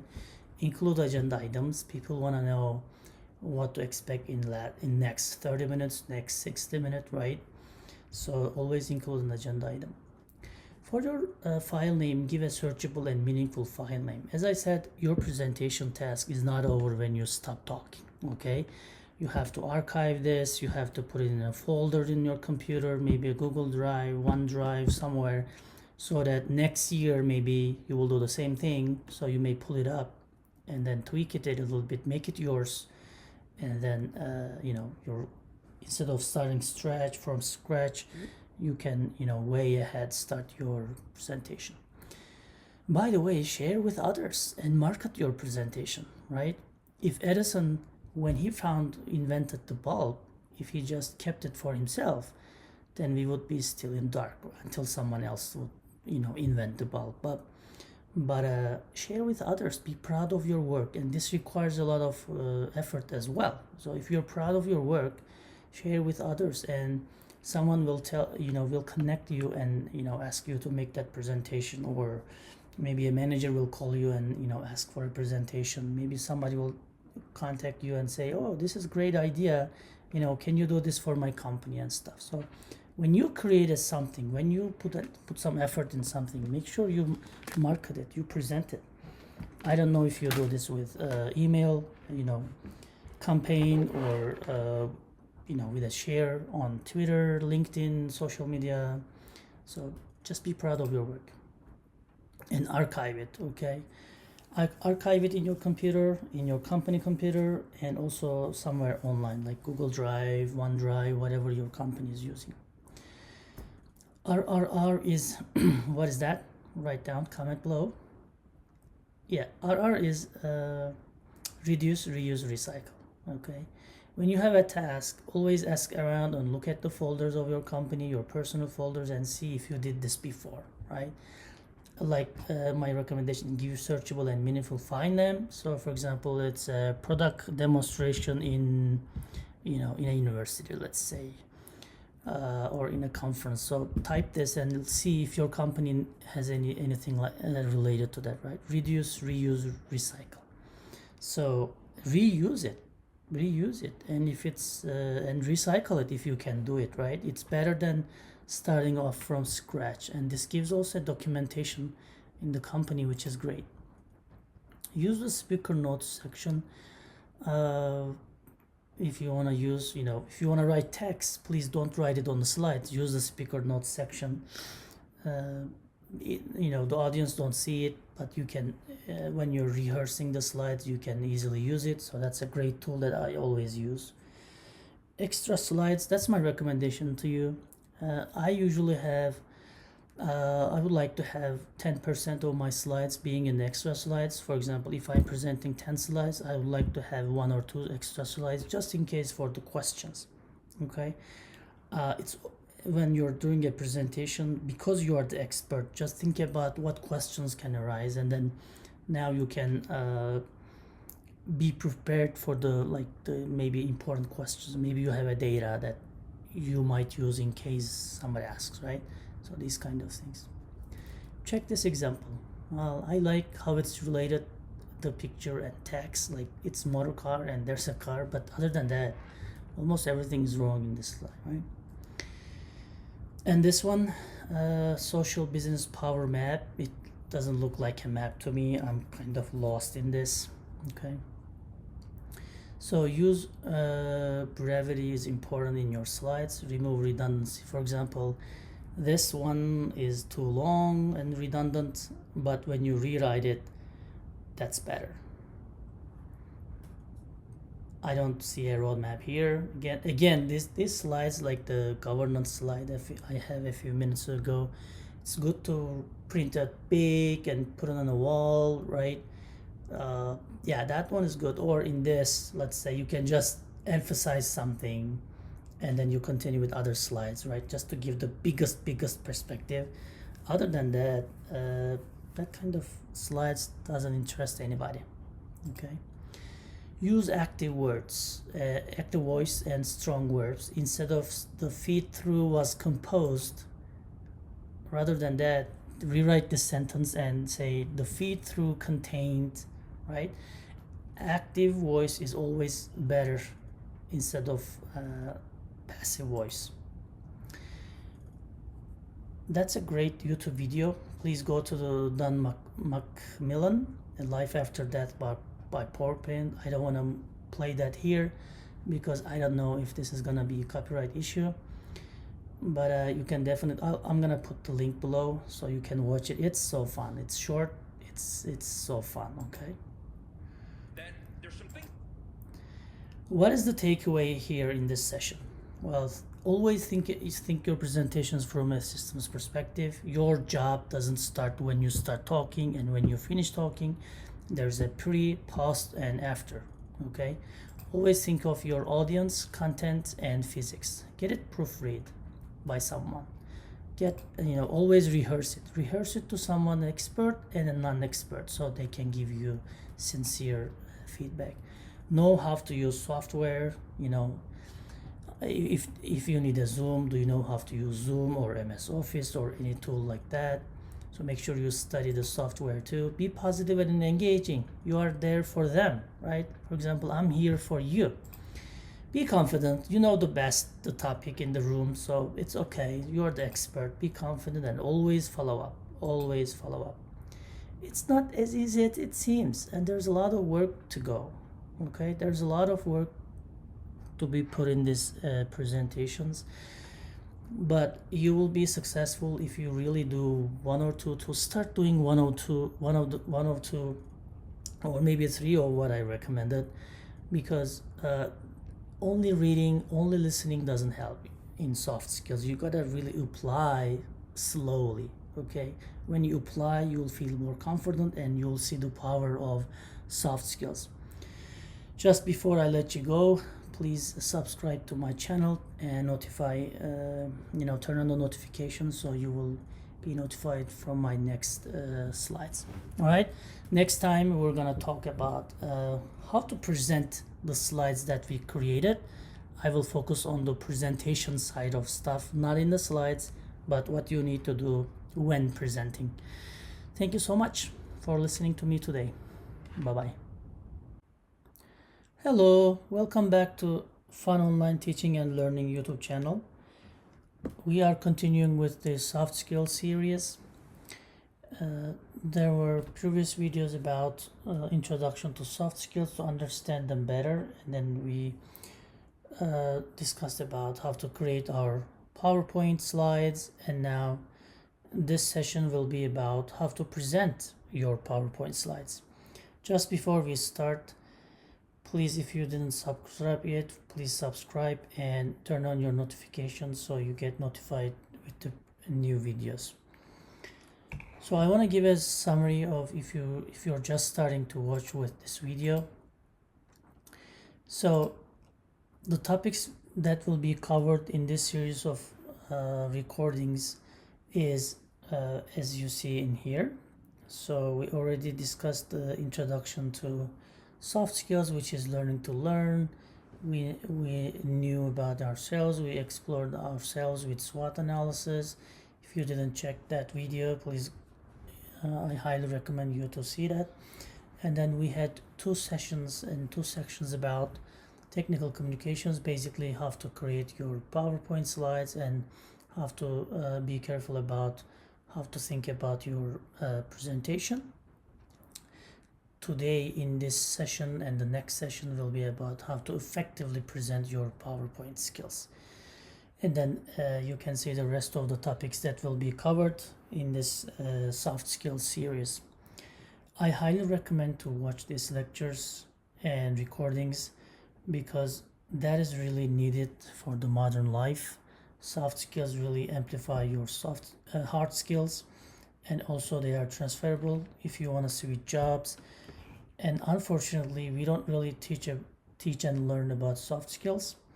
They don't appear in our transcript. We don't get tested. So we usually focus on our hard skills at the expense of soft skills. So just a quick recap: hard skills and soft skills. Hard skills also named as technical skills.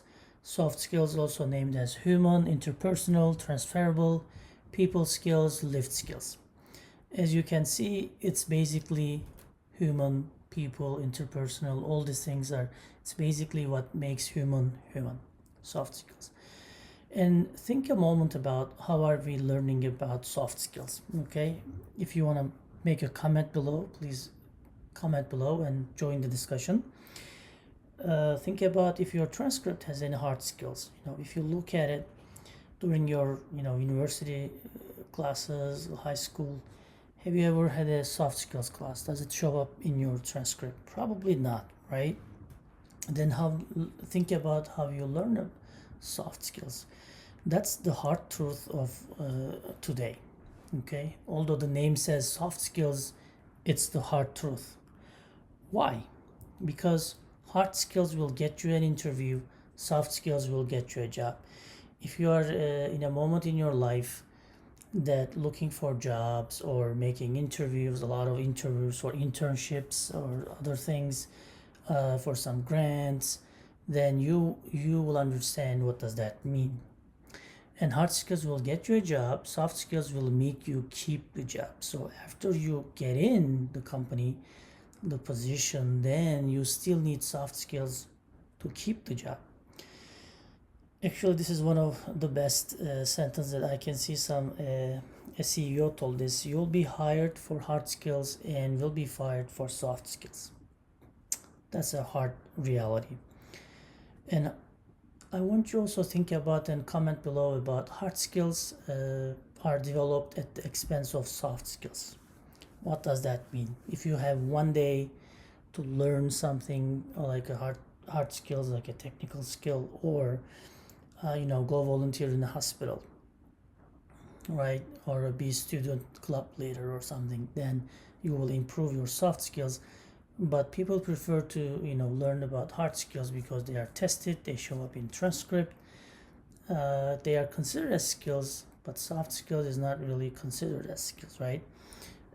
But as you grow and then as you learn more, you try, when you're looking for jobs, you really see the soft skills matters. So what are some of them, right?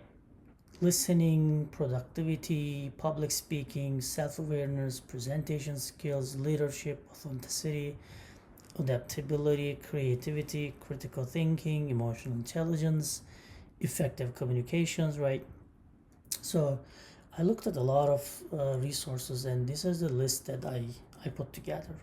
There are more, but I think that's enough. So we have a lot to learn, right? The place that I circled with red line is the ones that I'm gonna focus on this soft skills series on this channel.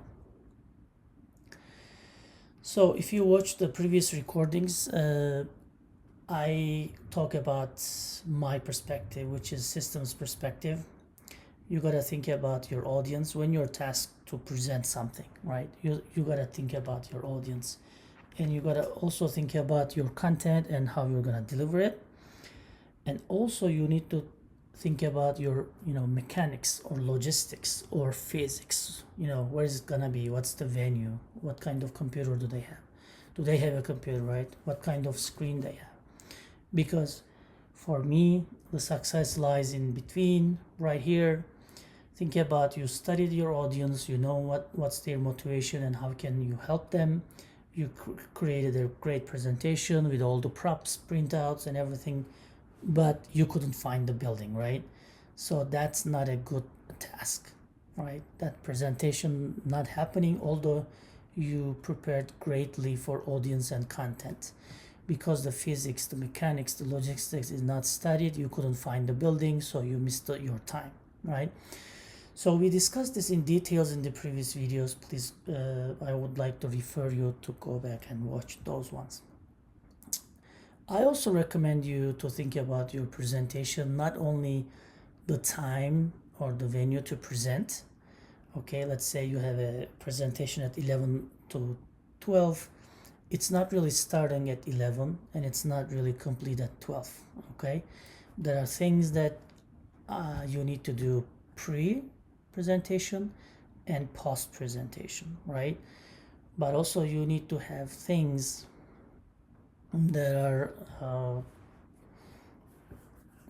really you gotta do later on, right? So share your experience with audience. Focus on the presentation style, not the PowerPoint slides, okay? Please comment below any terrific experience that you are proud of when you're presenting stuff, okay? Or any terrible experience that you don't want to remember, okay? Think about those moments. Please share with the audience what is a terrific experience that you have and maybe a terrible experience that you have. You don't want to remember, right? But although it's a bad experience, I want you to still, take some lessons, learn from there, and then don't repeat them, right? So we learn from our failures. That's why the famous saying goes as fail early, fail forward, right? Fail often. So we need to also remember and learn from our failures. What works for you? What works for you? And what do you avoid doing? Okay. So thinking about, audience, physics, and content, I want you to take notes and think about what is terrific and what is terrible. Okay, let's watch this short clip. And please comment what do you see here. And I will also put the link down in the description so you can watch it later.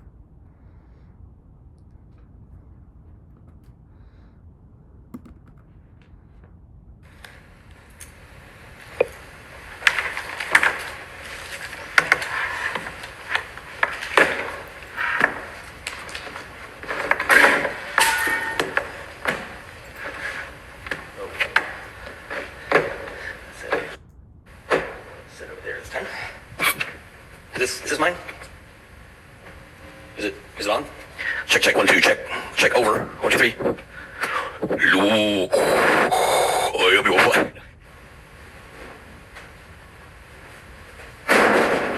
Okay, so you need.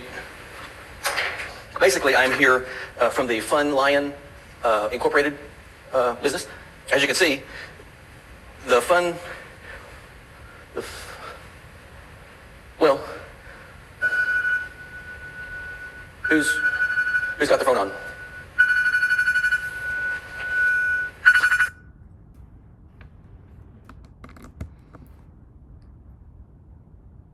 Even in this short clip, you can see many mistakes, right? I want you to think about them and please comment below. So let's continue. And this will be the second part of the presentation in the next video because I don't want to keep them too long, and I'll see you in part 2.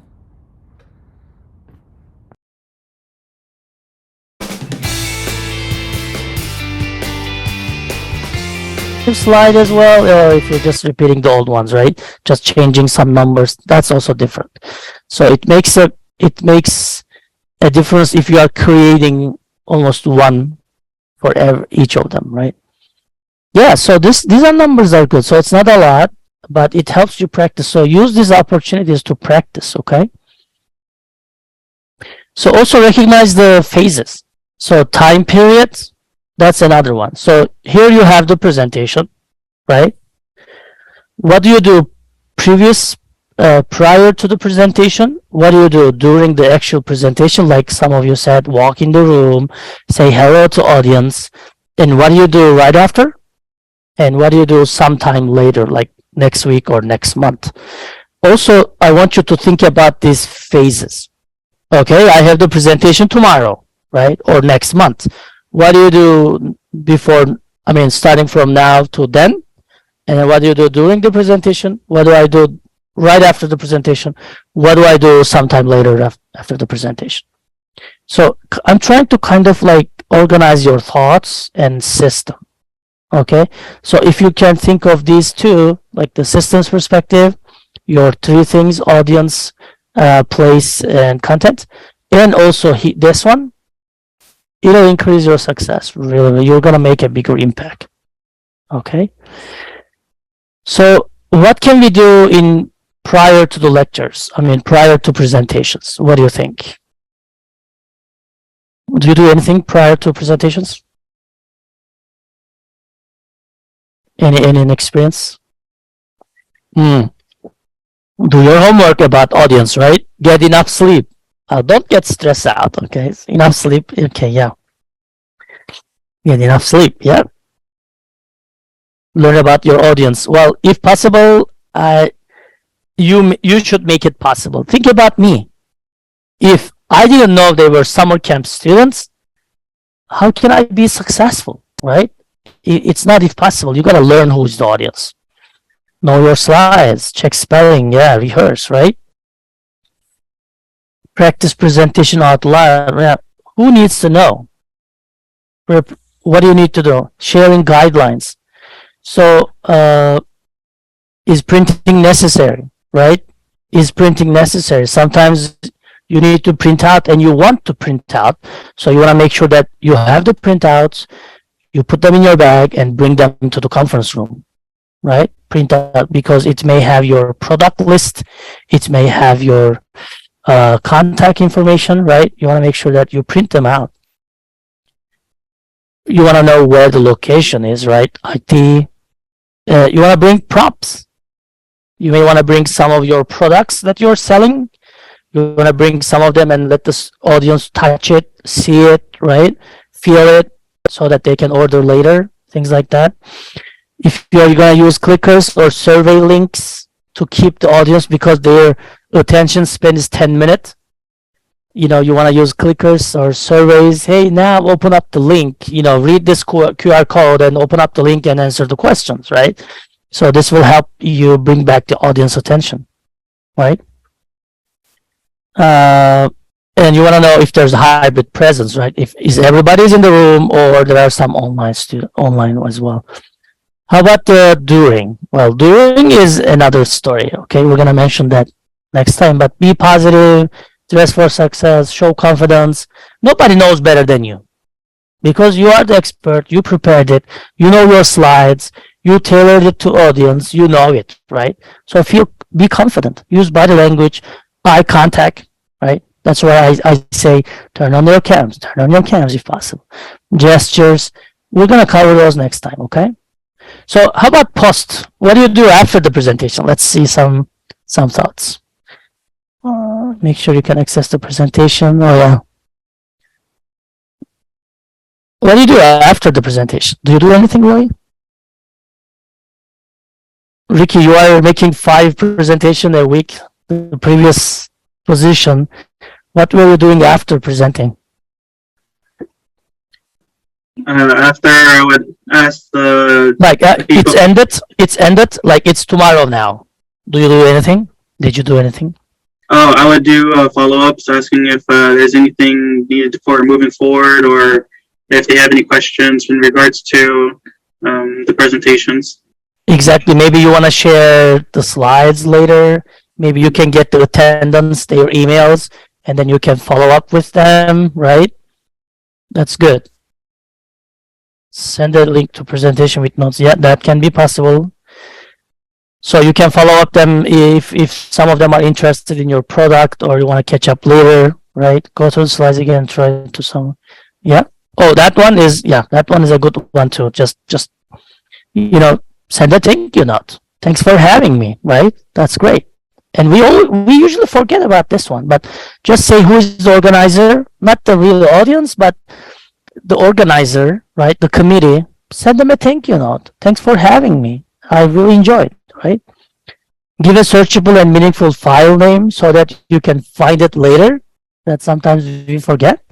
Archive digitally and archive physically. If you think that you're gonna lose it, then just print it out. Sometimes it helps. Move it to your personal folders. Maybe you will leave the company next year. You don't want all of your slides to stay there, some important ones. Move it to your own if there's no IP issues or confidentiality issues, right? Share with others, promote it. Just go on LinkedIn and say, I really enjoyed presenting whatever in this company. Thank you for having me. Just post it, make a post on LinkedIn and promote your work, right? So it's a big world. It's a large world. It's a crowded world. It's a busy world. Nobody's going to find your presentation. You are going to share it with others and promote your own work. That's one of the things that I want you to do. And reduce, reuse, recycle for the next time. Like, who said it? Yeah, someone said, like, change your errors and things like that. Yeah, so if you have any problems, to change it. If anything wrong, change it and recycle and reuse. Make it ready for reuse next time, because you're gonna forget about the feedback. You're gonna forget about your typos. Okay. So your structure. So here's my recommendation. Okay. So have a title. So this is kind of a system. Okay. So always have a title. Have an agenda. In this agenda, after agenda, have an introduction, the content, whatever is the content, have a conclusion. Okay. What is the takeaway? And references, some useful readings and some reports about the topic, and say thank you. Okay. And of course, have a question and answer session. Okay. Because people will have questions. So this is my recommendation. So try to stick with this one no matter what, no matter who's your audience. As long as you have a PowerPoint, stick with this one no matter what. This will organize your thoughts, and you can add and delete some of them, add more if you want, but have your own style. Okay, so this is my recommendation.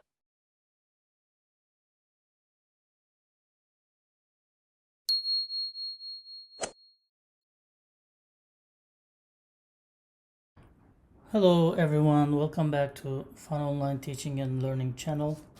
I'm glad to see you here again for soft skills discussions.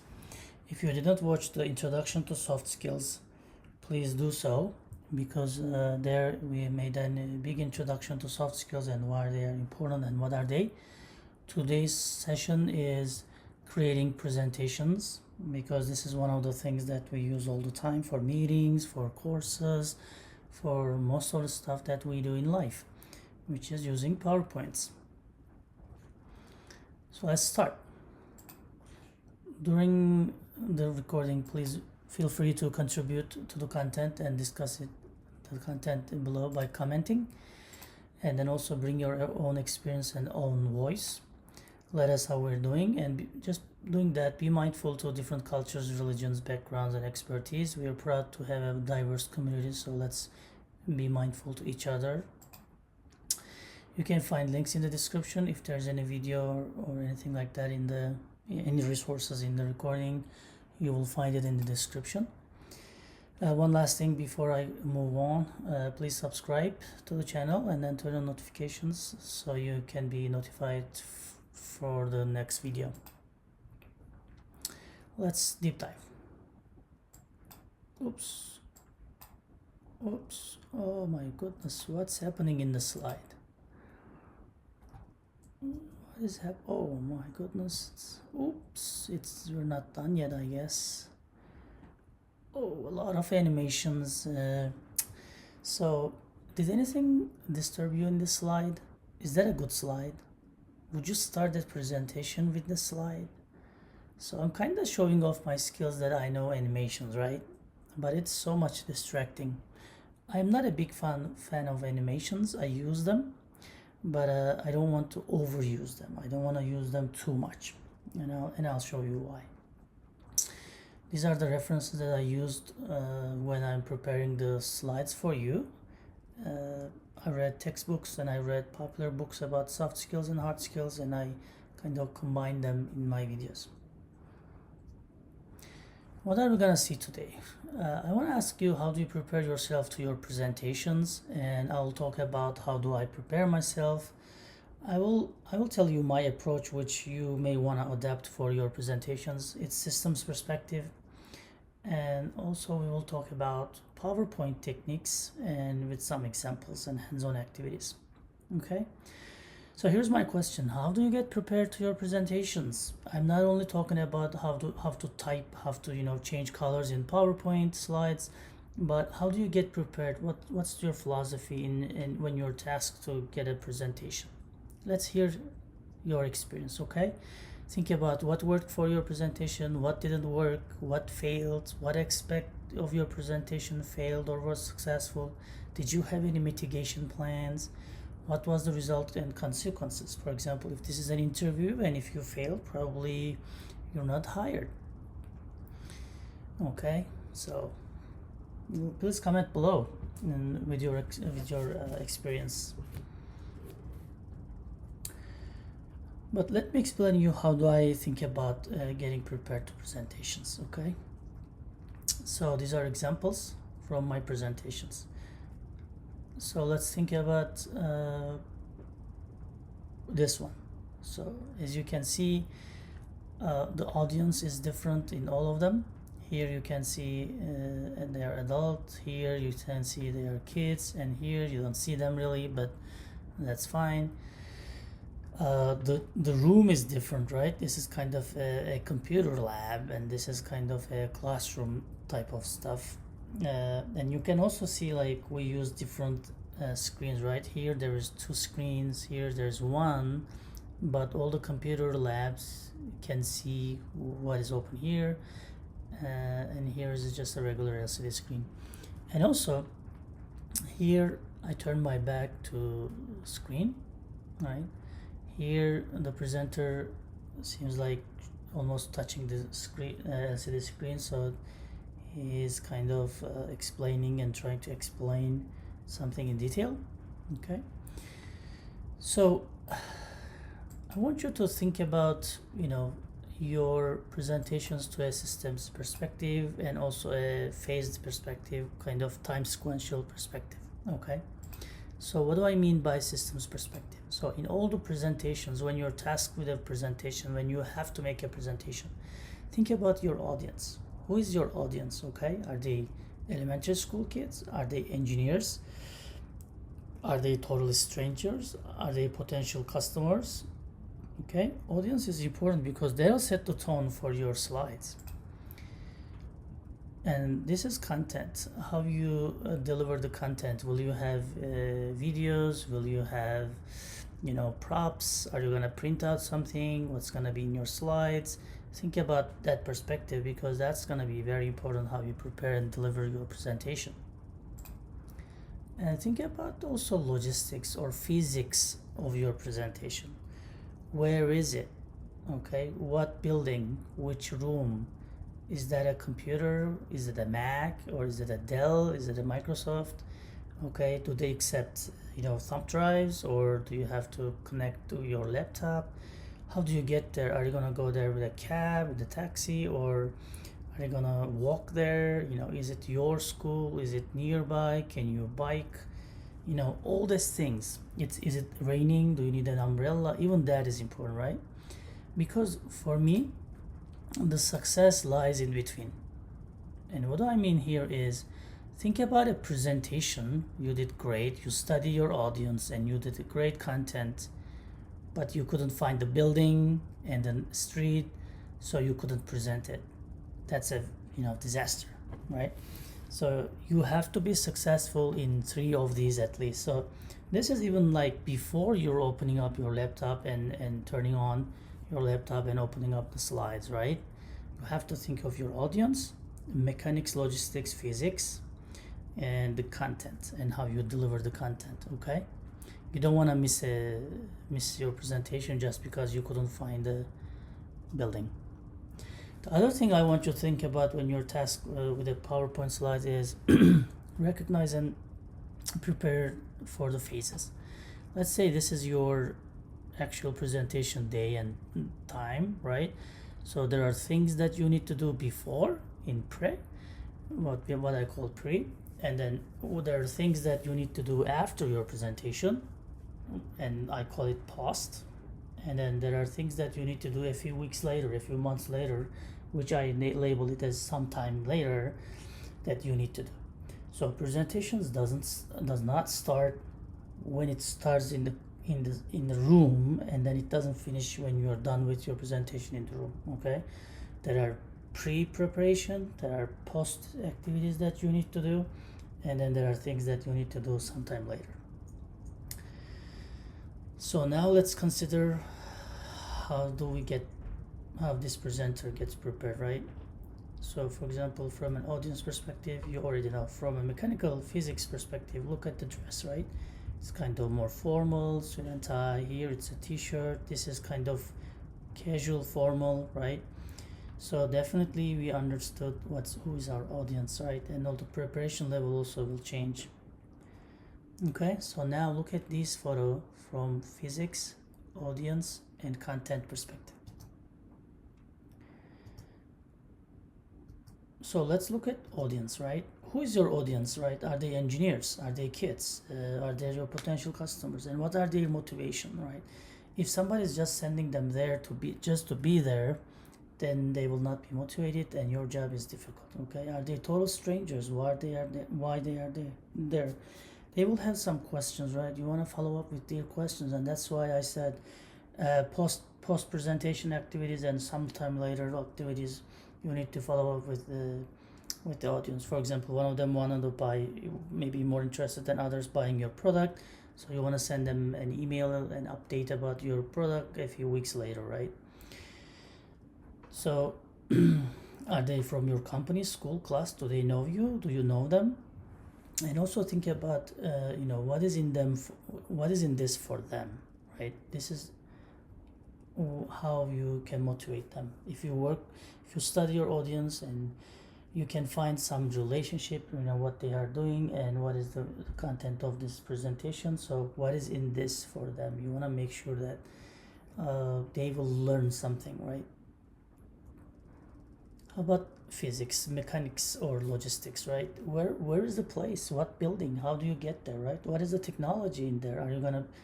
Do you need props? What is your dress code like in the photos, right? Is it gonna be formal suit and tie, or casual formal, or just casual, right? And technology, what's the technology? Are you gonna use overhead mics? Are you gonna use Mac or Microsoft computers? What are you gonna use, right? How are the utilities? Where are they? How long does it take to go to utilities, right? Let's say you're presenting all day, right, or 4 hours. You need to make restroom breaks. If the restroom is 10 minutes away, if you give a 10-minute break, then people will be late, either miss your that session, or they will just not be involved in the session, and you're gonna lose your audience. Okay. Nowadays, it's more important to think about your audience and physics from a hybrid presence perspective. So you may have some audience and participants in the classroom, as well as you may have some online, right, syncing with Zoom. So if you are doing any activity in the classroom, you have to think about how to apply that activity to the people on Zoom, right? So you may want to also, you don't want to neglect the ones that are joining over Zoom. So you want to ask like, hey, Zoomers, do you have any questions? Or you want to instruct them how to ask their questions into the classroom. Okay, how do you get there? What time do you go? Is there a traffic? Are you gonna use Uber, or how long it is gonna take? Is it raining? Is it snowy? Is there a parking? A lot of the times I'm late for some kind of meetings because the parking lot is full, right? What are the room conditions? Is there one door? how many students will be there, how many participants will be there. That's also important, because you're gonna print out your maybe some of your slides. You want to bring some props. You want to do this kind of stuff. So you want to understand the room conditions as well. Is there an LCD screen? Is there not? Do you have to print all the slides? And these are also important. And one last thing is about content. Okay, is what you're talking about is business secret, right? Please, you don't want to share your business secret, so you want to carefully detail your slides to avoid any business secret. Please include copyright and credit. Okay, the content needs to be interesting and meeting a need or pain of the customer or the participants. Okay, always be ready for questions. What you can do, you can always say, like, you can interrupt me for any questions during the presentation, or you can also say, please save your questions to the last 15 minutes when I'm done, because you may have some of the answers already in the slides, right? So that's a good thing to tell the audience that they are valuable and you're expecting their questions, but just you want to know, you want to let them know when they can ask questions. Extra slides, I would always like to have extra slides, assuming there will be questions. You want to prepare some extra slides with data, with some graph, with some more information, with references, so you can jump on the slides if you need to. Okay, usually always have a 10% of your presentation deck in the extra slides. For example, if you have 10 slides, you want to have 1 or 2 extra slides. Okay, and by the way, slides must be yours. You can use someone else's work, or you can use one of your previous work a few years ago, but you want to make it yours, right? Tweak it, change it, make it yours, rehearse your slides. And we will talk about this in the next video when we discuss the presentation of the slides. Okay, but it must be yours. Okay, always include your business contact, because they may want to, they are not interested in the meeting, but when they went back to their company, they may say, okay, now we want to buy this product. So they'll be shuffling your slide. They'll try to find your emails for business contact. Okay, always have a slide for business contact. It's also a good practice to deliver deliver your business card if you have one. Okay, so now next video will be how we write and create the slides. It's not from a technical perspective, but it's more, again, philosophical perspective, because I want to keep my videos under 15 minutes. Okay, all right, and I will see you in the next session. Thank you.